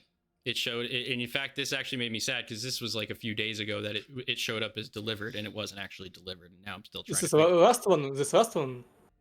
Yeah, that one body that I was and that's the thing too with Nova Poshta. Like I'm still practicing Ukrainian, but I have to translate some stuff that I don't know yet. And when I use their website, I can't figure it out because when I right click and translate to English, it's all in Ukrainian still. So I had asked Vadi for help to try and like figure out what's going on through the service. But yeah, it showed as delivered and it wasn't. So I've been sad about that. I feel bad. But yeah, so I don't know how I feel about Nova Posta. Was it a one-off situation? Perhaps. I'm not gonna condemn them for that one scenario, but I will say that I never had a problem with Ukro Posta. Every package I've gotten from them, I had to sign for. So like if I know, like if I have a tracking number and I know it's going to be coming that day, I'll just work from home because I know I'm going to have to sign for it. Otherwise, they're bad, dude. They don't even put a note on my door to let me know if like they try to deliver something. So I get nervous if like a blind delivery is going to come and I don't know about it because I wouldn't even know to go to the post office to pick it up if it was sitting there for like the grace period before they return to sender or something like that, you know. Ooh, that would be a horrible thing. Return to sender all the way It's from. double paying. Yeah, that double pay. Yeah, exactly. I don't even like to think about it. I think back when I did that unboxing in 2023, when they sent me that crazy awesome box, and I had no idea that was coming. I had no tracking number. I just happened to be home that day, and then the doorbell rang, and I was like, "What is this?" Like, I easily could have missed that. So I get super nervous when I think about that. So yeah, if anyone's watching, please tracking number. Just It was the fate of the zone, and like it would have been really funny if that was like their third attempt before the grace period. Oh like my they had god. Oh my god. I mean, it's better I don't know the stress that would give me. That's why I said it. That's why I said it. Oh man, I want to get back into the zone, guys. I'm feeling it. My favorite Fair enough. my favorite skit is I want the zone to take me away. Yeah, when you're walking I down just the want the street. zone to take me. Yes. That is such a great clip that you did for Mosey's video. I loved that so much. The editing was incredible. Bro, the thing is, Mosey asked me to make like a short little video about what stalker means to you. I'm so dumb. I didn't understand that he literally meant talk about what stalker means to you. I totally misinterpreted instructions, man. I didn't realize how long or what he No. yeah. He was like, make a video about what stalker means to you. I was like, Drops the hardest meme edit of the whole year. so okay, what? I never thought that I needed to just talk. I'm sometimes I'm just dumb like that, but yeah, that thing was accidental in a way, like out of misinterpretation. I'm glad that it was enjoyable because I was kind of scared that people wouldn't get it. If you think about it, like once the video dropped, I was like, oh, that's what we're supposed to do. And I was late too. I was late. I sent that thing to Mosey a day or two late. Yeah. So Wait, there was a deadline? are you very timely, Anomalous? Like, are you usually on time with things? When I do things for other people, yeah, I try to be very much on time. When it's for myself, like my videos, oh boy. Yeah, I can am empathize not with on that. time. It's only right that stalker community is literally on GSC time. Yeah, I think so too. I think one of the reasons we love these games so much and tolerate the I guess you could say hiccups Well, we know the is struggle because on how to make content. because we're like that too. Yeah. I think that's it. Like we can understand how empathize it with is. that. Yeah, Yeah. very relatable when you're like you have a goal or an objective in mind and you're like, man, but can I really make that? Am I going to run into like, oh, I want to do this to make it better, or I'm going to feel it's not good enough? You'll ask yourself a lot of questions even if you're working on completely different tasks. Like making a video game versus making a video are two different things. Yeah. But that mentality, it's the real recognizes real. It's like, yeah, I respect the hill that I see you climbing up and the boulder that you're pushing up along with it. So Yeah, and we also. Mosey has a question for us. Oh, You want to read it, Tommy? all right, Mosey says, "Arg, gotta go. I got one more thing to say. What do you guys think about S.T.A.L.K.E.R in the game? I'm thinking he's top 3. His introduction at X18 is perfection and sets the tone perfectly. The meeting at the sawmill is peak Stalker, and the twist at the end is so good. Yeah, I agree 1,000%. I think just as much as I hold Strider as a beloved character in this game, I love everybody in this game, honestly. I mean, I think everybody really hits, but Strider in particular, the eccentric energy he brings, his actor is fucking incredible. The performance is astonishing. It's, I mean, the brainwashing hallway and him doing, you know, Shakespeare with the skull, like, the emotion he brings in every freaking scene with Scar is amazing. I mean, even once I got to the point of the story where I emotionally didn't really agree with Scar, I thought he was like too fanatical, he was too lost in the sauce, he just was accepting C conscious at a face value level, and he was too vulnerable to being manipulated or not seeing the truth for what it was at that point. I still was rooting for him in a way. Like, I still wanted the best for the character because I could see why he was who he was.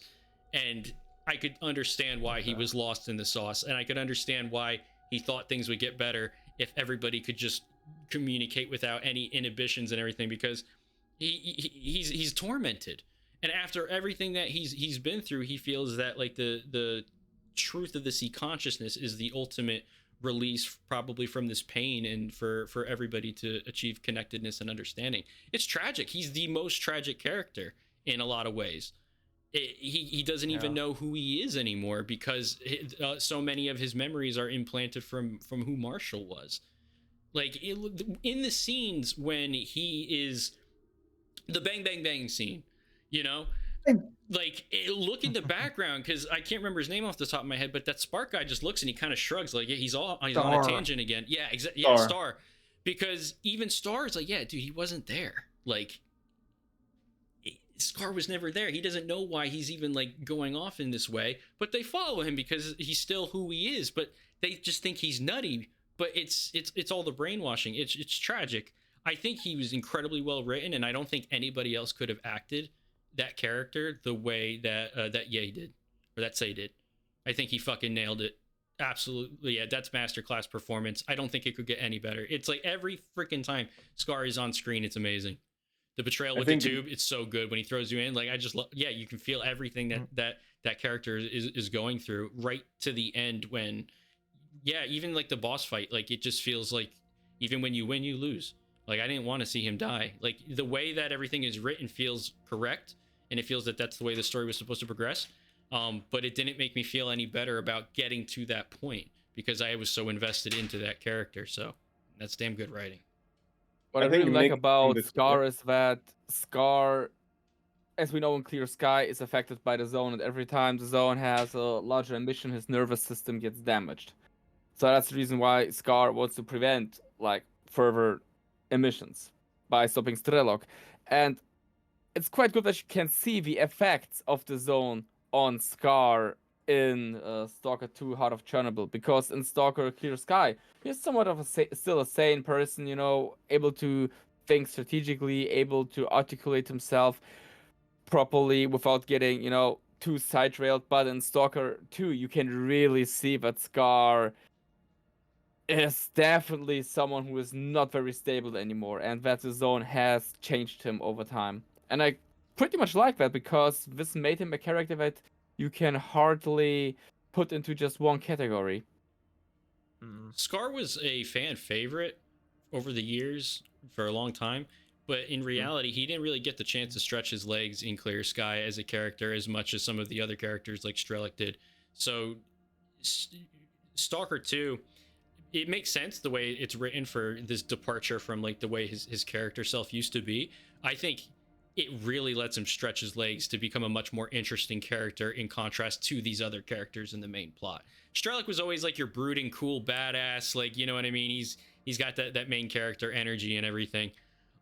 Same with Deg to a degree, you know? Like, I feel like Scar being this very impulsive, eccentric, unpredictable individual. Don't want to be his enemy. Yeah, and he serves a stark contrast to especially these characters that represent strict order, like Korshinov with the Ward. And it's really interesting to get these stark difference in character contrast, and it also falls into like the factions and the decisions you choose, who you're going to align with, what you believe and think that the right decisions to make are. And like we were, you know, like I've been saying before, it's not black and white.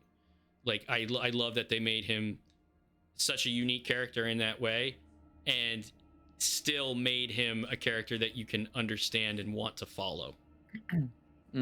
Exactly. Or hate if he's against you. Right. Because because when he flips the script on you, the tone of things definitely does change, and you definitely feel that as the player.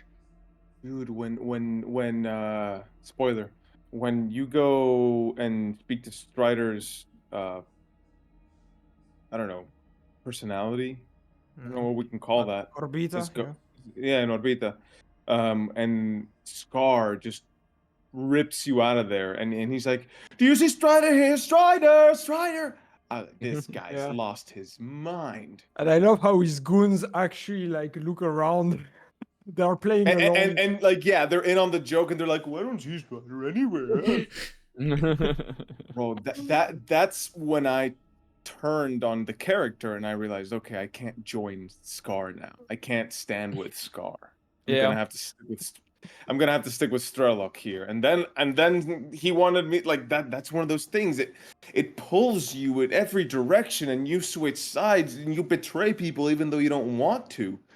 I didn't want to betray anybody, but like, think about it. If you think about it, if the ward helps you out of the lesser zone, but you want to side with Noon, you're betraying the ward. And then if you're siding with Noon and you need Spark's help, then you see this nutty mess that I don't know that Scar goes on, and you're like, I don't want to be with Scar anymore, so you're with S.T.A.L.K.E.R. And then S.T.A.L.K.E.R wants to make the zone his mistress. You're like, I don't want this. Friendship with Scar ended. S.T.A.L.K.E.R is my new best friend. Friendship with S.T.A.L.K.E ended. Richter has always been my best friend. Like, Bro, it was like that. It was like that for me. I just kept switching sides because I liked everybody. I even liked Korshunov. Korshunov, like if you side with the ward early on, they're very comprehensive to Skiff. They treat you like Korshunov is a father figure. mhm. But then you start seeing how he wastes lives in Pripyat, how he has his men killed, and he doesn't care by the end of the game. At first, he's like, my men matter to me. But the more he realizes the importance of his goal, the more he doesn't care. And you see your characters who you like start deteriorating into madness. I don't know. They all do. It's Skiff is the only so- one who yeah. seems not to. Yeah. Like, it happens to S.T.A.L.K.E.R, it happens to well everybody, it seems, but Faust. It seems like Yeah. Skiff always has a clear mind of things, and at the end, the only one who was able to see further ahead than him was Faust, which But he makes. deceives you all along. Yeah. But the way he deceives you is not the same as, like, okay, so Scar is very manipulative in the way that he really presents himself as like a mutual alignment with Skiff, and that they're bros, right until the point, like, Skiff hardly has to offer any resistance to Scar in saying, are we sure about what's going on here with subtle matter and sea conscious, before Scar's like, I knew you were a bitch, it smells like bitch in here, and then he throws you into the tube. Like, there's like no hesitation to it. He doesn't really care about Skiff. He wants Skiff to think that he cares about him to the extent that he'll follow him to pursue the ends of his goals. And you see, a similar kind of thing with, like you were saying, with Korshunov with his men, where the goal becomes more important than the men. It's like, does Korshunov care about his men? He probably does, but that is being sidestepped by how paramount he sees the goal. It's the fanaticism. It shows itself in the characters' different ideologies. With Scar, it's just his own internal drives and motivation to figure out heads or tails of, like, who he is and where he fits in with the sea consciousness, because he doesn't actually show to care about anybody else that's around him. Whereas with Korshunov, it seems like he does, but it doesn't matter by the end. Just the same way that with S.T.A.L.K.E.R, he's got his own goal and motivation, but he's deluded into thinking that he's doing it for others, but he's not. Skiff seems to be the only one that is. But then, like you said, he's also being manipulated by Faust. But Faust manipulates Skiff to do things that aren't bad. Like, Skiff being put in, and I don't know exactly what the ramifications of Skiff getting into the tank are yet, but with that ending, can Skiff ever leave the tank willingly now that he's in it? Does he have to be released by somebody? Probably not. I mean, if he's in there, what kind of effect would that have that's negative for Skiff, or even for the zone? Because it feels like it's right until you realize that you see Faust at the end was pulling strings. But were the strings he pulling malicious ones? That's where I don't believe so. I don't have the proof, I'm gonna be watching many anomalous videos and try and get more context as things get put together, of course. Coming soon. But it definitely feels like he's much more of a complex character that has, like, it's the meme, my goals are beyond your understanding, where, you know, at first you're like, oh, he wants to bring the monolith back, he's just another fanatic, and then you have the encounter with him and the Duga and you're like, no, there's a lot more to this character and what he's going through and what he's seeing. And then from there you don't get much more information, at least I don't think. And it seems like that's what the big cliffhanger is like, well, why did Faust have to do any of this? If he had just presented his intentions to Skiff, obviously it wouldn't have made for as compelling of a story, of course. But does he believe that Skiff wouldn't follow him? Because in the Duga encounter, it seems like he has a very complete different idea of what Skiff's intentions are himself, until he finally gets to the climax of that fight and he's like, wait, you're not here to... Oh, well, I thought you were working for him. And it seemed like it was implied that he thought that he was just another chess pawn for S.T.A.L.K.E.R. And so once he realizes that, he starts to look at you differently. And I feel like the way he manipulates Skiff is different too, because he could easily manipulate Skiff into any other reason if he thought he was an obstacle, rather than putting him in the tank. It seems like it's very G-Man-y, very Half-Life G-Man. Ooh, that's a good way of putting it. Oh man, because he's our new G-Man. He is a supernatural being. Exactly. There's no questioning that Faust is supernatural. How much of that is down to Dvopalov's experiments? Anomalous will tell us. But seriously, like, if we're Working on talking it. about supernatural beings, what about Richter?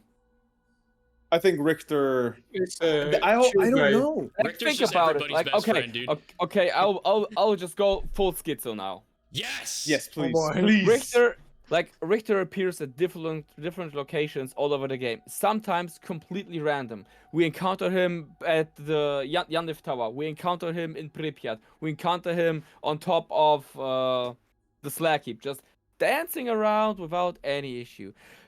Through the entire game, Richter is guiding Skiff towards his personal end till the very end of the game, until he gets hit by monolithians close to Red Fortress.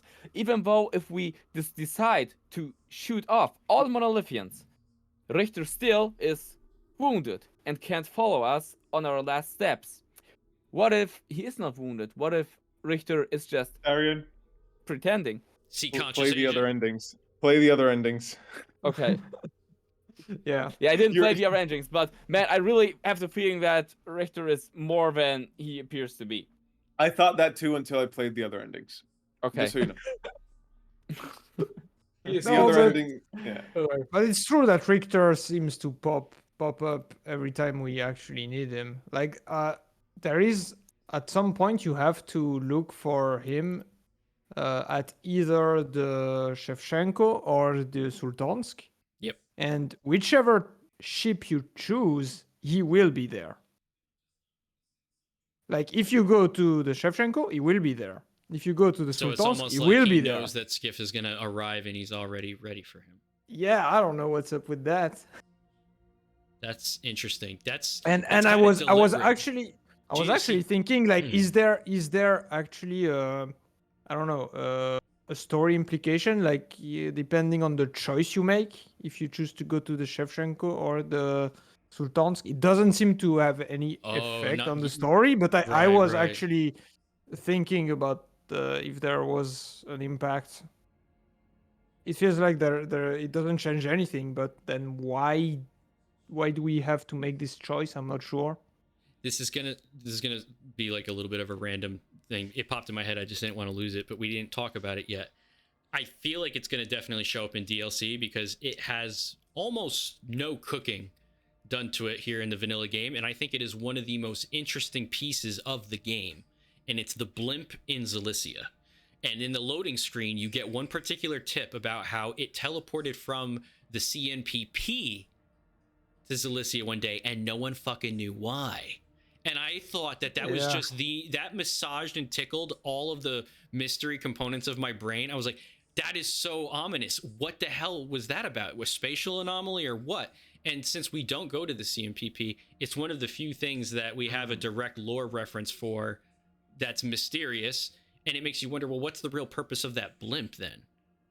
Okay, so Tommy, it's not a blimp, it's an aerostat. Sorry Well, to correct you. it's taking But- taking readings. Like I saw in the game, they explain that it looks Yeah, like yeah. a blimp. It floats like a blimp. It's a blimp. Whether it's got Yeah, but circuit it- boards that do experiments and stuff, it's a blimp. Yeah, but it's It's not a balloon. It's not It's a balloon. motorized. It's a not kite. motorized, so It's it's a not kite. a blimp. But The Zalicia kite. regardless, it's interesting that Balloon. this is a real life object that existed in real life. So it would be interesting to try to find out where it went in real life on it. after it I'm was on it. decommissioned. Because it was used, the balloon was used by the liquidators. What's it To called? li- The to device? like- Lightning. Right. Okay, so you're saying Yeah. that the balloon a real itself life object. is a real life object that would have had Yeah. some sort of grounded purposes there. Yeah, I mean, in real life, it was used by the liquidators to like project light during nighttime operations over the So CNPP. Stalker repurposed it as a scientist device. Yeah, What's- but in Stalker, we don't know what it's used for in Zalicia. Nobody knows. Even the technician, like Lenz, knows what the antenna on the tower is used for, but he doesn't know what the balloon is used for. But what I was thinking is it would be interesting to check out the real history of the real balloon and see where it was taken. Maybe I'm on it. it would be interesting. If the I'm balloon, on it. But yeah. if the balloon itself is not the anomalous component, then it does make it does sound more like a spatial anomaly of some kind or something. Yeah, it's kind of know, sad I that love it was how- taken down though. The monolithians Yeah. took it down. I kind of You love how the longer the stream gets, the more schizo our discussions become. Yeah, but yeah, Like, I we're was really diving deep into that rabbit hole. like, when the monolithians attacked Zalicia, I was actually sad about the balloon being destroyed. I wonder if More there's more than the to death, that, you know, though. because they Yeah. don't. I mean, appear to want to destroy other key physical structures there. So why would they target the balloon unless it had a greater purpose? Perhaps the balloon was something they Yeah. didn't want people to be messing with anymore. Obviously, it came from CMPP, which was an area that was their stronghold for a long time. Yeah. What are the chances that it's just a balloon? And one moment, the balloon is not radioactive, how his photographer says. Yeah, but what if it was just a balloon? How should it just teleport it from an NPP to Zalicia? It could be just like a random spatial anomaly. That would be a little bit too, random. It I mean, could be symbolic too, because the name of the balloon, I'm looking this up, was basically it says Liostra chandelier. Is that correct, Pati? Chandelier, yeah. Yeah. So think about it like this: if the chandelier is brought down, darkness befalls on the zone. So it can be symbolic in that way, Oh. and it could have a lore thing too, but it could just be metaphoric in that the light has been shot down, so darkness now reigns. I don't know, but that's just could be No, part of it. It's a good one. Yeah. It's interesting. It could easily be like a surface level thing, or it could have a much deeper implication. Yeah. That's But one that's- of yeah. the heart of Chernobyl is the only thing that I feel is very undercooked. Yeah. I get it, but I don't know I why agree. now. Why now? I Why- agree. Like it's literally this Deus Ex Machina that S.T.A.L.K.E.R had in his back pocket the whole time. I have been to the center of the zone. It's weird, like, because there's so much, like, and the way it's just randomly referenced by NPCs like Richter when he's drunk. Oh, the heart of Chernobyl. Like, bitch, what are you talking about? This is supposed to be like something that no one fucking knows about. How do we have stories of this at the campfire unless S.T.A.L.K.E.R himself is the one propagating these, because he's supposedly the one who grabbed it originally towards the original creation of the zone. And then it acts as a benign object, but then he figures out that it's able to give this direct, powerful connection to the noosphere. Well, how does he know that? Well, where does that research come from? As far as Kamenov told him. But For Richter, it's about how- Heart of Chernobyl told this guide, and S.T.A.L.K.E.R told is to the guide.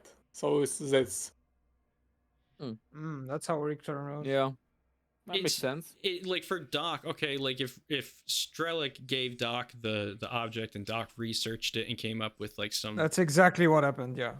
like that makes sense, but at the same time, what the hell did Doc do? How the hell does he know that this is like What the dog doing? like Sorry. what the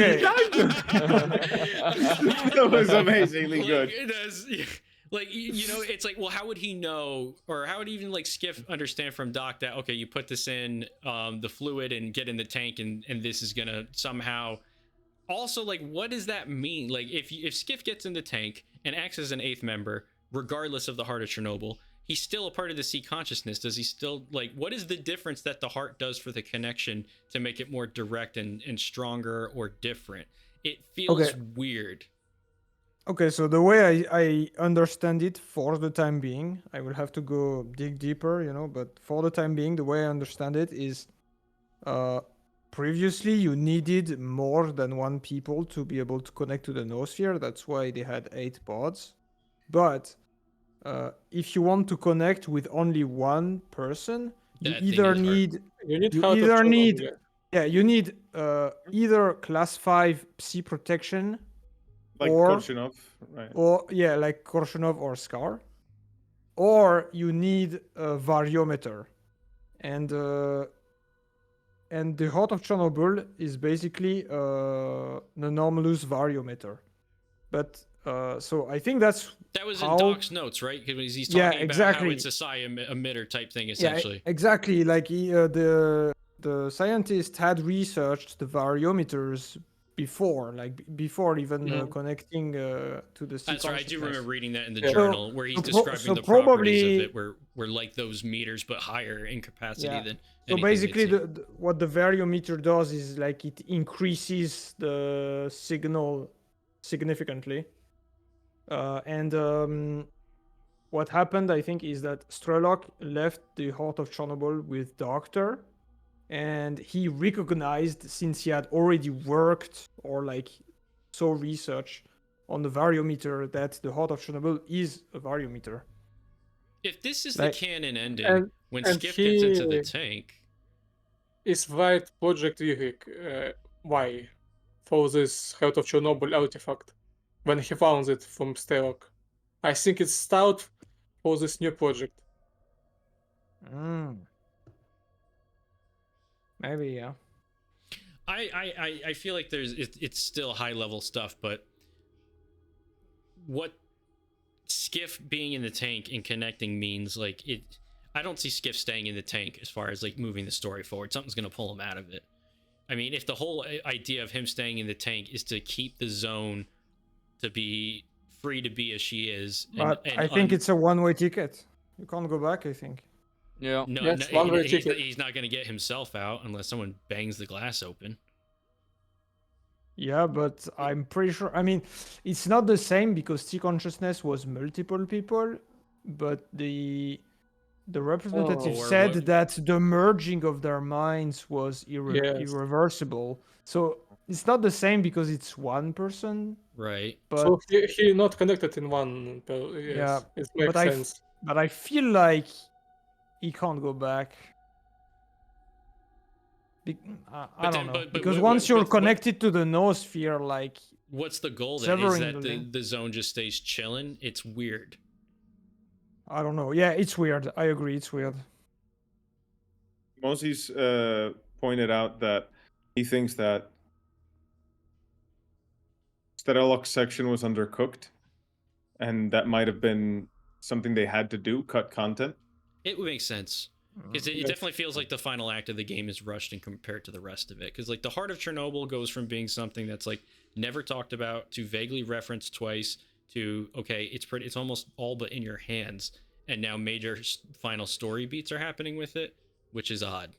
And the name of the game is it's not really the Heart of Chernobyl because it feels like subtle matter and everything else going on takes more precedence than the significance of like that object. if that makes like sense. metaphor more. Like, and it's supposed to be like the first artifact and how the zone came to be. Like, there's a lot of that lore dropped through like S.T.A.L.K.E.R doc exposition that just gives me a way more questions than I had before, as far as like, well, how do they know that? How were they there for that? Like, how do Yeah. That's a good question. Why would Richter know anything about the heart of Chernobyl? Is that what you guys were talking about earlier and I just didn't pick up on it? A guide Yeah. guide told him. Guide told him. right? But then how's the guide know? Because to Guide S.T.A.L.K.E.R. knows everything. Where- What about Guide? Where is Guide? What's up with Guide? It's a good Yeah. question. Yeah, Guide was someone I was expecting to see in the game. I, Yeah. But he same, wasn't Yeah. there. same here. You know, And Noah. I want to see Noah. No, Yeah, By the way, yeah. by the way, did you guys get shot when you went into the Ark? I figured it was gonna happen, so I opened the door and stood to the side. I When the kn- blast went off, I just smirked. I was like, "Yep." Same here. Yeah. I, Open my, the door brother, and face it. my brother got shot. Did you get shot, Vati? Yes, yes. Yeah, my brother got shot. I was like, oh, you should explore that boat. There's probably good stuff in there. He's like, okay, there's no bandits, right? Like, I don't think so. It was in Call of Pripyat, and he just got shot. But guess what happened in Call of Pripyat when he started playing? He got shot again. And then he texts me. He's like, I know why you took me to that boat. You knew I was gonna get shot. That was really funny. Mosey says Richter tells Skiff that he had talks with Doctor, and Doctor told him stories. I've Okay, heard thank you. stories. Thanks, Mosey. I have 5 more questions now. 1, was it Doc or What was it stories? Faust? 2, when would he have Ooh. talked to Doc? When would he have crossed paths with him? Because Doc was always a pretty hidden away character, and people only knew that the word spreading about him healing was only from those who were healed by him. Oh, was Richter ever hurt? Perhaps. Because he But did have, he you- was a guide and he had. I Like, thought they were going to do more with oopsie. Redrick, which also Yeah. Yeah. awesome reference to Roadside Picnic. Yeah, I Yeah, thought that again- was Great good. way to tie into Savior. I really Again, appreciated on- that. Only mention of him. Also, they should fix that quest, because if you don't go into that particular house first before you talk to Wolf, you miss that dialogue. Thank God Mosey was watching my stream. He's like, bro, don't reload real quick. And I was like, why? He's like, just trust me. And I went into the other house, got that dialogue. I was like, oh my God, I would have been very upset if I missed that. And then I went But- back and talked to Wolf, but because I had talked to Wolf the first time, I would have missed it. Yes. In game, it's audio log from Red for the wolf in the wolf house God. Yeah. about the X3 and about And the embryos. pods. Yeah, That's the pods. that's definitely something I wonder if it's going to come back in DLC as like something that maybe was cut content. Like right now on Steam, if you look at my Steam profile page, I have the rare Stalker 2 background, which has the fetuses in the pods like seen in the original trailer. Ooh, let me check out your Steam, Tommy. I want to see So that. that's another mention of it, other than through Red's dialogue. So it definitely feels like more is going to come from that lab in particular. Also, if you get all the trading cards and you max out the level, you get the eye detector, and eye detector's not in the game. So that must be some sort of the like Oko. the Oku. That should be And a the babies. prototype. And the babies, the babies in the tanks, like Those are the Where fetuses were from the trailer. Yeah. That's what Red's talking about in his dialogue, but it's not actually in the game. babies, not the Yeah. fetuses, the babies. I mean, they may be fetuses, but I like calling them the babies. The babies. I'm gonna think about that every time. The babies. The babies. Oh man, guys, I have a question, completely unrelated. Since I visited Tommy's Steam, how do you level up on Steam? You have to craft badges and stuff. Huh? Like I trade, thought like the if you collect like a set of trading cards, I think you like trade those into like craft like badges or whatever, and then like you get XP for your profile, and that lets you like have more friends on your friends list. It's weird. Steam's weird. What? I have badges and I have no idea where they came from. Like, okay, there's one for Steam Replay, there's one for having over 100 games, stuff like that. Dude, I but- wonder what the embryos were for. Like, would that have been another mutant, or was that like a big story thing? What were they messing with as I far as like the concept project? in chat. Yeah. Maybe they some of the Psycho mutants. like a controller type of thing, maybe. Yeah, I think so. Cause lots of Maybe they would have unified with the X16 brain as part of like some fucking bigger project, perhaps. Bro, can you imagine Stalker 3s where you see the babies and they crawl and they attack you and they're the new Oh, mutants? Like they're like the little Doom 3 monsters, the baby ones. Oh, Mhm. bro, The yeah. Witcher. That's so funny. The what? What was that, Vati? The Witcher is same moment. What's your favorite mutant to fight? Mutant? To fight. To fight. To fight. Not the Sea Dog. By the way, when are No, we not gonna the start? Sea Dog. Everybody hates Psydog, dude. Dude, are we gonna canonize the C pronunciation Yeah. with the with the Yeah. C? You guys I keep mean, yeah. C. I mean, Favorite- I'm favorite mutants to already. fight. They already brainwashed me. Now I already. I only say Psi, even though I had my doubts for the longest time about it. Favorite mutant to fight, guys. I need to know.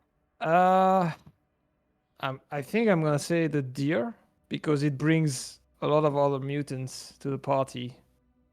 That's pretty fun. By the way, you can mention a very specific mutant encounter Oh. if you wanna. No, I'm Two gonna cat stick. Bayuns is interesting moment. Bayun? My cat is when named. you meet with I actually like the Bayun a lot. Anytime he shows up, he can actually surprise you because you're not expecting him. He's not that common. Yeah, and Stalker's think- voice.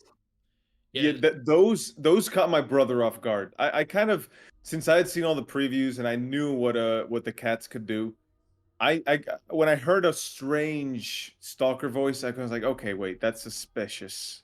Probably gonna run into the cat, and effectively that was it. But my brother, he went out there and he was like, okay, there's some stalkers here calling for me. He thought I was a side quest. Nope. Gets attacked by the kitty, and yeah. I do hope they bring back New Mutants. I know it's something that Mosey and I had talked about, but like we had, kind of schizo theoried for a long time before the game came out. Like, oh, they haven't shown us, many New Mutants or whatever. They must be keeping it a secret. It's like, no, like it was pretty much the original roster. Like the Rats got added, great addition. The Tishkanos came back. That's a great addition, but that's pretty much it. The Rats weren't called Pripyat. No, Rats were never in Trilogy. No. Oh, you mean like rats? Yeah, Rats. Yeah, that's why I said the Tishkanos are the other ones you're thinking of. The rodents, yeah. Beagle is interesting moment. Yeah, but like the way that they were brought in for this was really good. But yeah, everybody's bringing up the Cadaver because Cadaver was in the art book. And then what was brought up in that one tweet before it got pulled? The Beaver. I love to get into hot water and bring up things that like. Oh yeah. Mosey says I shouldn't bring up. Yeah, because there was it's out there. It got posted. So there's. I'm hoping that we get those mutants to come back. I hope that more of them come back. Because the roster did not really expand all that much. All the originals coming back is fantastic, but yeah. So it was the Deer, Rats, and Bayun. Deer, Rats, Bayun. Yes. Pretty much. Yeah. And Bayun is so muted from Sogobills. And also some more variations of the Tishkanos Poltergeist. weren't in COP, but the rodents were, that's right. Yeah, they added more variations to the Poltergeist as well. Firegeist, Poisongeist, yeah. That's the thing too. Remember in the interviews where they said there were going to be like the different biomes for mutants. I've seen what looks like maybe a slight different retexturing of the Bloodsucker a few times, but like no, I've never seen a variation to a Snork. All Snorks are Snorks. Yeah, like I haven't seen many, if any, biome variations like. Stalker 2 that was cut for sure. Stalker 2 Snorks are easy. I love the Stalker 2 Snorks. The only They're reason so they're easy is easy. because of the Saiga, though. Yeah. No. Saiga makes everything easy. Yeah, Saiga's the Chico, baby. I was killing Saiga them is just easy. completely goated, man. No. No. The Snorks are easy with anything. They really are.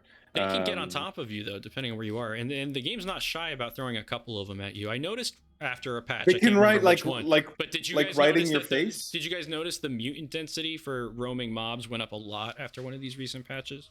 Yeah, 1.14 has a lot of mutant activity, mutants fighting, mutants hunting, eating.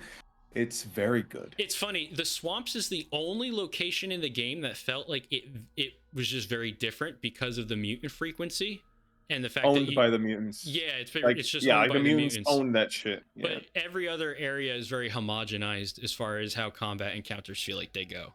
You're running into a mix of mutants and people, but the swamps really did feel unique in the fact that it's just mutant hell. You know, one of the things that really made I know you've been playing this way, Tommy, but for those of us who had our first playthroughs with the compass on, it ruins the element of surprise that combat encounters have. I wish I could Yeah. keep the compass on so I can keep my sense of direction, but remove the combat triggers from it. Because I was just roaming randomly, exploring some abandoned vehicles. Hopefully there was something in them. And then there's this rain of gunfire banging against the tractors I was next to. And I take cover, don't know where it's coming from.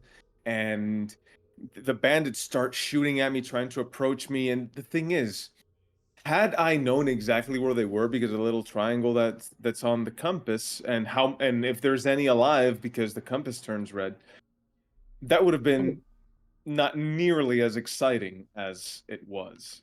And right? that's budgets too. This is a good point you bring up because it reminds me of something I have an issue with. Exactly. So they did remarkably well with the user interface. I think it plays extremely well. I used it until I got used to the game, and then I turned everything off for the maximum immersion of HUDless. And they really did well in letting you know when you're hurt versus when you're bleeding, so that you know which items to use. Knowing just how damaged and close to death you are without having to like open your inventory to like look for a health bar or something like that. There's only one thing that I would ask for them to change.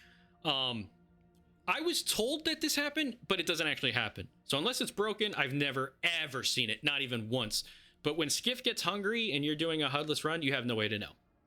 Unless you like open the inventory, and I can't recall if actually no, if you open the inventory with HUDless, you can't see the little markers. So the only thing that could fix that would be if a stomach grumbling audio cue plays. Now I understand the apprehension to that because you don't want it to play a million fucking times, but make it play like once every 5 minutes or something if you're not noticing that Skiff's getting hungry. Because here's a good example. Weird Bolt.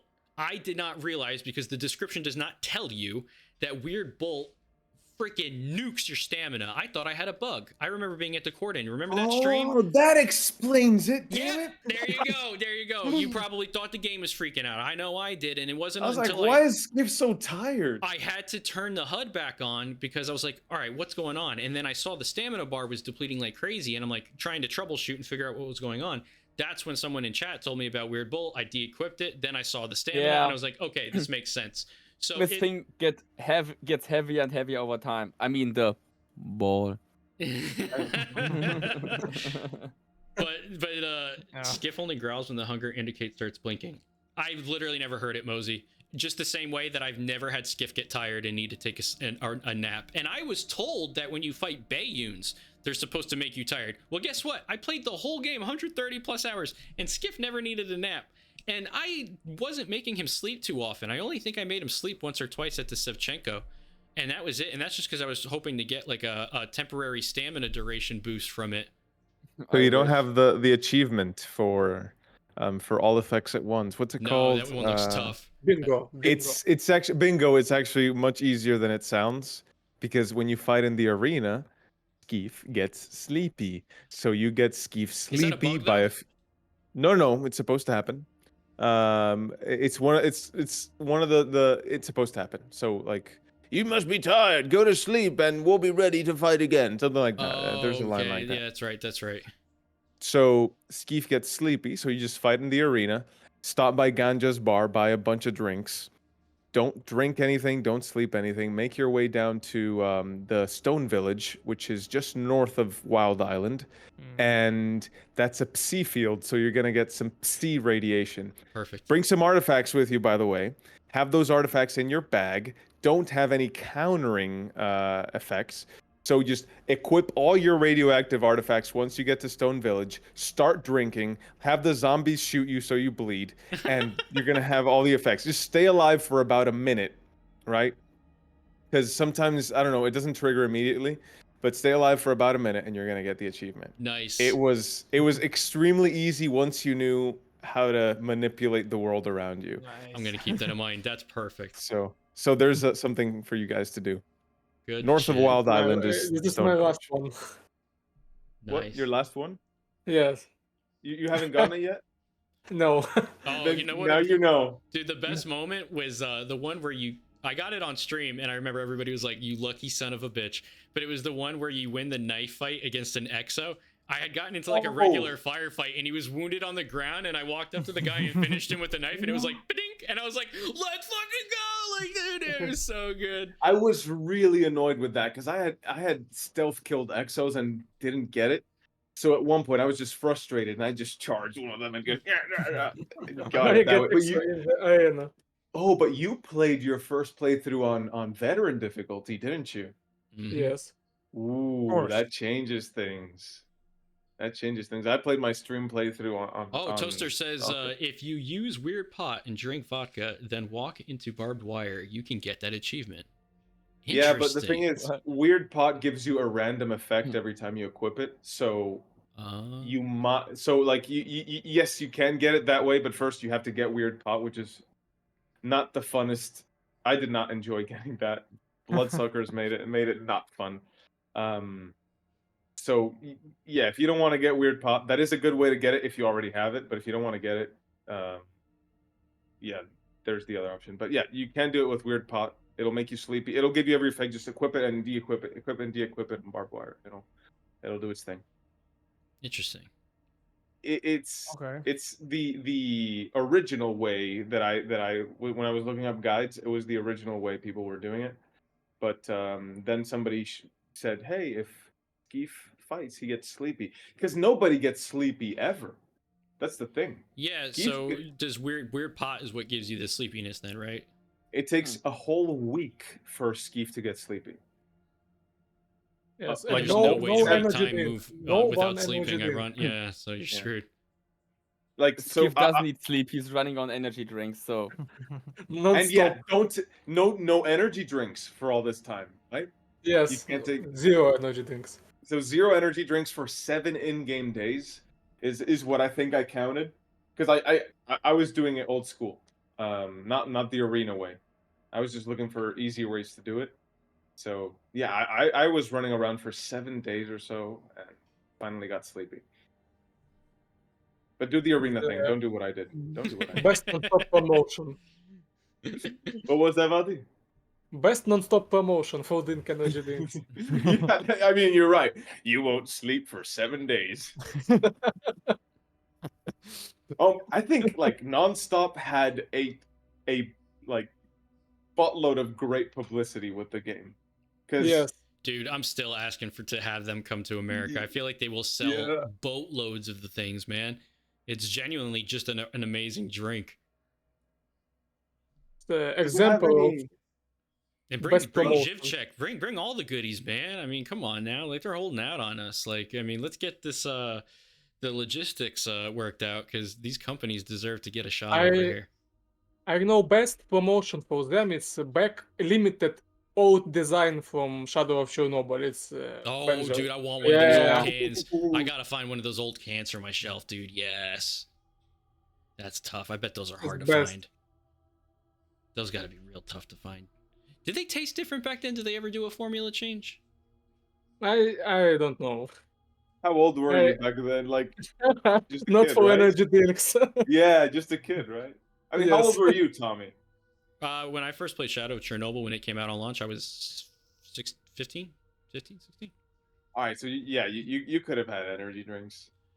Yeah, I'm- yeah. I was I- drinking I- shitty monsters at the time for sure. I think 10. Yes, I 10. I was I remember in 2007 I was all about Call of Duty, man, and I was just like 11 maybe. MLG no scope. I turned 11. Yeah. And no, the thing is, I had played Call of Duty on the GameCube, and Call of Duty 4 came out that year, and I just thought, yeah, my game's finally. I thought Call of Duty was my game, right? My game's finally getting attention, not the Spaceman Halo one. My game, because I was really excited, and the thing is, I was so upset also that it didn't come out on GameCube. It's like, come on, they could have made Call of Duty on GameCube. Call of Duty 4 on GameCube. Can you imagine that? This is gonna be like that GTA 3 on Dreamcast port they made. It's like, we have to make Misha happy, guys. We have to port COD 4 OG to GameCube COD so 4 he was can the play best. it the way it was prophesized for him. But after the Wii port, I'm sure it can be done. I have the same situation with COD in 27 because we have a computer clubs and Counter-Strike in COD 4 is like best Everybody games wanted- for that. yeah. Yes. So you would play in like a computer club. You would go rent a computer, play there, go home, right? I have my PC, but with friends we go to kick ass off each other in computer club Dude, I never got to live that. because we do not have internet. It was all LAN parties, right? LAN parties. Yes, and parties. COD 4 was cool, man, because they paid tribute to S.T.A.L.K.E.R. The name of the song on the mission, when you do the Gillies in the Mist, it's called Shadow of Chernobyl on the soundtrack. Yes, I caught that. I Yeah, caught the that, OST, yeah. recently, and I thought, no way, game recognized game. Yep. It's such a shame that Call of Duty abandoned that feeling of like, I don't know. Call of Duty 4 felt like a Ridley Scott movie in many ways. There was a drama and realism to like the stories that they used to try telling, and it feels like they lost touch with that. Yes, I mean, bro, it you feels like- can't put Nicki Minaj in these games, bro, and expect to have that old vibe. Like, we all know what it is. Yeah. It's just it's a commercial Yeah. product now more than a military passion project type of thing. Yeah, I mean, Black Ops 6 played like a Fast and Furious movie. That's exactly what they feel like. They just feel like the new Fast and Furious movies. It's just about the spectacle more than a really good thriller story. And the missions were like an hour long and they started with 20 minutes of spy bullshit. I just want to shoot people. Like, I just want to get into gunfights, man. It's Call of Duty. I don't want to play poker. I want to shoot. You know? I'm gonna get a little rancy if I keep going, so let's just leave it at that. I don't want to be We the all kind need of to be person- Ranzi at some point. I like how Arnie Yeah. looks like a side dog because the green screen keeps clipping him in and out from the He's- background. Oh, You can he's just there. It's literally him. He's looking up at me, and the green Anomalous, doesn't know what to do. like, you're right in a way, but I've also tried not to complain. Although I did start my channel complaining about Gamma. But That's to a be very fair- good The way to best start. To be fair, Exactly. I started my channel complaining about people in the Gamma server complaining about Stalker 2. So it was complaining about based. people complaining. So yeah, like it was like I was getting so fed up with people in the Gamma server complaining about Stalker 2 that I made a video and started a channel. That's how bad the mood in Gamma was. And Damn it, Miguel! Are you telling me that I have to thank the fucking Gamma community for inadvertently bringing you to the forefront of content creating? I have to thank them for something? yeah, because the thing is, that video blew up. And I was like, okay, I guess I'm going to make YouTube videos now. Yeah, but that video got a lot of views from one day to the next. Just because I was like, Gamma server is a very negative place to be. That was basically my premise. And meanwhile, Gamma players, what do you mean? It's not a negative place. What do you mean it's a negative place? They just immediately get bent out of shape. Why were you there in the first place? Me? I was actually in the Gamma server because I wanted to try Gamma. And then I played it and I was like, what the fuck is going on? It's like, why is everything it didn't make the thing is Gamma did not make sense. And so I had to go into the server to make sense of it. That's it. Starion Gamma hasn't does- laughed like that many times throughout, so he feels some type of way about what you're saying. So Gamma Bro, didn't make I am sense. not a fan of Gamma. That's all I Yeah. can say right now. I- So I I'll go let my in- bro here cook. He made the video about Gamma, so I will leave the stage for him right now. So good, dude. I- Spirits I- has bloat of Chernobyl. Factual. Holy shit. I wanted to play Gamma to I'm an see what OG the fuss vanilla was all boy. about. Yeah, I get the more I mod the game, the more I'm like, vanilla just gives me peace of mind, and I know what's Yeah. not, you know. No. That's it. Oh, The more I you love you play, both, the Chris. I love you cohesive. so much. yeah, the more you play modded Stalker, the more you realize vanilla's where it's at. And I get that lots of people are really excited about the mods right now, and there are some really good mods that are worth playing. For example, Dead Sky is something I'm really looking forward to. But at the end of the day, if you want to play Stalker, there's a reason that we all eventually go back to vanilla. Because that's where it's at. It really is. And yeah, but as I was saying, I started playing Gamma. I couldn't make sense of it, so I had to go to the Gamma server to make sense of it. And literally every day, every time anything Stalker 2 was announced, anytime something about Stalker 2 was announced, it was just relentless bitching and complaining about Stalker 2.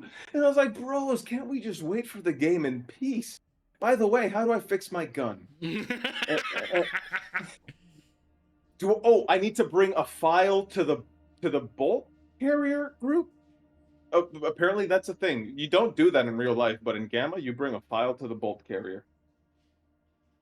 Who would have thunk it, you know? And you pour water on the internals to clean them. Water. The one thing you never... What? Rust isn't in this mod. And another thing is, guys, I wear a respirator every day. It's like a gas mask, but instead of filtering gas, it filters particles. But it's very similar. I wear a respirator every day. I have this thing on my face every day. And now you have a community that loves having that in the game where it's worse than in real life. Where it's... You hear the guy breathing. Oh my god, By the yes, way, it's so obnoxious. real respirators, the good ones, you don't like, you forget they're on you, right? You don't see your face fogging. If No. stuff lands on it, you don't see droplets in front of your eyes. Your vision blurs it out, and you don't hear yourself breathing either. If you Same pay with glasses, you know. If you Yeah, ever like- wear glasses, you will know that you don't see the frame. Like if Yes. you pay attention to it, you see the frame with the glasses, but your brain kind of blends everything out that is static in your face. So even if on a respirator, your brain just blends everything out because it's not Exactly. relevant. It doesn't move. I feel like that Yep. works in Metro games.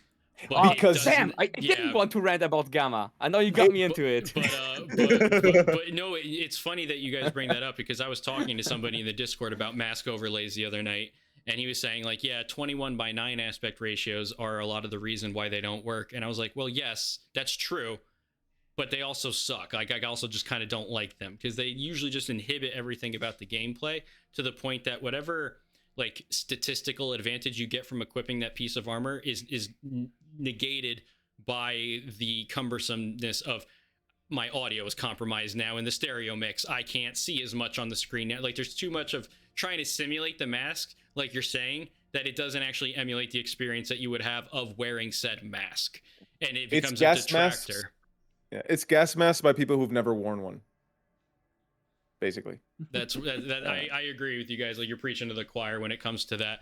That was one of the things I was so happy that they didn't do for Stalker 2, and I hope that they never change that. Please do not give us fucking I gas hope mask so too, overlays. yeah. Keep that away. Give us binoculars back, but don't give us gas Yeah. mask Night overlays. vision. Like, the thing is, in Night Stalker, vision, you yes, have it night on. vision. Yeah, in Stalker, you have the thing on permanently. In Metro, you wear it for a limited time in certain areas, and it's designed to make you feel uncomfortable because it is uncomfortable to put that thing on in a tight space and whatever. But in Stalker, it just doesn't make a modicum of sense to have the mask overlay. You're gonna have it on all the time, and it's not. The game isn't designed like Metro. It's not Metro. Right. It works in Metro for what it is, and in Metro VR, it's actually good. In Metro VR, they did that really good. By the way, But Metro Metro is also very kinda similar works- with Stalker. Yeah, and also Because Metro it- kind of works with claustrophobia, you know. Mhm. Yeah. Yeah. Metro While games were more Stalker is linear. just hiking in a radioactive zone. And by the way, like people who complain that Stalker is a walking simulator and stuff, like I like walking. By the way, I go backpacking every once in a while for all day, literally just walk with a thing on my back for 6 hours of the day and go to sleep on the ground. Yeah, there's a reason I like Stalker, because I like that. And if you don't like, if you don't like walking, like, Well, they act maybe like nothing happens. It's like that.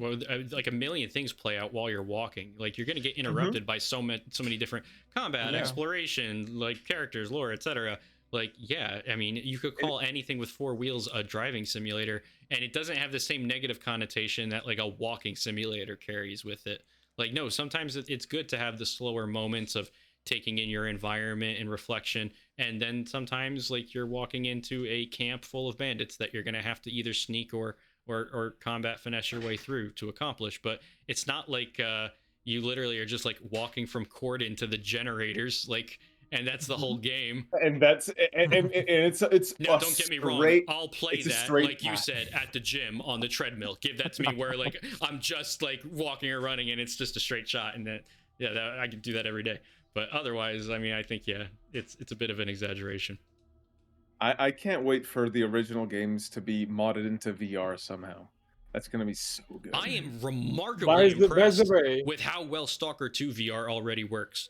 There's a few It videos. already works. Bro, say yeah, it's because about on it. Unreal, there's a global Unreal Engine unlocking tool. Oh, you can inject it, right? You can inject the VR No. thingy. I know what you're thinking. It's not like the old injection where you're playing a raster game in VR. No, you have 6 degrees of freedom. You can move the gun around independently from your head.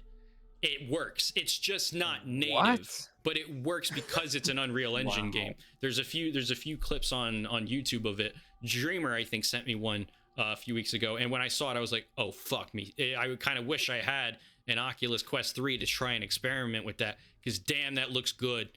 You need a Damn, 3? I need this. Yeah, You need a that's- 3? No, you can use anything. I'm just giving an example of like a newer headset. You know what I mean? Because I don't have a headset right now. I had a Rift S, but I sold it a while ago. But Gotcha. it's if they are able to take that level of VR implementation and improve on it at all, that would be significant. That would be like a massive W for this game, because I really think that'll send it to the next I'm level. gonna do it. Do play it and stream it if you can, like have cameras like showing you in the room. I would watch that. It'd be so much fun. I'm gonna try to set it up on stream. Streaming with my setup is a little bit Dude, tricky. imagine how cool. You like into the radius, you pull your backpack out, and then you see all the slots. Imagine the inventory system of Stalker 2 as it is overlaid to your backpack. So if you could pull your backpack and then just mess with your inventory the way that you normally would in a 2D interface, but just physically in front of the backpack with the other controller, and then boom, like, then you yeah. have it. It would be so cool. You pull out the backpack and it's just your inventory menu. Yeah, don't I reinvent can the wheel. live with- Just yeah. make it work Yeah. for VR. Yeah. That could Yeah, be yeah, so yeah. Oh. fucking cool. That sounds that brings to mind one thing. A lot of people are saying that they want the 3D PDA in Stalker 2. I think there's 2 reasons why we don't see it. One, it's not as good as a full screen PDA. Like, it really isn't. That's It's true. smaller, it moves around. And 2, have you guys seen what displays look like post-temporal anti-aliasing solutions like DLSS, FSR, TSR? Oh yeah, because when you pull the PDA up, it's the screen is not like a screen that's like rendering light. You'd have to deal with like shadows or the blinding light of the sun bouncing off the screen like a Game Boy in the day or something like that. You're right about that, because otherwise then it's gonna stand out as like a animated element that's not respecting the global illumination. I think you're right about that. I'd say on like I wish a my 20 Nintendo Switch had such a screen. like on a 27-inch screen, it probably doesn't make as much sense to have the smaller PDA like you see in what's the fucking mod that starts with a G? Gunslinger? Gunslinger, yeah. It doesn't, I have like a 42-inch screen, so yeah. Basically, I would have like 27 inches of PDA screen, even if it didn't fill up the whole screen. But there's a lot of engine trickery going on when you bring the PDA up and down, and that's why there used to be like the stutter and stuff like that with like frame generation and whatnot. I don't know. I kind of like it as it is now. I just want more out of the PDA. But I get why people would want to see what's happening in the peripheral while they're on the PDA, since it is something that you're using in real time, where you can get attacked by like mutants or other humans. So maybe if there was a button where it goes up and then down, because Gunslinger I think did that, where you would press the PDA to bring it up, and then I think you hit R or T and it would like change the zoom. And I think you pressed the PDA key and you zoomed in like you would a gun, and it would bring it up closer to the screen. And the thing is, have you played Alan Wake 2 recently? It's been a little bit. I want to play it All with right, the new so- updates they have added to it. So they're good, but even still, even with the new improvements, there's this thing where there's a lot of screens in Alan Wake 2 where you read from the screen, immersive like. You're I watching saw a Digital screen. Foundry cover what you're talking about, yes, and there was like that glitching or the warbling because of the temporalness. It Yes. can read motion vectors, but it's not able to know when something is an animated screen. Otherwise, I feel like it would have been so easy to fix that just by tagging the Yes. TVs. You're right. You're And- 100% right. And it's gonna be, and games 100% rely on temporal anti-aliasing, no matter how you look at it, whether it's machine learning based or just classic temporal. Nobody's using I don't know, was it not SMAA, MSAA anymore. Oh Like, yeah, that it was super performance heavy.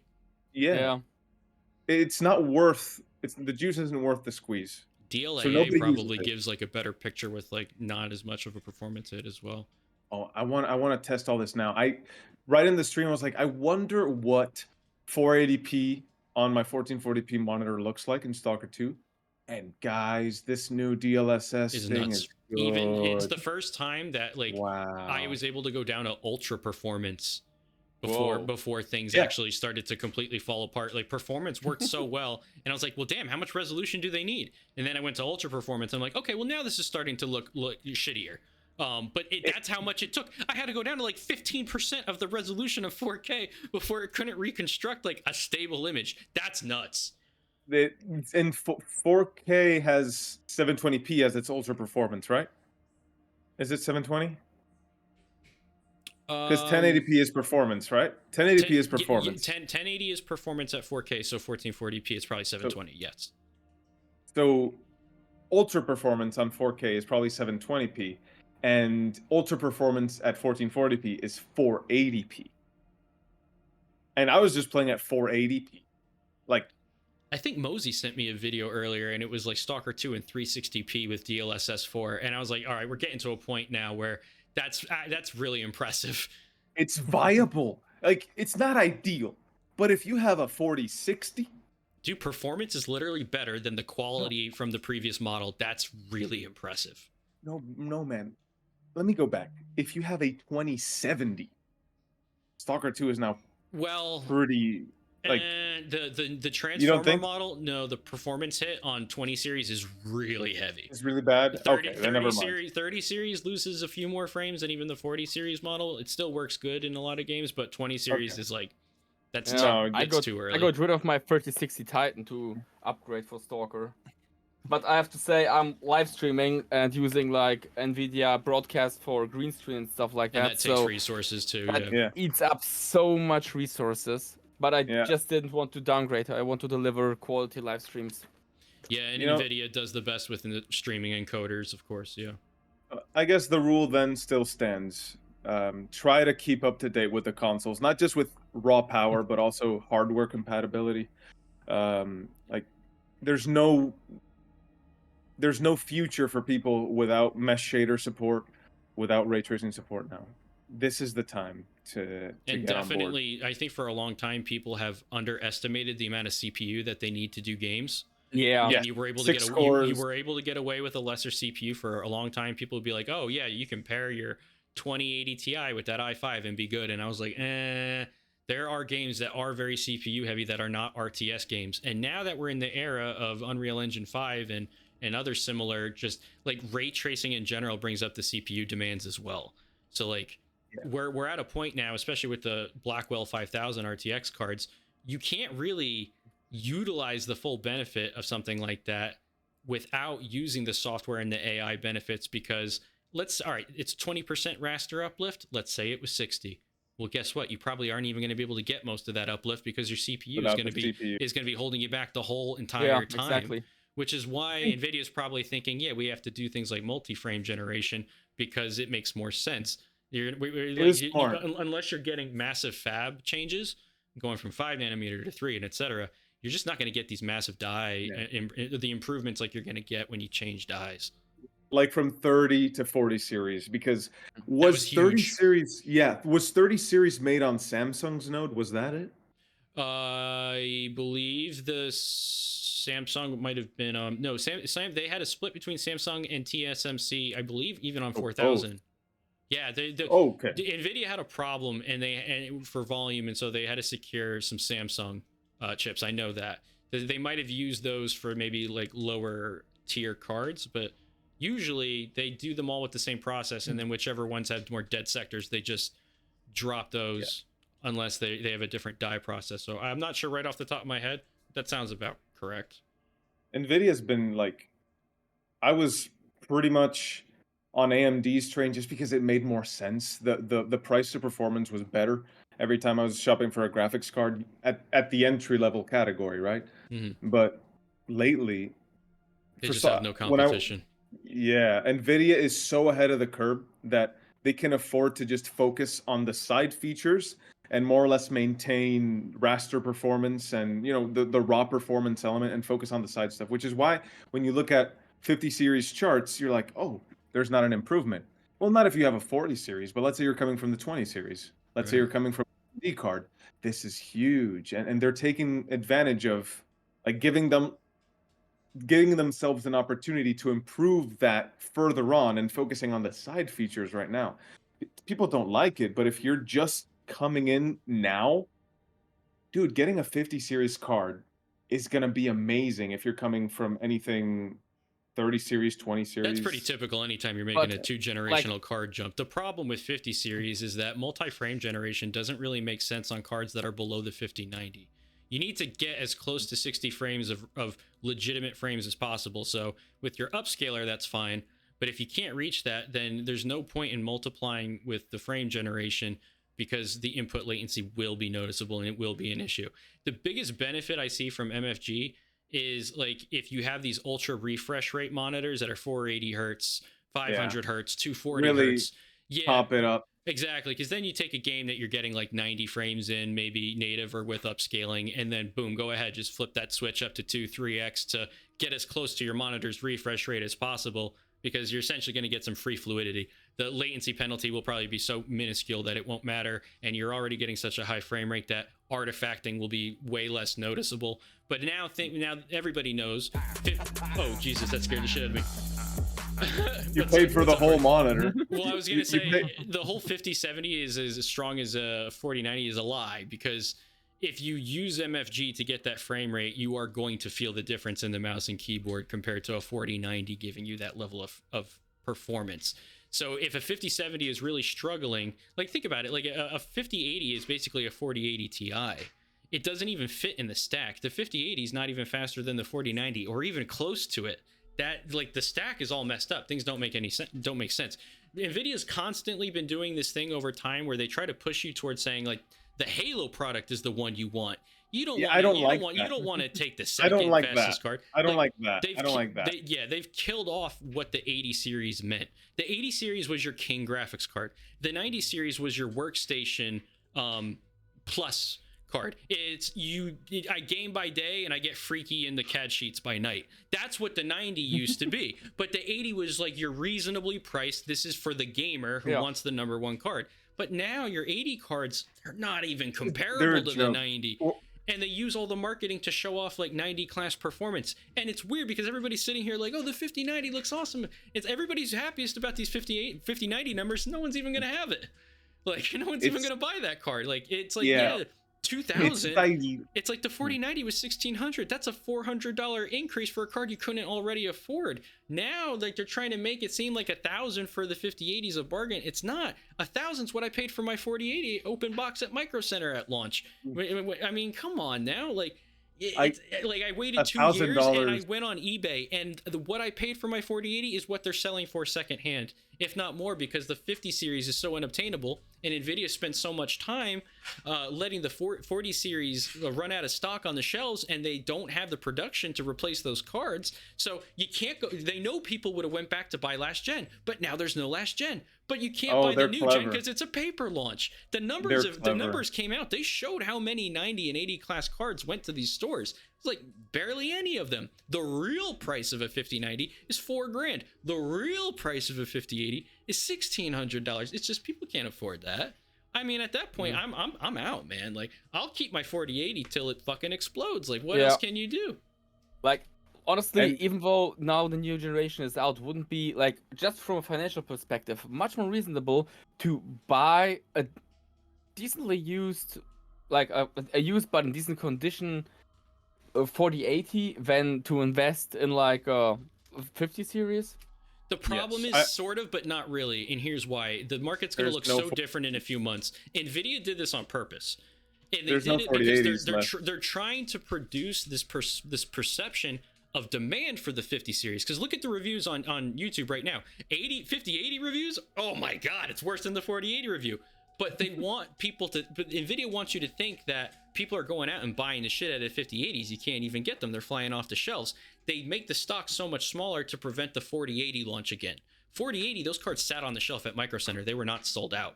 You could walk right in at any time in the morning, night, evening, didn't matter. They weren't going to sell out.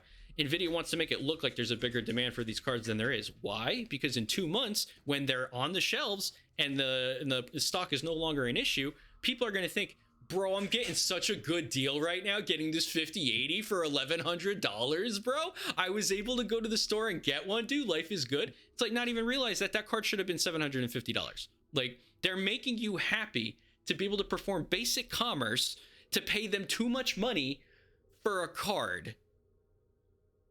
You know where their money's going, right? Like, I mean, honestly, I wonder what the future of NVIDIA looks like because they're playing AI gambles right now that might not work out the way that they think it does. Like, it's expensive to do business with NVIDIA. So, I think that whole DeepSeek thing really like freaked people out or investors. But it didn't make sense. The investors don't know, like they didn't know what DeepSeek meant, so they shorted NVIDIA. That's all. That's the whole point. Is it doesn't matter what the product even was. The thing that markets hate is instability. You introduce fear and people will panic. And unless you're like, you know, a daddy Warbucks where you're like, oh, buy the dip, baby. Like most of the time people are going to like panic sell off because they can't afford to take a loss. So it's just sad. I did buy the dip because my graphics DeepSeek was basically a discount on NVIDIA because this graphics card I got now was the 4070 I have was with money that I had invested in the COVID dip. So I sold my AMD and NVIDIA stock and got CPU and GPU upgrades for S.T.A.L.K.E.R 2. That's basically how I managed to upgrade my build without planning for it. But it was a stroke of luck in a way because GPU prices are out of this world. They did the S.T.A.L.K.E.R 2 4070 Ti Super. I bought that card. It was $850. You want to know how much it is to try and get that card on eBay now? $1,600. That is insane. No, seriously? I looked it up. I wanted one, but it was not responsible for me to buy one. When I bought it, I knew card. what was going to happen was that people like you're basically overpaying for a 70 Ti Super, which I knew they weren't going to make a lot of the cards, and so they weren't going to sell a lot of them, and so it was going to be a lot more of a collector piece over time because of the fact that those numbers were so low. I just never expected the market to turn around that fast, but it made sense because I was like, oh, people were going to probably buy a 50 series card. They're sold out. They're like, oh, MSI made that S.T.A.L.K.E.R 2 card, and I really want to buy a GPU for S.T.A.L.K.E.R 2, so they're probably going on eBay trying to get them, and when you buy is the most important thing, and right now is one of the worst times to have to like build a new computer, especially if you're trying to build for S.T.A.L.K.E.R 2. I feel for you. If you're somebody watching who's got PC part picker up on the other screen right now, and you're like trying to figure out like what you should get for S.T.A.L.K.E.R 2, just take it from me. Get yourself an X3D chip from AMD. You're going to be better off. You're going to get better performance. If you can get a good deal, get a 7800 X3D. If you can get a good deal, get a 9800 X3D. They're very high-end chips. I recognize you're going to be paying a lot of money for these chips, but if you can get a good deal, you'll probably get a lot of good value. I just looked at Micro Center, $750. They have a 7800 X3D. I think it's a Zen 4 board combo with 32 gigs of memory. That's a good deal. I'm not going to lie, it's hard. Folks already on AM4 should get the X3D, 5700 X3D or 5800 X3D. They should. I have the 5800 and it's amazing. I got it for quite a low price. I went from a 3700X to 5700 X3D, it was an insane difference. Games use the cache, man. It was insane. And like, it's the same core count, similar clock speeds. You wouldn't upgrade a 3700X to a 5700X. Doesn't make sense. But that X3D makes a huge difference, especially in games like Stalker 2. Yeah, Stalker 2 really is insanely a CPU very heavy. CPU demanding game. I remember when we talked about it on the podcast before the game came out, and I had to keep it secret that I had been playing the game. But that's when I was lucky that I had one NVIDIA benchmark sheet to bring up, because I'm like, yeah, look at the difference between the 4080 and 90. 2 FPS? Yeah, riddle me that, Batman. I think anybody could have told you at that point you were hitting like a hard CPU limit. Which is why I'm like less motivated to even want to go through all this drama of like of getting a 5080 or a 5090. It's like, why bother? Like, there's no value there, and I can't even utilize real performance uplifts because Stalker wants a fucking 10800 X3D that doesn't even exist for another year and a half from AMD. Like, it's so CPU heavy. I think honestly, DLS4 was like the best free upgrade that everybody got. It was like the rare NVIDIA W for backwards generation support. Yeah. Like that was a really important move for them to get any sort of like positive public reception. But I think the biggest update that Stalker fans are going to get for Stalker 2 for performance is going to come with the 5.x update. Whether it's 5.5, 5.6, whenever they update the engine to the newer version that they have planned, that's when you're going to get a lot of optimizations to performance, just because the code is more ironed out now. 5.4 really gave the CPU a lot of breathing room in Unreal. The only big question is to nanite foliage, because there's many examples that show that nanite foliage is actually more performance heavy or even memory heavy, RAM or VRAM heavy. So it's not like a one size fits all. It's not always like a better thing to implement. So I do wonder like how GSE will overcome in the future things like the foliage LOD and all that. If not with the nanite foliage. Or say, oh god, no. If there's another foliage pass, I'm gonna cry. I know that it's not wise to always use nanite. Nanite is for heavy geometry loads only. But you brought up a thing before, like RTX mega geometry and stuff like that. Mm-hmm. When you start to consider those types of things, like Alan Wake, I think got 13% better performance. That's substantial. Yes. That's a whole tier of card. You're now a 5070 or going up to 5080 performance, or you get what I mean? Like you're getting free performance on the table. There's a lot to be gained back. What people need to understand is that these graphics cards are more than their performance numbers. Hardware compatibility is huge with these feature sets. Don't underestimate how big of a difference mesh shader support is going to make. It's not sexy, it doesn't look good, but you need mesh shader support. If you don't have it in your graphics card, get it, because it's going to change the way your graphics processes materials going forward. You don't see it with old games, but when the graphics card knows this is leather, this is metal, this is plastic, and it also knows how to tell the lighting these things, it really relieves the processing power that it takes to figure out, okay, the light is here, what is it bouncing off of? It solves it before it needs to be solved. It knows just what to do before it happens. Just by flagging the happens. materials ahead of time, right? Exactly. That's why it's so important. And you might say, I have a 1080 Ti. Tech Power Up says it's still up to date in performance numbers with a 4060. I should be good because a 4060 is still good. But no, you're gonna really feel that once games no longer support primitive shaders. I think Metro Exodus Enhanced Edition is a terrific example of what happens when you strip out rasterization and develop a game with just ray tracing in mind. Because that game runs fucking amazing, bro. The Metro Exodus Enhanced Edition is... I played that back during the last GPU tragedy. I sold my 1080 Ti and got a 3070. And when I was waiting for the 3070 to get to me, my buddy lent me a 2060 that he had. And I was like, oh, this will be fun. I'm going to bench a 60 class card. I haven't played with one of these in a long time. And I fired up Metro and I was like, what the fuck? I'm playing this at max settings. I'm getting 80 FPS at 1440p. What? Nice. What? On a what? Like a 6 gig card? What are you talking about? And it was all ray traced. I mean, it wasn't the same fidelity as like full path tracing, but it was good. It was ray traced. Yeah. And the infinite bounce technology that they were using or whatever, it was really impressive. And I started to realize, like, this is what's going to happen, like last time when we stopped holding on to rasterization generations of cards. Like, I'll be the first to say 1080 Ti was God. That was NVIDIA will never make that card again. I mean, I had an EVGA for the win 3-fan model. I sold it for really good money, and I kind of wish I had it just to have on the shelf. Is like, God, you were the best workhorse I ever had. I went from 11 gigabytes of VRAM to 8, and I can't remember like I remember at the time being like, what the fuck? This sucks. Like, I mean, yeah, this 3070 is like faster, but it was the first time where I was like, it didn't feel like a full upgrade. And that 3070 showed its age sooner than any other GPU that I owned, which is why I got the 4080. I was like, this is going to be a problem before. And it's funny, the only reason I got the 4080 was this game that we're talking about. Best decision I could have made, because a 3070 would not have played Stalker 2 like 4080 did for me. I would have been having much more of a performance issue on launch, and I would have been a lot more vocal about that. So same here. Best thing I did was I agree with you. Like with UE5, you're getting visuals that require a level of hardware, and there's really no way to dance around that. You can scale the game down, but at the end of the day, if you want a game that is producing a certain level of visual output, it's going to cost you a certain level of hardware to bring to the table. If you have to wait a little bit, that's kind of the way it is. So be it.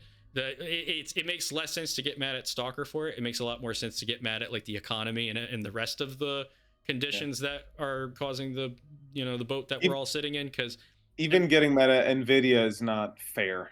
Like, Nvidia is a publicly traded company. Their job is to do what makes money. Nvidia's job is to stay alive in that market, and like with all the bets that AI are making right now, they could easily be gone in a couple of years.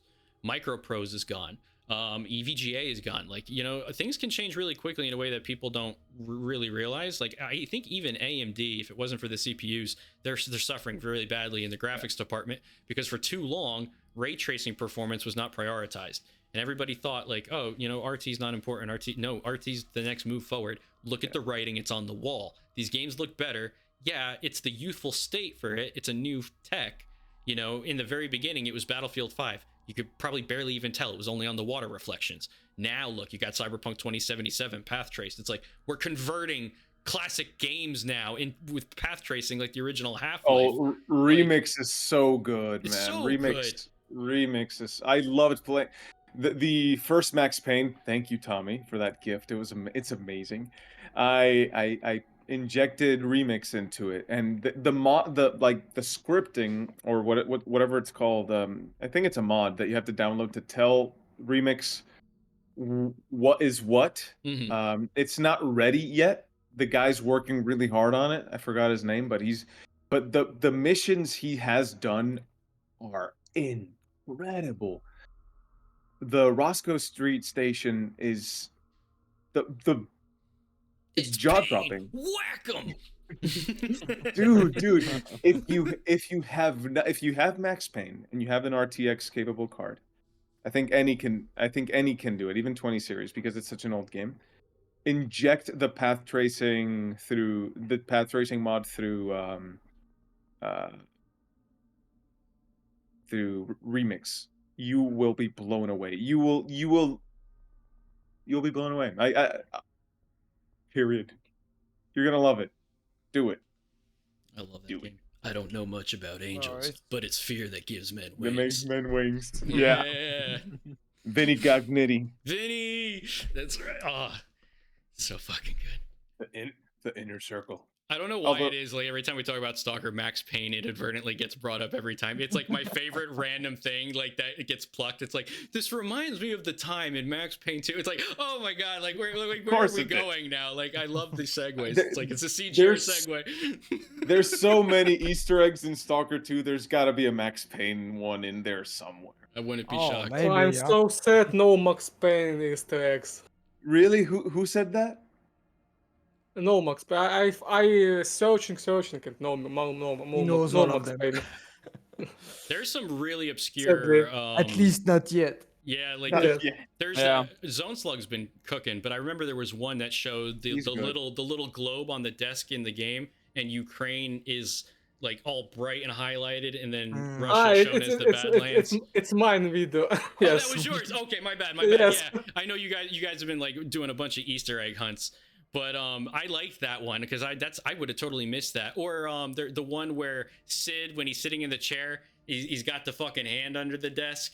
Like, there's so many awesome Easter eggs, and there's literally like there are tons of them. There's easy ones to find, like the Back to the Future fire on the Yes. train tracks, but then you've got those really obscure ones like the globe, and it makes you wonder like Yes. what you haven't found yet, and that's what makes it Yeah. fun. Because I Tell mean, me. for all we know, there could be like a like not the cut fifth ending, but like a fifth ending type of thing that like nobody's found. The only reason I'll say that isn't the case is because somebody like Billy would have been data mining and been like, look at the .BAK video file I found, buddy. I don't know how to get it to happen in Dude, game, but we would have there's found it. there's Ukrainian only Easter eggs. Yes, Vapi memes, can certainly. memes. What's the one about the lady phone call where it's like Nine it's or something 10. about What? that I didn't get, so I had to look it up to see what it was all about. But Vapi can tell us all about it. It's grandma's phone call for the police and ask what's the time. And not What was that one I found? There was like the bucket of paint, the yellow paint knocked over, and there were letters. yes. 9 or 10. That's the one. That's the one. That was it. That Yes. was the one. Okay, That's the one. I And she remember. asks 9 or 10. He tells it's not 10. She asks 9, Or 10. and he is angry talking 10. I love that, dude. It's so good. And that's the thing, is they keep changing things in patches, so you'll never even know if they sneak a little extra something in there. Yeah. You'll just have to go hunting. You might look somewhere and not realize that they added it in later, and you have to go back and look. You just never know. That's the great thing about the dev camera. You just can fly around all day looking for stuff. Oh, Game is man, I've like never with dabbled Ukrainian with that. memes. You guys dabble with the dev cam? I have not. I I'm haven't not- yet. I told myself Yeah. I'll start like there's so when Stalker 2 came out, I knew there was just no way that I was gonna be able to like find every single thing before everybody else and like make content about it. So I'm just like enjoying the story and taking my time and pace with it, and I'll start looking for obscure things later. I mean, I was blown away when someone mentioned to me that I was in the game. When I found the Easter egg of myself, I was like, that broke my brain. You didn't know? Yes. No. Oh, What? yeah, dude, Where? I mean, dude, it made my day. It was the happiest Tell fucking me- thing ever. Tell me where so I can find it, please. Out But of the- map. Out of map. It's you have to use the dev cam, but if you fly behind the Duga Tower, there's an area that is like an anomaly testing field, and one of the flame geysers has an image that it's shooting out for basically whenever like content is not loading in correctly for something, and it's my YouTube profile picture like with turned red, and then it says invalid content over it, and it's just shooting the image out of a flame geyser. It was like the greatest thing ever, dude. It made my I fucking want day. to see it. Where I want Yeah, to see it. It's awesome, dude. I'm not gonna dev cam it, so I have to find it. Who uploaded it? I can If I send look- you a link. I can Please, send you a please, link. please. Hold on, Please. maybe I can pull it up. Pull it up on the stream. Easter egg. Give me a second. Oh, or even better, Body's gonna pull it up here real quick. Oh god, I made a post yesterday. It was you know that meme where there's a guy with a bunch of swords pointed at his face? Yo, yeah, and he's got his arms folded. Yeah. Oh man, that made a lot of people angry. Oh yeah, I Nice. saw that post where you're saying it might not be UE5, it might be your specs, and then he's just sitting there folded like this, like it might be a computer. Oh yeah, I'm sure Yeah, every basically- 5600 G CPU user online at that time came down on you. Here it is. Let me see. I'll make it a window capture. Oh wait, it already has the window capture, right? Oh wait, let me open the stream on All right, here we go. thing. Yeah, perfect. All right, ready. I'm ready. All right, hang on.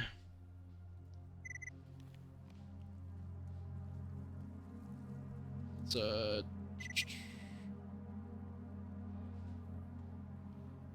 wait, where did oh, here we go. All right, here it is.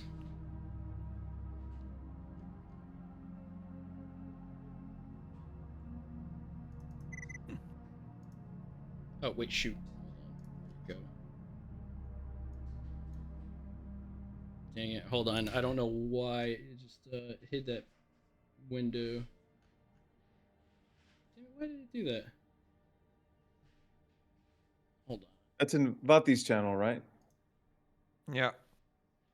Oh, here we go. Window. You should have said that, good Mike, sir.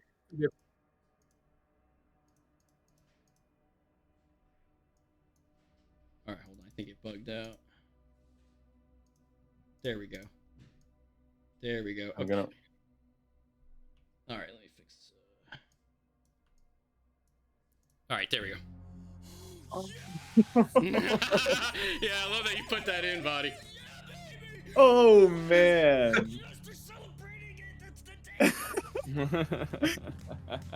Yes. Love it. Yeah. Yeah, dude. It's like one of the greatest Easter eggs ever. Dude, you made it. You made it, dude. Forever immortalized. For real, dude. I couldn't. Forever in S.T.A.L.K.E.R 2. Like, Yeah. that is just the most legendary thing. I hope it never gets removed, but I have a day one version of the game backed up, just in case they move me somewhere. All right, don't mind the wheel spin where you have a giveaway coming, boys. Ooh, let's have it. What we giving away? We're giving away Legends of the Zone trilogy for PlayStation, courtesy of Nico Chen in the Discord. Thank you, Nico Chen. Nico Chen. Nico Chen is in on the legend. Malachite joke. He's in on the Malachite. Yeah, Nico Chen is in. He's in it. We are He's in on it. the Stalker content creator Malachite Club. Malachite. We just show up like it's West Side Story. Malachite boys, like. Malachite. Amigos, buscamos nosotros artefactos. Artefactos de Malachite.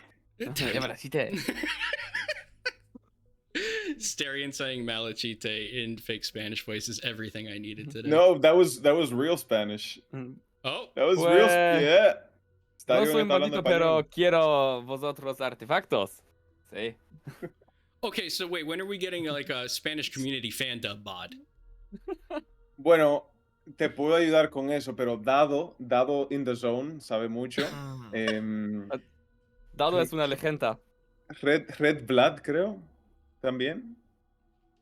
Dude, we no really sé do qué need the más. modding tools, because we got to work on a mod where like all of us are at a particular campfire hidden somewhere with just random dialogue that we record. That'd be so much fun. That'd be so much fun. We need to bully Molly into making that official. I don't know how we're gonna do it, but like you know. International Stalker Squad.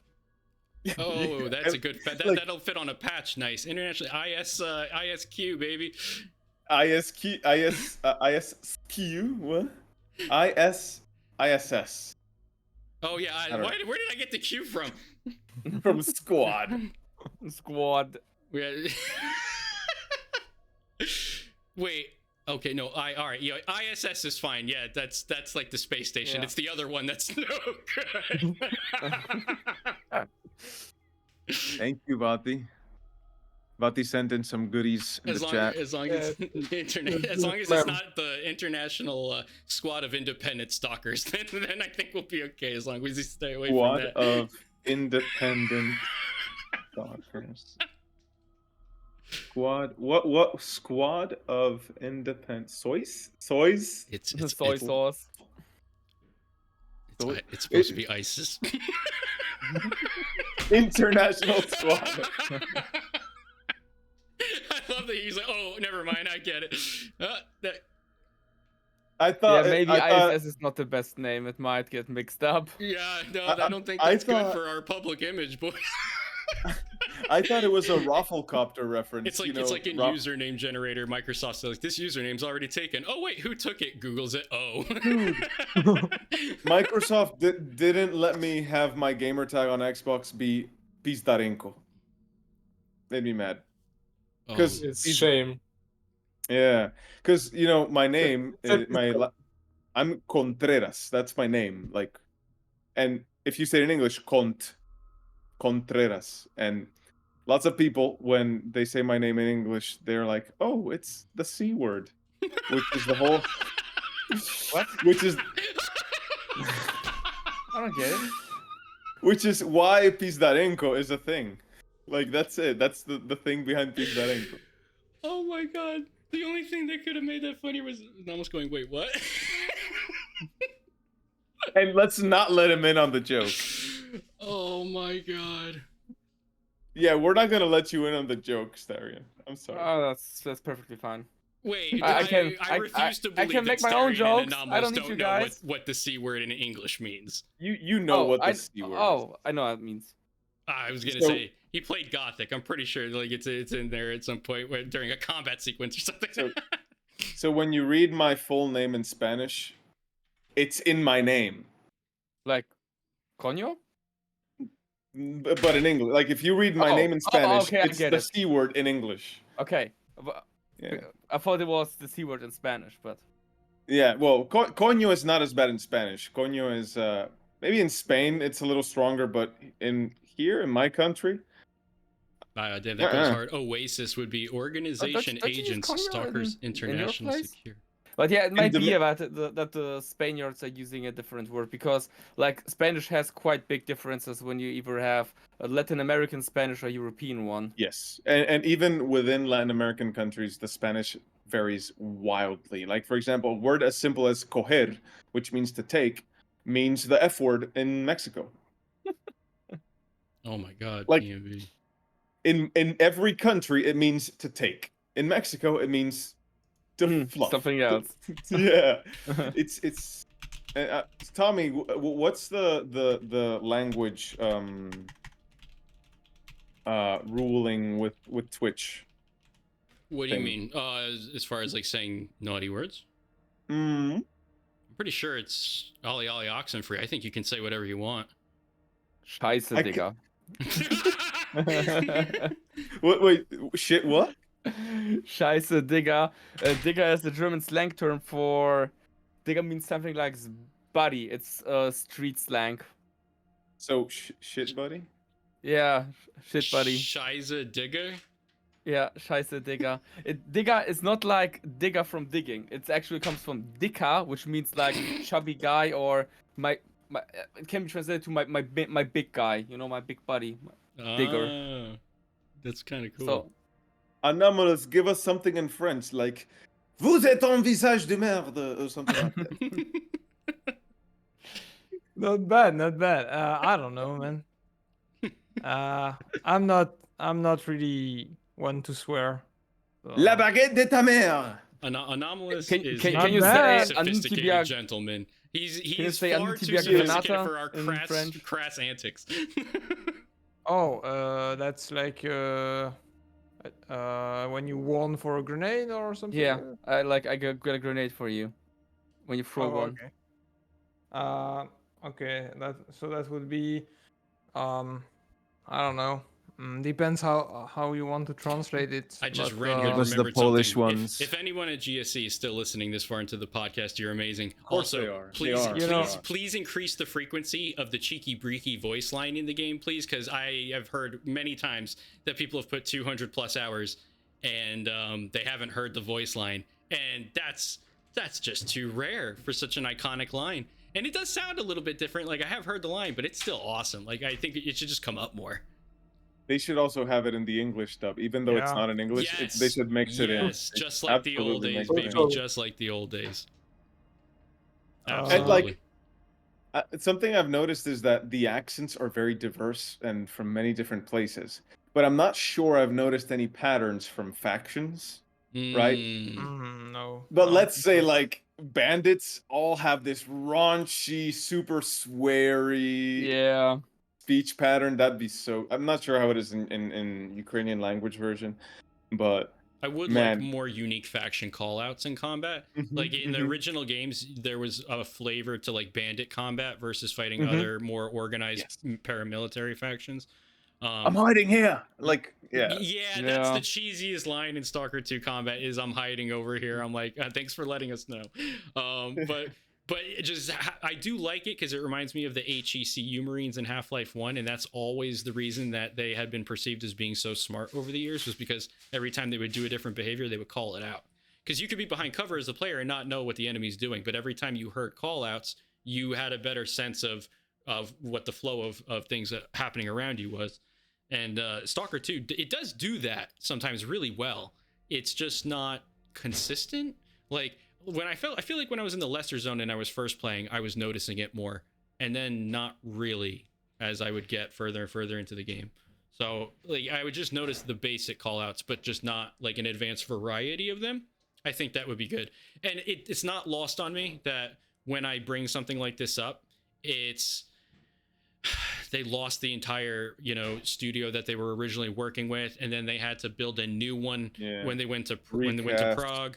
So, they're hanging out in Prague. They have to get all this new equipment and stuff set up. So things like animations and like the voice work feeling like they need a little bit more addition in the game is not surprising, because that would have been one of the things that they had taken from them. So I recognize that. Like when I make the critiques, I just don't it's not GSC's fault. It's just the state of things are as they are. It just is the truth of the matter. But I think that all things considered, they did a brilliant job with what they had. I think so too. Agree. I think about if you think about it, they did the impossible. You just have to think about it. They did the impossible. It was, nobody would have been upset if they had quit. Like, disappointed, sure. Yeah. Disappointed. Define nobody. Okay, all right. So nobody maybe would not have. us, but I'm pretty sure there would have been people ready to burn him at the stake. No, let's say February 2022. They make the decision that Stalker 2 is suspended indefinitely. Oh, I see Right? what you're saying now. Like an alternate. Yeah, okay. And the game doesn't come out until the war's over and they're back in the office. Right? Like That another. would be reasonable. Yeah. I don't think any of us would have been like. No, I mean, what can you say to that? That just would have been the state of affairs. We would have shown them as much support as we could have, and we would have patiently waited, and we would have been schizo the whole time, like we are now. Like, it just kind of, you roll with the punches, man. You take with it as it comes. You do the best that you can. I have nothing but support and sympathy for their position and everything that they've had to deal with. The burnout that they would have had to deal with in the office. I mean, it's easy for people to forget that there's real human beings behind every last piece of this game. And, I just think about the long days at work that I have sometimes, where I feel like I'm at the end of my rope and I'm like, man, it's been a long week. I'm exhausted. I got so much shit going on. I can't even focus on the things that bring me joy and make me happy right now. But I got to keep a positive mindset still. I can't fall off the horse. Like, there's a lot to endure. And I don't have a war going on here where I am. If you really just stop and put yourself into those shoes, then you're right. There is nothing short of a miracle to be in the position that we are, to have the pleasure to even be able to talk about this awesome game. I mean, and I mean it. It's so good. This is the game of the year for 2024. I still stand by that for all of its flaws. And that's the thing. You could take any perfect or near perfect game, and if you give me 6 hours of podcast time with it, I can point out every little thing to nitpick about, even the games that I love the most. Are you kidding me? I mean, I can nitpick Shadow of Chernobyl until the fucking roosters crow outside. Still my favorite game for 16 years. They don't change shit. You know what I mean? Just because you point something out doesn't mean that you're it's less of a product or something. It's no, it's actually the opposite. It's look at what you have to do to make a game come out. You have to sit down and make tough decisions. Being the leadership at GSC and having to sit down and be all right, look, the cadaver can't make launch. We're going to have to cut this mutant. It's unfortunate. The chemical plant, we got that one place in the water there. We're going to have to just make it so it's inaccessible to the player until we're able to finish that later. There's so many things like that you have to sit down and make the decision to do. And that's just game development, baby. That's the difference between November 20th, January 20th, March 20th. People, they just think of the days. It's man, you gotta remember how much work goes on in 24 hours of trying to make these games. There's a lot. And in fact, Vadi's got videos coming out that you can see. You can all the content locations or areas that they've got building blocks for. Like, you can go to Lamansk and you can see a lot of the buildings, and a lot of the areas are starting to be brushed out and created. It's not done yet, but they were working on it. They just probably didn't have enough time. I'm sure they would have been more than happy to include that in at launch if they didn't go through all the different things that they had went through. So that's where I don't get too sad, because at the end of the day, I know this roadmap is coming, and we're going to get really excited when we see it, and then we can start talking about things that we know for sure are going to be coming back for Stalker 2. And like, with more content that we have now, the game's just going to look better and better in my eyes. Improving A-Life, add some more of the story DLCs, improve the graphics and the performance, and you're just going to have more and more things to point and praise at. And I think it's going to go through the same type of metamorphosis that Cyberpunk did in the normie, broader scheme of things. Like, I think that this game sold, what is it, like over 1 million copies, and there's more than 1 million. Yeah, we don't know Epic Store or GOG figures or that's Xbox. right, we don't have the figures numbers. Game Pass. I know. Yeah. I bought the game on Xbox, GOG, and Steam. So hell yeah, base. I bought it. I think I bought the game. I bought it twice for myself on PC, twice on Xbox, because I have it digital and physical, and I've given away 3 copies. So we're doing our part. Yeah. I've spent way too much money on this game. There's no such thing. It really gives you back the joy that you put into it. Stalker loves you too. It's the gift that keeps on giving. It is. As a game, and it's so good. Like, when I want somebody to experience it, I just give it to them. That's what I was doing in S.T.A.L.K.E.R back in like 2019. There were a lot of the times, like, younger folks would pop up in chat that were like wanting to play the games, and I'm like, I'm just gonna give this kid a key. Like, fuck it. Like, if he becomes passionate about these games because he randomly had them gifted to him and he becomes a Stalker fan, that's awesome. That makes me feel terrific. I'm this random guy that like put forth this into action. And I remember doing that once or twice, and the kid be like blown away, like, "Oh my god!" And I was like, "Bro, just enjoy the game, bro. Go have fun." And like, it made me feel so good, because I'm like, he's watching the install bar on Steam right now, and he's getting ready to hit play, and it reminded me of like the feelings that I had when I was sitting and watching the Clear Sky install after putting the DVD disc in and reading the color manual and just smelling a fresh manual. Like, yeah, man. Clear Sky have nice manual. Yeah. I got them. Speaking of Clear Sky, check this out, guys. Oof. Yeah, German. And this one is even the still German sealed. edition. You got a sealed one? I got 2 of those sealed. Bro, you know what's funny? My God! I've got that one open, and then the Call of Pripyat one I've got open and sealed, but I'm still hunting for a Clear Sky sealed. So Starion's got the sealed CS one, and I've got the sealed Call of Pripyat German one. Oh, we're putting a library together. Did you get the rare bandana for Clear Sky yet? I have. Yeah, I have Yes. it. I found it. I know what he's talking about. The black one that I didn't have. Yeah, I bought it mask, from someone right? I bought it from someone in Ukraine. They had put an eBay auction up for just the black bandana, and I was like, I don't have to cannibalize the collection. Do $20 fucking, and that was with the shipping. I couldn't believe it. That's not terrible. No, that's not terrible at all. No, I would have given the guy $40. I had searched for so long. Nice. But yeah, I finally got both bandanas. Can I read Roadside Picnic in German again, please? Starion? I can read you the ending. Was it in Italian? I think in the Discord somebody just picked up Roadside Picnic, and I think it was an Italian cover, but it's like blue and red. It looks really, really cool. This is like the German cover. Streletsky Picnic am Wegesrand? I like how they use the film for the front art. German language is very fun to try to pronounce because there's a lot of throat movements.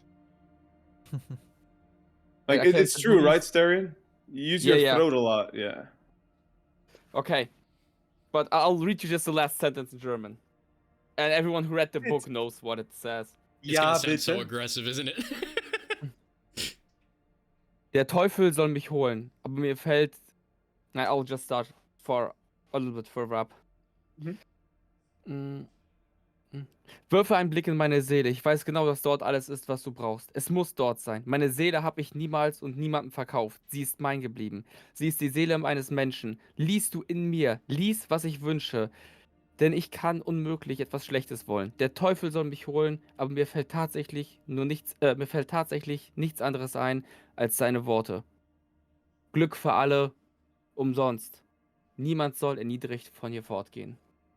Happiness for everyone. Bro, Happiness for everyone. Starion what I reading like- German is this What I ASMR really I love didn't about the know I German needed. translation is, he says, Glück für alle umsonst, niemand soll erniedrigt von hier fortgehen. Niemals This is is- never, right? Yeah, niemals is never. Wow, Starion speaking And- German, it sounds actually like very soft and very beautiful compared to like how I'm Thank used to you. hearing this language. But I just have to wrap this up. Like, what I love Yeah. about the German translation, the word erniedrig means humiliated. Humiliated. Oh, wow. So actually, read in the German version, Roderick wishes for happiness for everyone, for free. No one should leave humiliated. And I think that's the most beautiful translation. Yeah, You know, the I wish had- that I nobody like that leaves meaning. this place with humiliation. I need to read the That, Spanish that version. hits so much harder fresh off of the decision that he made 5 seconds earlier. That hits Yeah. a lot harder, especially the word humiliation. Yeah, because the entire book, he's being treated like trash. Everyone is abusing him, pushing him around, not seeing him as a person, and he just wants the best for his family. And in the end, despite all the bad that happens to him, and he would have every reason to wish for something bad, he doesn't. His humanity prevailed. I have a question, Starion. In the German I version, don't know if I had the same feeling at the end. He's, like his humanity prevailing after he sacrifices homie to the Yes, fucking yes, to the orb. yes, It's, yes, it's there's like a greater thing going on there, but I don't. I feel like he hates himself when he's making the wish at the end. He because he knows it It's was the regretting? only yeah, it's the only way that he had to spring the trap to get past it, and the only Yeah. way was Yes. for him to use his friend. But he sacrificed him, and that was Yes. horrific, horrible thing to do. He sacrificed him for what his own beliefs essentially told him. The end justifies the means, so to speak. But then afterwards, the dichotomy of him having that decision and then saying, I want everybody to feel fulfilled and for nobody to go without, in contrast to the decision that he made, it does feel like it's open-ended, where I don't know, when I read it at the end, it definitely felt like he was not only offering up what's his name, but himself as well for what he believed in, and he almost hated himself for having to do it the way he did, because he had to sacrifice his humanity to do that. He's sacrificing his humanity in a last bid effort to make his final wish be for humanity to be, I don't know, like spared or given for everyone. It's weird. you know what? You know what it can, like, you can, the Strugatsky brothers, and people refute this, so it's debatable, were young Stalinists, so they had a lot of these Soviet ideals, and Stalinism echoed a lot that sacrifice is necessary to achieve greatness or to yeah. So really, the point here is for humanity to go fulfilled, for people to not need anything anymore and have everything that they need. A sacrifice must be made. I think you're right, but I think that's what makes it oxymoronic. Is the It fact is. that because we're to Stalinism achieve, is to oxymoronic, achieve too. peak humanity, we must sacrifice our own humanity. That just sounds like a delusional. Okay, And and I mean, this is I think this that is may be part of the messaging, like you're saying, that they're basically communicating to us. okay, It but is. I see it think more. is. But okay, yeah, that's a good way to actually perceive it, and I would like to pick up on that, because what you both said lies a very good fundament if you put the book into context of the movies. While the book says that yes, it implies that there has to be a sacrifice. The sacrifice that has been made is made by himself. So it doesn't expect any other people to sacrifice themselves. He sacrifices himself, and then instead of having a selfish wish, decides to sacrifice even his wish for humanity. And if you see this in the contrast of the works of Tarkovsky, you can actually see this for something that you would consider as a religious motive. Or a spiritual motive, because the works of Tarkovsky, for example, are always spiritual works. Like I'll discuss on that, but both Stalker and Solaris are movies that are spiritual, and I think that you could actually perceive the ending of Roadside Picnic as something spiritual. I would not say that he's like Harmon's Jesus, but No, I mean, you're the cooking, parallel dude. is You're visible, cooking. you know? I think I see exactly what you're saying there. Yeah, no, I agree. In fact, what you said that really clicked in my mind was sacrificing his wish. I think Red had a very different idea of what he intended to do once he got to the sphere before he Yes. decides to kill him. And that's the Yeah. thing, right? Because if it was really selfless, he would have told him, like, all right, here we are. This has to happen. And instead, he robs that individual of the ability to make that decision, because he's not going to allow that to be a possibility that they don't get to this orb. This isn't all going to be for nothing.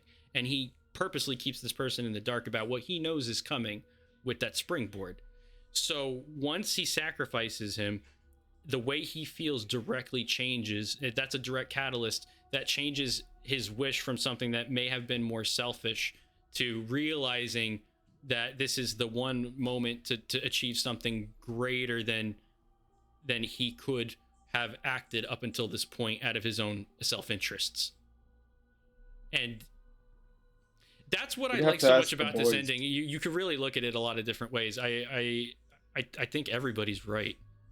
Yeah, definitely. Not to be cheesy and be like, oh well, everybody. No, but that's true. There's a lot of different parallels that you can draw with it. I think religious, political, because it's all about the human condition. This is one of the reasons I Yeah. love the Stalker 2 story so much, is because it's a real fucking stalker story where everybody has their motivations. They all make sense. Like, the zone for me has always been something that humanity has to rise to overcome through understanding. It's no different than guns. Do we just ban guns because they can kill people? It's like, it's a tool.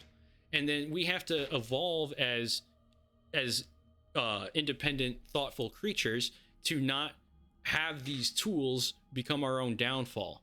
Instead of trying to be the ward and to try and control everything and dictate what people can and can't do and what is or isn't right, that we should be smart enough to understand these things for ourselves without a governing body having to dictate it for us. Like, if all the bushes, if regular bushes, you know what I mean, were just made of meth, would everybody just start smoking them? No. Right? Like, it's the same kind of idea. It's not just opportunity, it's understanding. Just because you have the opportunity to do something doesn't mean that you'll do it. It depends on who you are, and who you are comes through understanding and learning. So that's what the zone has always meant to me, and that's why I've always liked these greater narrative aspects of the story that really touch and tickle on the philosophy of things, that make you question who you are and what you believe and what really is right. Because even Korshinov and the Ward can make a lot of sense when you're seeing what their intentions are and like how they're trying to go about it. So it doesn't feel like it's just another bad ending, and they don't feel like they're just bad guys. There's so much more that is layered there, and it's in Roadside Picnic, and I'm so happy to say that it's in Stalker 2. And Definitely. there's a clear inspiration with Roadside Picnic and Stalker 2, not to mention all of the cute little references that they put like in the PDA for some of the titles of the quests and so on, including, And the fact that the guy who saved Strelok is literally Red. yeah, exactly. Retcon to Red. I mean, that is pretty awesome.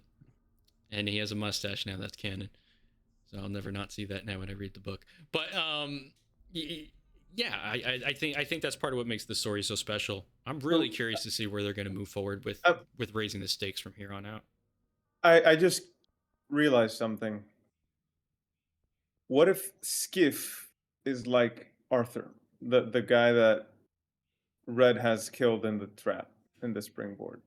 Ooh. And Faust If- have religious motifs. Ooh. He kinda is in a way. And Faust is the religious representation, like the religious interpretation of Red. Oh, Faust, the story with Monolith is like God and devil. What do you Man. guys think? You You're think so, cooking. Bati? I don't know Hold what on, you're cooking, but you're I- cooking something. you just Oh, gave that's me it. an ID. You gave me an ID, but I need to It's Now Flesh. Anomalous is double making check notes. some stuff. There's Yeah. a fellow creator who made like an hour-long video comparing the evolution of before Stalker 2's release of Roadside Picnic and looking at it from the point of view of its creators to the movie, looking at it from the point of view of its creators to the games, looking at it from the point of view of its creators, and seeing it evolve in different ways. Hopefully, I can backtrack and find, and I'll share it in the chat because that video Yeah, was I think I've very seen good. it. That Like that reminds me of something. I think I've seen it. it was good, wasn't it? It wasn't perfect. It was it had to be brief because it talked Lukash, about go read the book. What are you doing?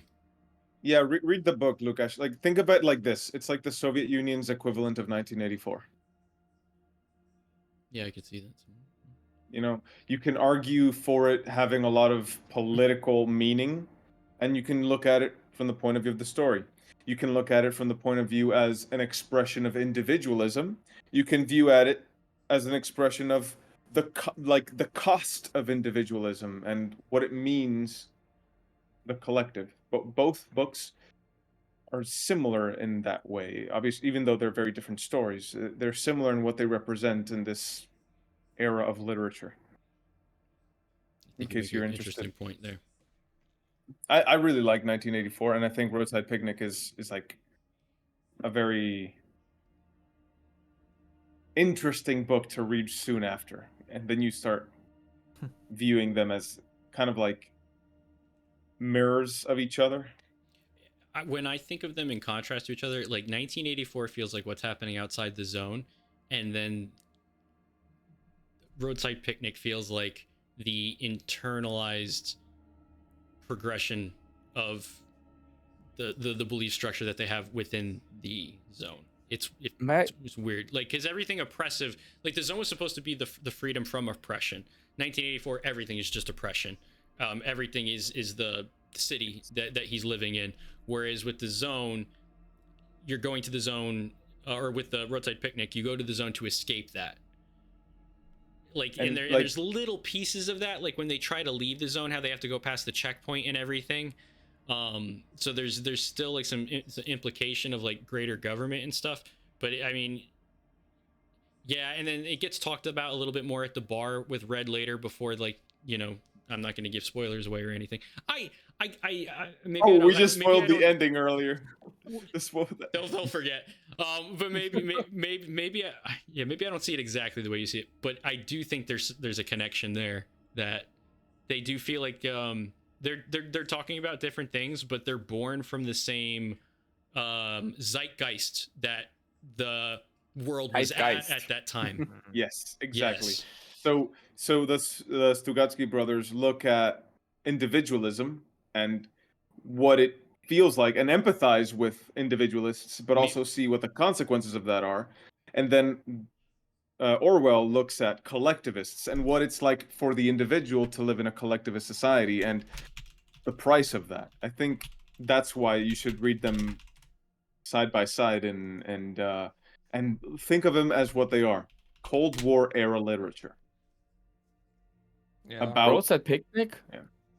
Is it really Cold War? Wasn't it even Second World War literature? Isn't it? It's pre-World War II. Roadside Picnic came out in the 70s. And wait, Cold War was... Cold War, not World War II. What am I saying? Cold War. Yeah, right. Yeah, Cold War, right. Cold War. 1984 came out in 1945. You're right, but the Cold War began in 1945. I kind of mixed that up. Or is it 48? Let me see. Oh no, Roadside Picnic is 71. Roadside Picnic is 71. 1984 is 49. But I'm just saying this. I mean, yeah, you can see it as a political thing, but as someone who actually has a bachelor's degree in philosophy, you can see it as a philosophical thing, or absolutely. even as a spiritual thing. I'm not saying religious. You have a bachelor's in philosophy, Starion. You are my hero. You are my hero. In philosophy. I wanted to study philosophy, but my parents were like, "You are not gonna study philosophy," and I caved in. But I really wanted to. Oh man, I'm really proud of you for doing that, man. Thanks, man. I have like bachelor I in w- educational sciences with focus on media and philosophy, and a master's in educational sciences. But philosophy is something that I did for my heart, you know, because I wanted to uh, do it, and it's really an enrichment. But it makes me seem sometimes like a smart ass.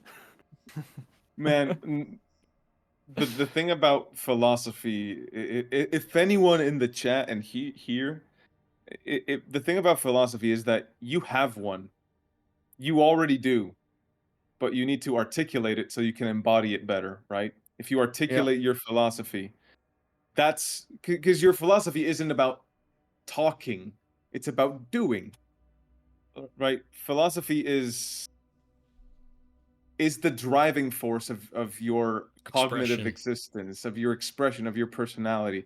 You need to find your philosophy. You need to explore your own philosophy, or learn from other philosophies to feed your own. Philosophy is not just old information or old information about thought. It's so much more than that. It's not pondering existence. It's This also ties into culture, and Yeah. if you're like me and you like to get deep into the weeds, another book I highly recommend. Basically anything from Terence McKenna, but Food of the Gods. If you want to get deep into the weeds, boys, have fun. But that'll the whole culture is not your friend. There's a lot of weird stuff that Terence McKenna talks about. I don't necessarily like agree with everything that he says at face value, like stoned ape theory. But God, there's some stoned ape. there's Like- some wild stuff that the pineal Stoned gland ape. that grew 200 times the size that it normally was over the evolution of human beings as a whole. It is philosophized, or is theorized, that the catalyst for this was us discovering cooking food, and it was a radical change in our diet that would have caused a radical change in our physiology. I've heard that. Is Now, that the that's theory his gets insane theory? because the theory is that what made us start doing that was the discover of psilocybin mushrooms. That's where you're starting to get deep into the weeds, Okay, that's boys. wild. That's where you're getting deep into the weeds. Oh, the But- stoned monkey. I see why that's the the stoned ape theory. They said that Yeah. that was the major catalyst for us to reevaluate how we prepared and processed food, and that therefore changed the effect that food had on our brains and the way that they would form. Because they know for certain that our brain pineal grew this exponential size in a short period of time that evolutionary wise does not happen with mammals or animals in general, and they don't know why it happened. We just don't know why. So all we have are fun theories for that. But Just imagine seeking that knowledge and being like, mushroom, grant me the key to wisdom. And mushroom is like, bro, what if I just You make have your an vision go, artifact! well, I think the coolest thing about stuff like that, and the reason I like to read about it so much, is it's like it's really high level. Like they talk about how those spores are apparently not indigenous to Earth, and that's when I start to go like, what? The And what they're- is not indigenous They to Earth? the psilocybin mushroom spores. They're not indigenous to Earth. They basically Okay, now it's think getting that- wild. They basically think that a meteor would have hit Earth a long time ago that had the spores, and it wasn't like a big one that killed everything off like the dinosaurs, but it brought eco material that was not native to the planet, and it was long ago that it's been so long since it was introduced here that it might as well be native. But they say that it doesn't match any of the structures that are found in nature on Earth. It's like I said, I'm not an expert. It's just a lot of random. I got a lot of books. I like to read a lot of books, and it's one of those random like I love to go down the rabbit hole. You guys know me, whether stalker or otherwise. I'll read any good schizo theory, and that's one of my favorites because I think it's just so interesting, if nothing else. I don't think I Yeah. have any stalker It is interesting. schizo theories for you, Tommy. No, You know, you know, Do I have you to asked me this the last time I was on the podcast, and Misha I is did see think about consciousness. No, come on, let's, you know. said the man dressed up as Dalin in front of the Institute. Oh, okay, I've got a good one. Dalin's character arc is incredible in the Is. Spark storyline, especially because you see this figure who's all about the science, have his world turned upside down. I'm not gonna spoil it, Starion. And watching that happen, watch because Starion, what I mean is like you have Dalin's figure in your head, right? Like Yeah, all of your course, I like prejudices him, about man. him, and then like his world gets turned upside down, and watching him react to that was one of the most, I don't know, enjoyable things about the Spark playthrough for me. But honestly, something that I really love about Dallin is that he is indeed someone that we all can highly relate to, because even despite being this super brain of a scientist, being top of Circa, when he encounters the representative, he's just a child looking for his father. And Yeah. that hit hard, seeing him just, seeing this highly intelligent man become just a child looking for his dad. And it shows like you might develop as much as you want, but in the bottom of your heart, you will always have very human desires. Absolutely. The visceral reaction that he has when he realizes it's not his dad is so Yeah. incredibly well acted. He like the rejection he immediately has to it, and it is raw. It really hits me. Damn, like I really feel this when I remember this moment. Yeah, Dalin is an incredible character, and I definitely went from not liking him as much to extremely sympathizing with him. Yeah. And Yes. oh my god, the way that Korshinov speaks to him, the man it puts up with some shit.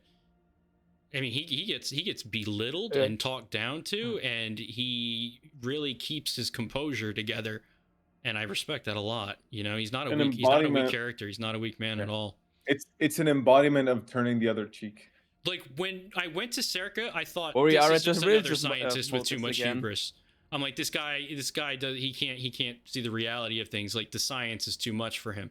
And then later, like Starion is saying, you realize that there's a lot more complexity to this character, especially in the way that he relates emotionally with his father, and how that directly drives his philosophy and how he feels about the world and everything that's happening. And he becomes less of a two-dimensional character that you would assume that would just yank the fucking wish granter out of the CMPP for whatever sort of like whimsical experiments they have, to somebody who's really grounded and actually concerned about the impact that they're about to have on the zone and the world. And I was not expecting that. That's really good writing. They could have When like he every character, apologizes, every one of them could easily have been a two-dimensional version of themselves. Like Korshinov could have been a stereotypical bad guy. Dalin could have been a deluded typical scientist. Like Skiff could have just been like the I am the good guy Superman, and like Chosen one. yeah, the chosen one, exactly. Like, and it could have But felt like none a of very them are. cheesy, but no, and they dodged all of those things that you never see other games dodge. Like writing characters that feel this real and complex is really Not difficult. easy. It's not easy for fucking television and movie show writers, let alone this video stuff. games. We're talking about a medium that largely neglects these components much of the time. That's why I did take shit personally when someone was saying, oh, Stalker 2's narrative isn't Baldur's Gate 3 levels of narrative, and I was just like you can fucking say that shit to my face, bro. Like I'm about to throw down for the team on their behalf, because that's bullshit. This is like Who peak said that? narrative. Like I've never played Baldur's Gate 3, but Neither have I can't comment. I know it has really good narrative. I mean, it's an RPG game, for God's sake. But how dare they belittle Stalker 2? For expense. Like it can't be something otherworldly, like different level. You've never seen this before. Compared to like, what I'm trying to get at is, if it were, people would talk about it as like one of the greatest games of all time, and they just talked about it as the game of the year for its year. I tried Baldur's Gate 3. I couldn't get behind it. Right? I'm sure that people who like that kind of game got their money's worth a million times over. But like, you don't need to throw dirt on something else for the thing you like to shine.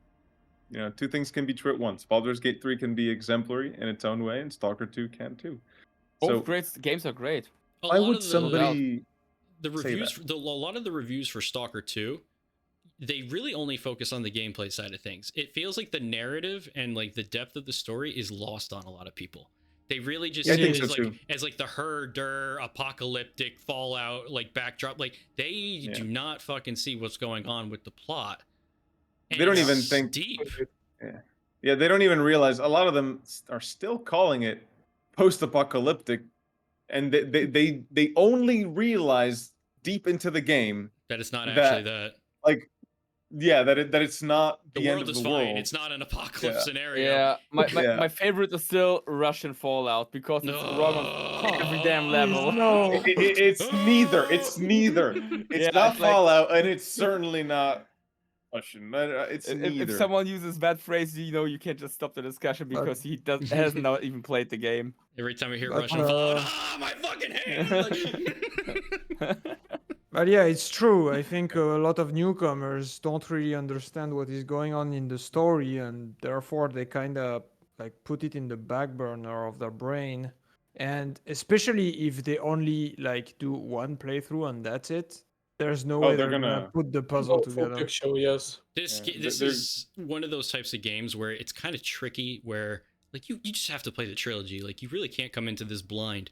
Stalker has always been about nuanced story and all kinds of references to these like specific story elements. If you haven't played the trilogy, there's really no way to shoehorn that in to Stalker 2 in a way that's going to make it so that you can just be rando off the street and feel like you're getting like a complete comprehensive picture of what's happening.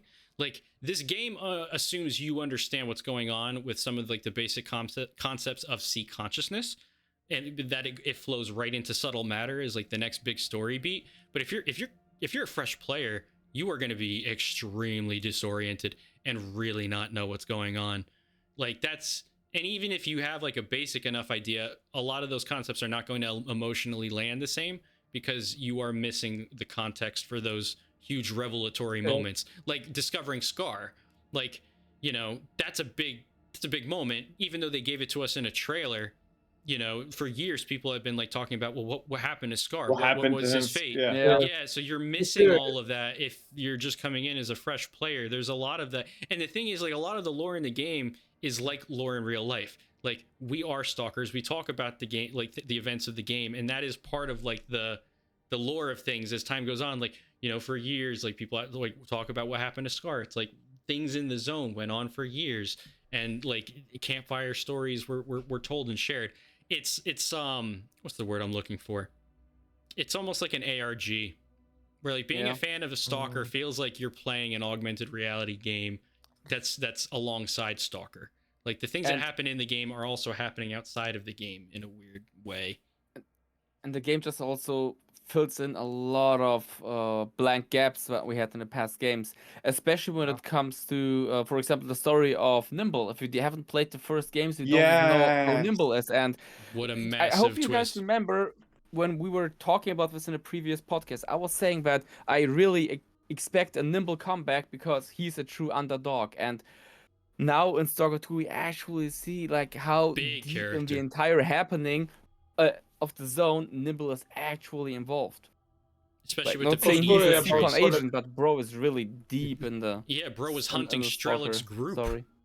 Like, Yeah. It's really interesting to see them take that direction for his character. And goddamn, he just looks and sounds cool. He's just so fucking cool. And I know Definitely. he's modeled Snort after mask on Ilya, the shoulder. and he's modeled after Ilya. So Ilya, you badass dude. Like Jesus, he did such a good job. And like, I mean, dude, he plays Was that it character. modeled after? He plays that character, and that guy directed the cutscenes for the game, dude. Talented, bro. Bro is multifunctional. Wait. Played an influential character and directed the freaking cutscenes. Giga Man, Chad. like Giga Chad. I've seen the room where they were filming some of those, man. I'm only just learning really this different. about. like we saw in like those like bits of like footage behind the scenes. You saw that room. Yeah. Like they have a room for cutscenes and stuff With like that. all And the orange and the black like materials and the padding stuff. yeah, as far as I remember, it was definitely a room for CGI stuff. Bro, I would have been begging to like record animations or something. I would have been like, dude, can I record? Can I be an NPC? Can I record animations? Man, I just saw the room. When you visited GSC, Bro, When I you just visited, Oh, that's so I just saw the cool. room. It's not like that they were working there The right way now. he says it, he saw the room, and it's like the room, saw the like room. like it's The room. like it's The Stragotsky's the room. room, like at the The end when they're on the room. threshold of the Yeah. room. But when you remember that place, it's like so surreal because I was there before playing the game. So now after I play the game, I just have to imagine like All how these much things that stuff you've must have seen been was happening created in that room. there. Yeah. Fuck, All that's the- cool, man. That is cool. All the things. Awesome. I wouldn't say all the things because, as we know, part of the team is only in Prague and the other part is still in Ukraine. It would have Also, been two something rooms. that a They lot had of the original mocap studio as well, right?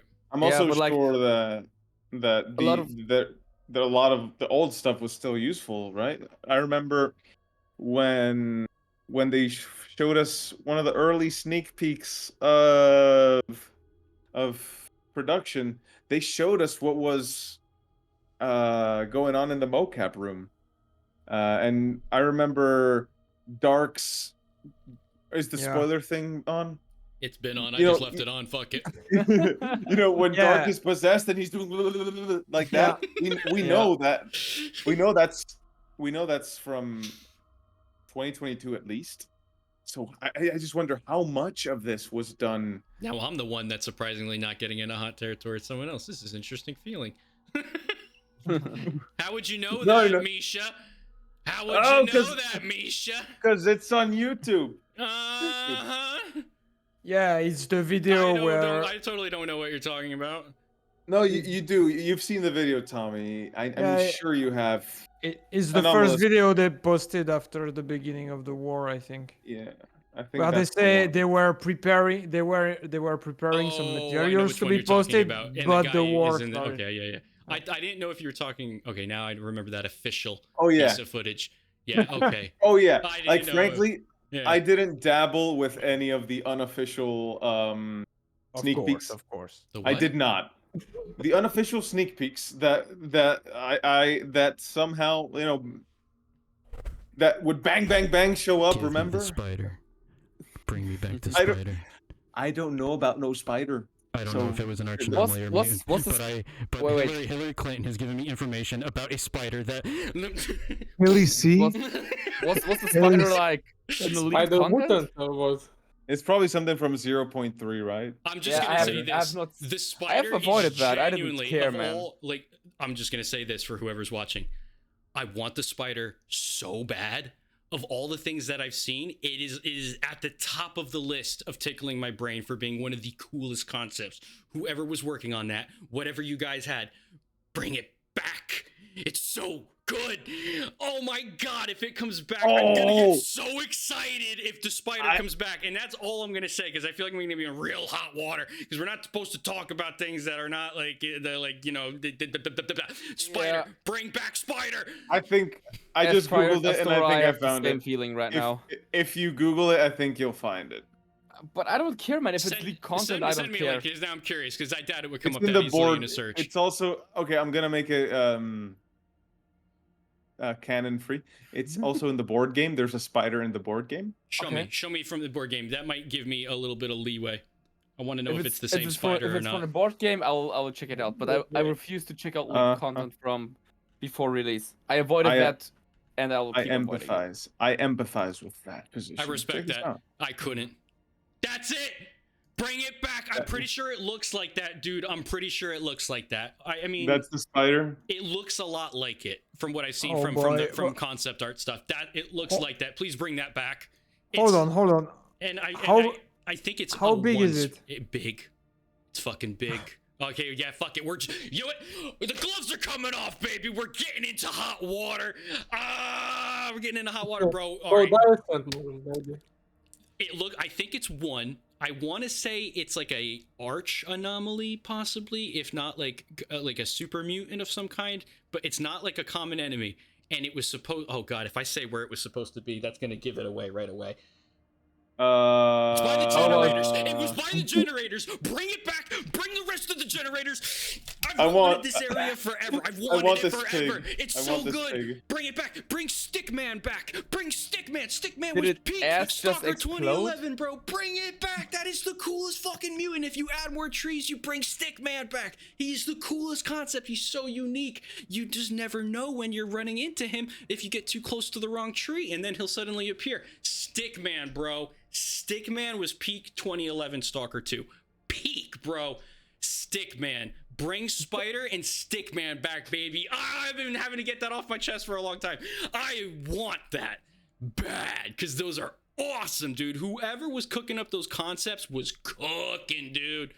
Oh, that shit is cool. Sirian's like, what the hell is he talking about? What is he going on about? If you only knew where I had been and what I saw. Oh, Yeah, yeah. That quote is really useful. I want to find more pictures of this spider. You haven't tranquilized him. Because that's all there was that I But- found. I mean, Maybe it's interesting that they put that in the board game. I wonder if that means that was like a heavier concept that they really intended to carry through with. Wait a minute. Mosey's probably not online right now, but I was gonna say those map files that I was talking about that were in the game, the actual launch game or whatever. On those maps, I think there were things that were marked which included the spider. It's actually a tick. It says tick. It in has the board 8 game, legs. it's a tick. But it's a spider. I Because mean, it has 8 legs. It's not a tick. How many legs do ticks have? I mean, look Like at a real its life- body. Look on Starion's face is so confused. Look at the body. I'm not sure I'm Spider. confused or just mildly concerned about you guys. Bro, you have to understand how cool this thing looked. Like there was a concept art image that showed the scale of the spider next to a human, and the spider was fucking huge. And I started wondering, would you be topside in the generators area walking around trying to hide from this gigantic fucking mutant spider that could walk over like geometry to try and come and get you? Because it's what it seemed like. Or it might have been something dead, like an environmental set piece. I don't think that as much because I feel like it wouldn't have gotten cut if that was the case. Maybe because I'm not sure if you can walk. All right, so I haven't finished my ward run. So when I went to generators, I never got to go topside. Obviously, I did spark run. So I don't know. Did you go topside in a ward run? Apparently, yeah, you can walk around. You can walk around up top and around the generators. Okay, So I used the no-clip mod to check it out. That's why. That's a spoiler. That's a spoiler for Starion. Yeah, it's too late. It's too late. Well, I mean, it's not that you big of a go- It's spoiler. too late. I'm doing it now. you do go. It really isn't a big deal. I mean, he already knows but there. you cannot Yeah, I know the really. area. You cannot really visit it. Like, Well, it's still restricted. You can't it's go very everywhere. limited. It's yeah. very limited. That's the thing. Is the generators feels like there was more planned for that area to be explored, which I Yeah, really definitely. wanted, Ooh. because that is Somebody the found most Steve's mysterious face. and crazy looking area, dude. But the I spider. was just Ooh, bring it back.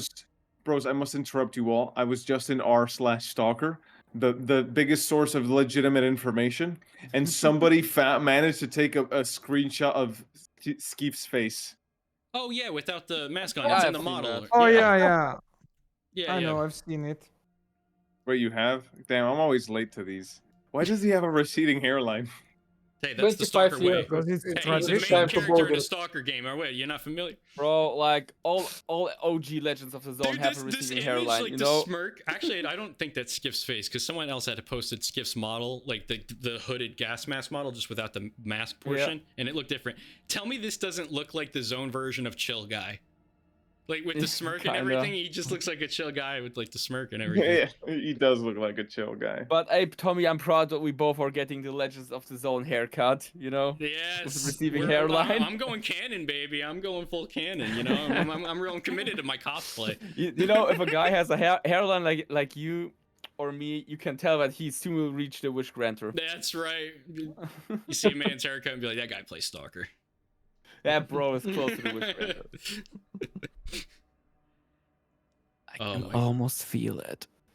Oh my god, dude! When talking about stuff that was cut. That sounded very, honestly, all right.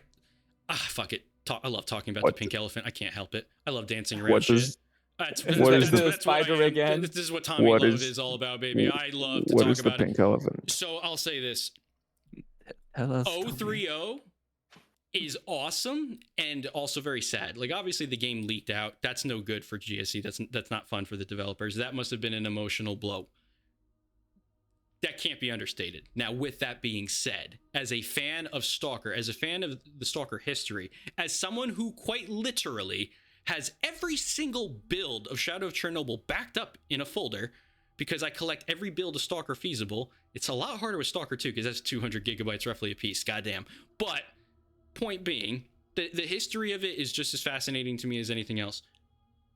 Thank God we got it. Thank God we got 030.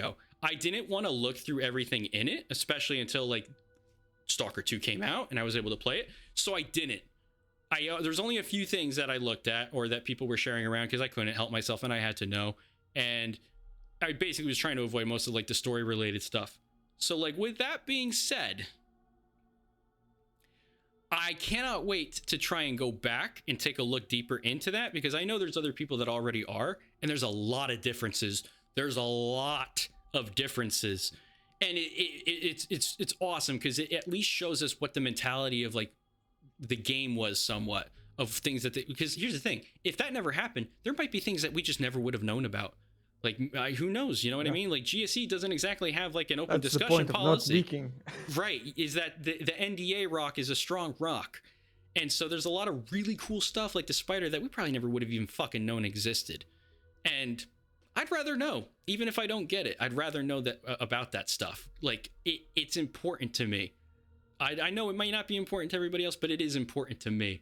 So hopefully in the future, obviously GSC had come out and said that they plan to add more of cut content back in. So it will be really interesting to confirm and see what was that material and see it rematerialize and be, you know, fleshed out and expanded on.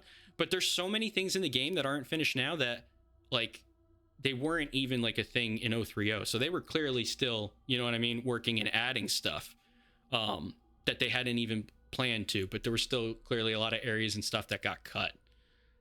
A lot of quests. Now people message me about stuff all the time. I don't even have to go and look directly at it myself. But like the freedom versus duty, there were major quests that were in that build of the game that weren't finished, but they were being worked on, and now they're all gone. In 0.3? Yes. So when we sit here and talk about the fact that like freedom versus duty feels undercooked at Rostock, there's a reason for that. Was cooked. There's quests. There's quests that were in 030 that are no longer in the game. I just love how Tommy took 10 minutes to explain that we will get S.T.A.L.K.E.R 2 Lost Alpha mod as soon as the game comes out with modding kit. You know, that's what will end up. And that's the thing, is like I kind of get it. If I try and think of it from the developer's point of view, they're probably like, oh man, we don't want people to look and see that. Like, we don't want to disappoint them. We don't want them to think there's something not in the game that could have been in the game. And I get that. But not everybody's going to have that same reaction. I know I don't. Like, I'm like, oh wow, that is so cool. What a great idea. Not every single thing gets to be finished. But yeah, it's no different than Shadow of Chernobyl with like the little the Kerliks or whatever, the little midget scientists. The Karliks, yeah. Like there's all kinds of cool stuff that we know about from the original trilogy when it was in development. Imagine if we didn't know all of that history. That would fucking be sad. Like, it's fascinating to see all the different ideas, like in the art book with the cadavers and stuff. Like, cool, a cut mutant, like that's really interesting. And then there was that one tweet that got pulled, obviously, for like the beaver. So we all know if it gets posted and then pulled, that means it's coming. They aren't trying to protect content like that unless it's probably coming back in a DLC or something. So they probably want to save that for more of an official reveal, which is totally cool and everything. But that concept art for the beaver is awesome. Just looking at that concept art gets me more excited for that mutant than not knowing about it if it's coming in some planned DLC that I don't know about right now. Like, that's my opinion on it. Same thing with the Bayun. When we saw the concept art for the Bayun, that's all we got. It was a random media drop on S.T.A.L.K.E.R, and we didn't see anything else of the Bayun until we got the church teaser when the game was basically coming out. So I'm sorry. We all have a different opinion about marketing. And I'll say this. We haven't had enough of the marketing. And I get it. Now we know why. The game was being crunched like crazy. They're like, fuck, what do we show? But I have to agree with Mosey on this, and we have discussed this in length. They could have shown more of the game and hyped people up for like what they were on, what was going to ship, what was going to make retail and everything. But like when we're left in the darkness, it sucks, man. Like I like to go schizo. I love theory crafting, schizo crafting. I love that. Wouldn't trade it for the world. But it would be nice to hear more directly from the source on stuff. I mean, imagine if we had a podcast episode that was literally just cut content, and we got to have 1 or 2 people from GSC on that panel. Can you imagine how engaged the community would be? And how amazing Can you it would imagine be this happening? all over it, and man. getting to talk to those developers and just hearing it right there from the horse's mouth, being like, this is what we were thinking about when we were working on these concepts. We ended up cutting this because we felt it really wasn't going to work for like what we were going for with the game. I would just be beside myself and be like, oh my God, this is amazing. This is amazing. This is as good as like a quest line in the game unfolding information to me. Yes. Like getting to actually talk to the team themselves. These are the people that make this game that we worship. Like I want to know what they're thinking about when they're making it. If they're struggling, I appreciate that struggle. You know, like I don't think it's shameful to put a light on it or that it's something that should be hidden. I think it's something that should be appreciated. You guys went through a lot to deliver this game, and I don't think it's talked about enough. And a lot of the times I feel like a broken record having to like say it like it's a disclaimer, like, hey, keep in mind everything you're seeing came after these people went through hell and high water from XYZ ABC, right? You know, but like just being able to talk to them about the creative process, I think would shed a lot of light on how they took their approach to making the game. And I do think the community will appreciate that and would How about we appreciate just that. give them the time to, you know, continue on the roadmap, finish the game, throw out what we want, because, you know, at this point we don't know what of the content will actually make it in the game. Like, we can say the game is a solid base, it's playable, it's kind of finished, but it's actually still kind of work in progress thing. Like you guys said, you are done with Stalker and you wait for more Stalker because we know there will be more stuff coming. But keep in mind, Starion, you have a lot of conversations. It's not like we have to wait for like one super podcast with them. I mean, you're right. Like they're busy. Not for nothing, they finished the game and then they went ahead and got their Christmas and New Year vacation, which they were more than entitled to taking time for themselves, regardless of the fact that it was a holiday season. It could have been June, and I would have been like, go take 3 to 4 weeks, like go relax. Like you guys have been fucking crushing it for how long? Like, yeah, you guys need to take a break. But like they're back at it. That's fine. I would love to talk about a million different things with them. It could, you know, and that doesn't have to conflict with whatever plans they have for the future or plans that they may be drafting up and they're not sure what they do or don't want to talk about. But there's a lot of stuff that's like right in front of our face with the game that I think that is worth talking about. You know, like the interview when they talked about how the fire cut or almost cut the arena. That's really important information. Getting that interview, that is a really important piece of information, and it really changes the way that I look at like the arena itself as well as other pieces of the game, because now I'm thinking, God, what else got burned up that wasn't, it's not like it was just raw stock arena files. Those files must have been part of like a whole build or something. Any number of content might have been lost from that. The fact that if that interview hadn't happened, that we might never have known about that, I think is a shame, because that's crazy, right? Like, and that's the thing. Then we're left to our own devices. And like we were saying before, we might have underplayed that. I think a lot of us thought that there were going to be a lot more redundant things in place to save game files, but that's not what happened, that they did lose material. And so if you have the community thinking that they never lost material when something was a huge setback for them, it changes the way that you look at development time too. Like, just from all the information I know, oh yeah, I give them like every pass in the world, because I know that they've like had at least like a year of just, who knows, right? Moving and the office fire and recovering stuff. That's a lot of time. And in a development cycle for a game like this, it makes a huge difference when you look at what can change in 12 months. They originally wanted to hit it in December 2023. Can you imagine what the game would have been like if they stayed with that date? How it felt on November 20th? Now imagine if you back that ass up by another year and then release it. That could have been crazy. Like, I think it would be just there would be so many interesting conversations to have. Even if we just go all the way back to 2018, that's probably where I'd start with an interview. I'd be like, take me back. Like, what was it like when you guys were sitting down and being like, all right, I think we're going to make this. Like, what does this look like? You know, it doesn't have to be anything about content. Doesn't have to be anything about what's going on right now. It's just GSC Game World. This is history. Like, tell us about it. Like, you know, it's How like big Duke was the Nukem Forever. team then? Yeah. Right? How big was the team when that? Because now it's Yeah. bigger. For They sure, started they with- hired a bunch of people. I'm really curious what like the core team in the creative process was like back then when the game was in its most infant stages. I think that's fascinating. I think it's really important too for other game developers. You know, when game developers talk about game development, you know, people that are wanting to get into the industry or take over these job positions, it's really good for them to see people in the industry talking about their experiences with it. Because I know that gaming was a very clandestine thing the whole time I was growing up. I used to want to be a game developer when I was growing up. And then you end up hearing about, you know, all these studios and things are not quite as it seems. It's not maybe quite as smooth of a dream job as you think it is. It's actually a lot of sacrifice and hard and like struggle. And it doesn't matter if you're an indie or a AAA studio. There's a lot of things that I just didn't know any better. The information had never been presented to me. I didn't get like a TED Talk or a SIGGRAPH, you know, like presentation or something like that. So anytime that I have gotten that, I've always found a lot of value in it. You know, company like Valve has had discussions and stuff like that where you get a little bit more behind the scenes type of thing.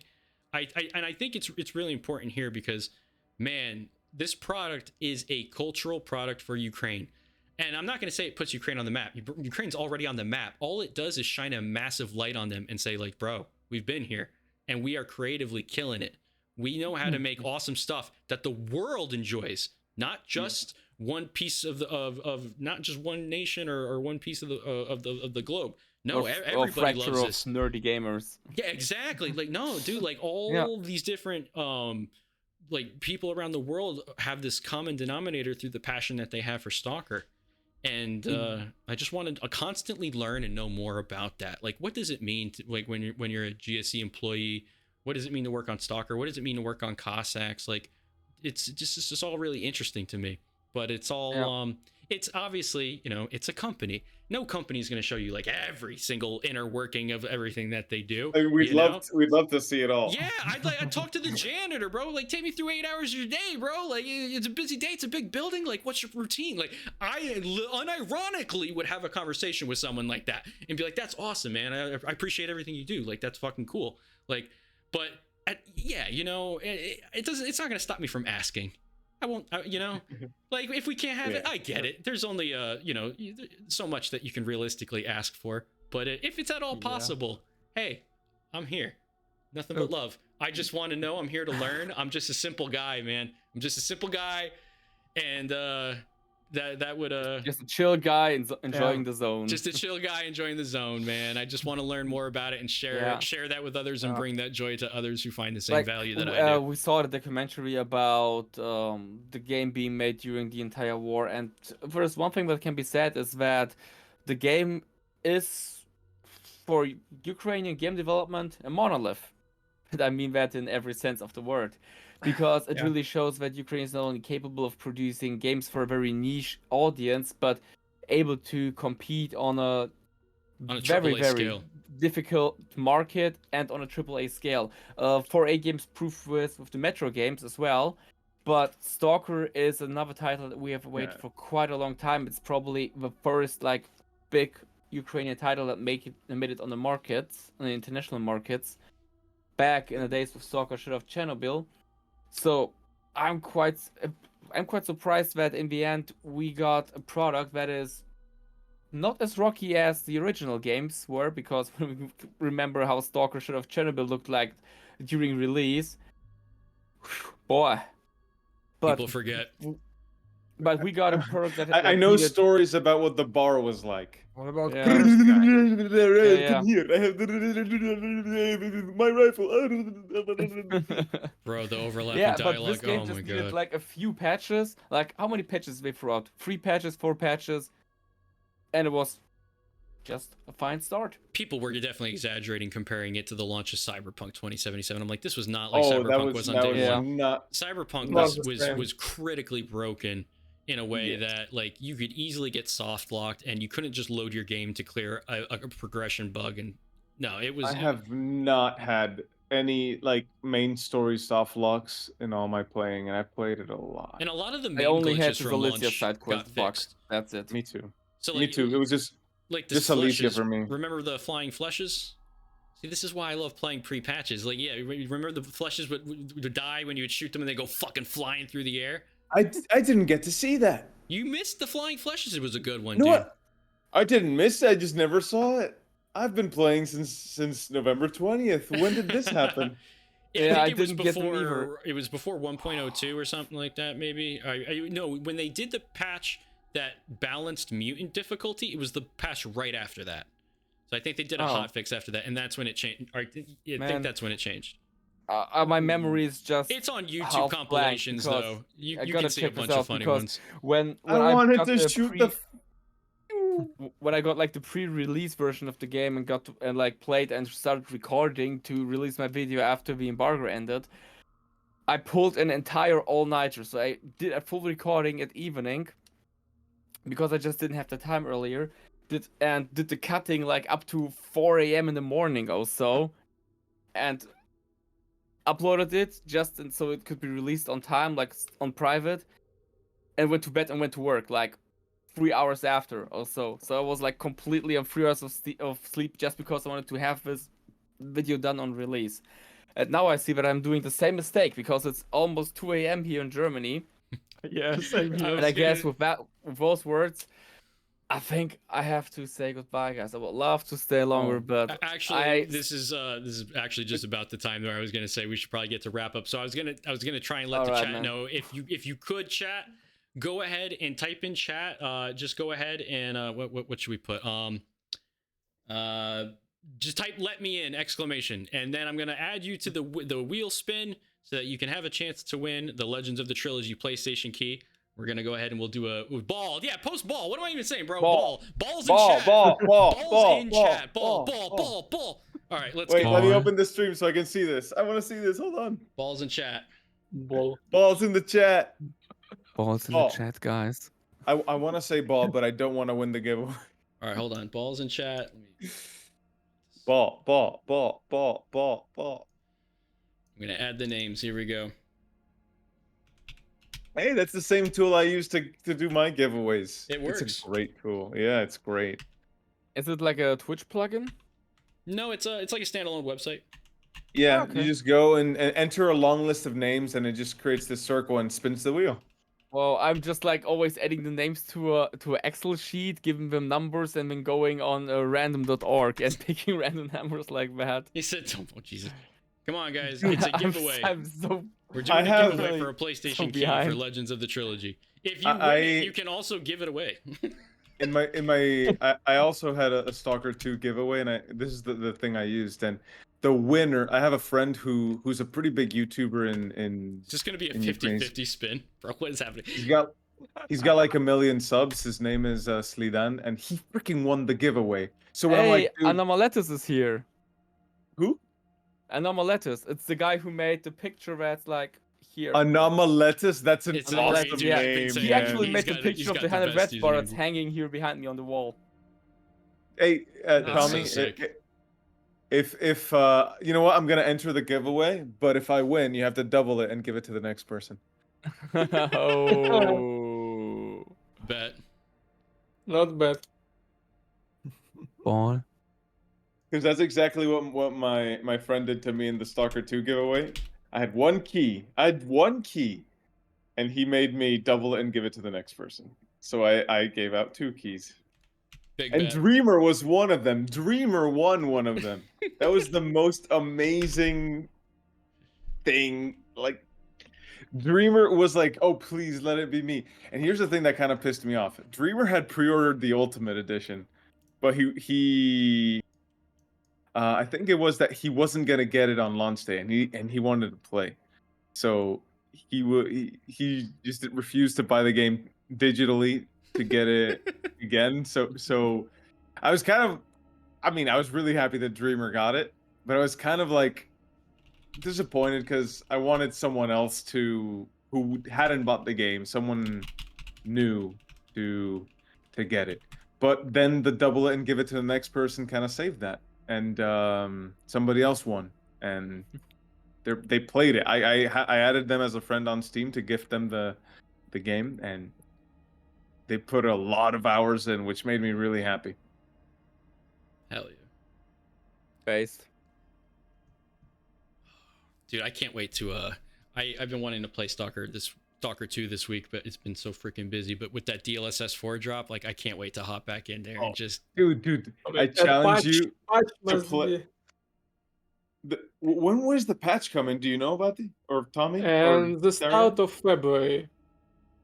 Ooh, so It's all info. any day now. Any day now. Yeah. So we are late. Woohoo! Yeah. Like just as we speak, boom, it drops. Like first thing in the morning when GSC starts their week, they send in the patch.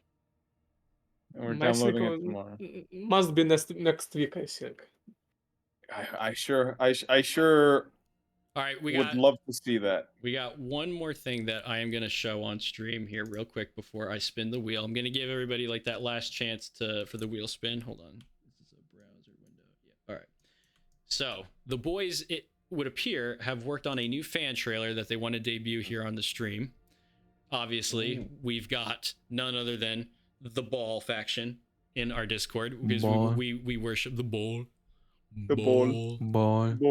So get ready for the Ball fan trailer. Here we go. Ball. Yevhen Martin, Bola. 25 Bola. served in the army. Bola. Returned home, was engaged in Ball. part-time jobs. Or Polish Puka. No Pukas? So they say foot puka? evenings in front of the No, TV. Buka is like While ago, he came bread, home to but find his Puka peace in moon. is ball. Foot puka for soccer, and I'm gonna say soccer, so you know what I'm talking about. М'яч. Miecz? Is that Yes, ball in it was ball. Ukrainska Yes. mova? It's miecz? Yes, м'яч. Miecz. Miecz. That fire tornado looks so good. Ballon.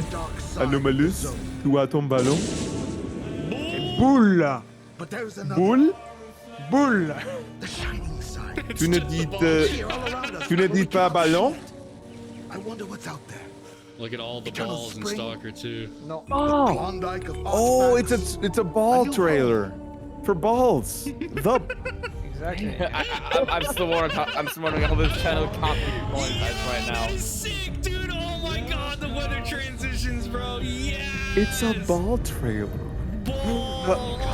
The Rostock ball. Bro killed it, man. That was sick. Holy shit, this is so good. Dude, he just. Watching Mosey trailers and got inspired, dude. My man literally stood there for 2 whole days. Yep. He cooked. He fucking Oh, cooked. the transitions are good. The transitions are so Next to the good. generators, oh, that looked amazing. Perhaps all the zone really needs is our compassion. That's why I'm here. Someone's gotta pay. Ball. Oh, there's the ball. Another ball. I think I didn't try to spare his life, but the zone couldn't be free unless. Main ball. Bro, that circuit transition went Look at it now. hard. It takes a second for us to see it, Tommy. Hold on. Oh, nice! That circuit transition went hard. Nice, bro. Now everybody knows when we saw everything.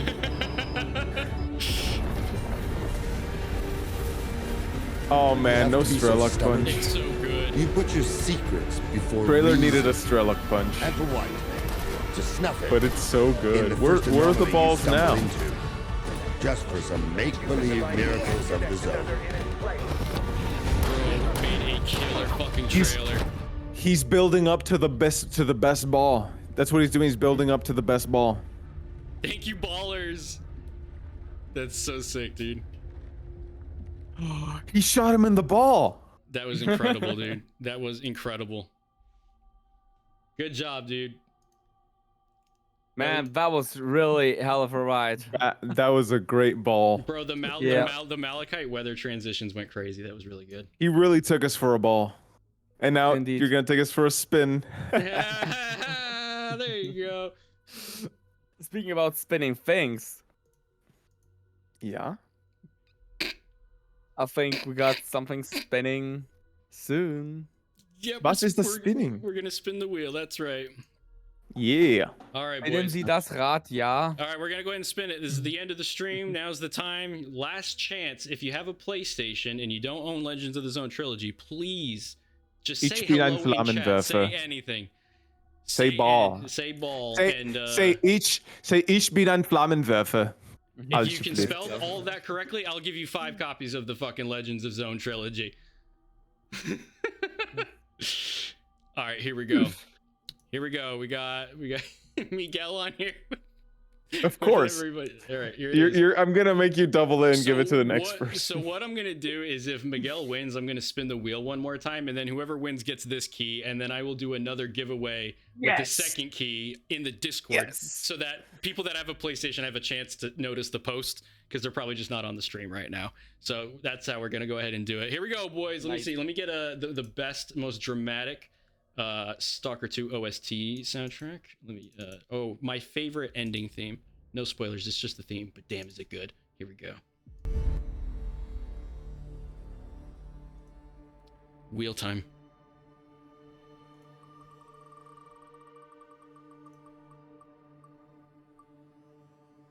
Motherfucker. Did I win?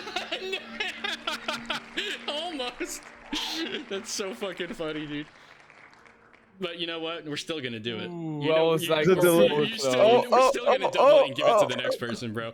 Go Genova. Nice. Go Genova. Congratulations. Bro. You win, bro. You're gonna get the key. But we're still giving another one away in the Discord. Why? Because I feel like it.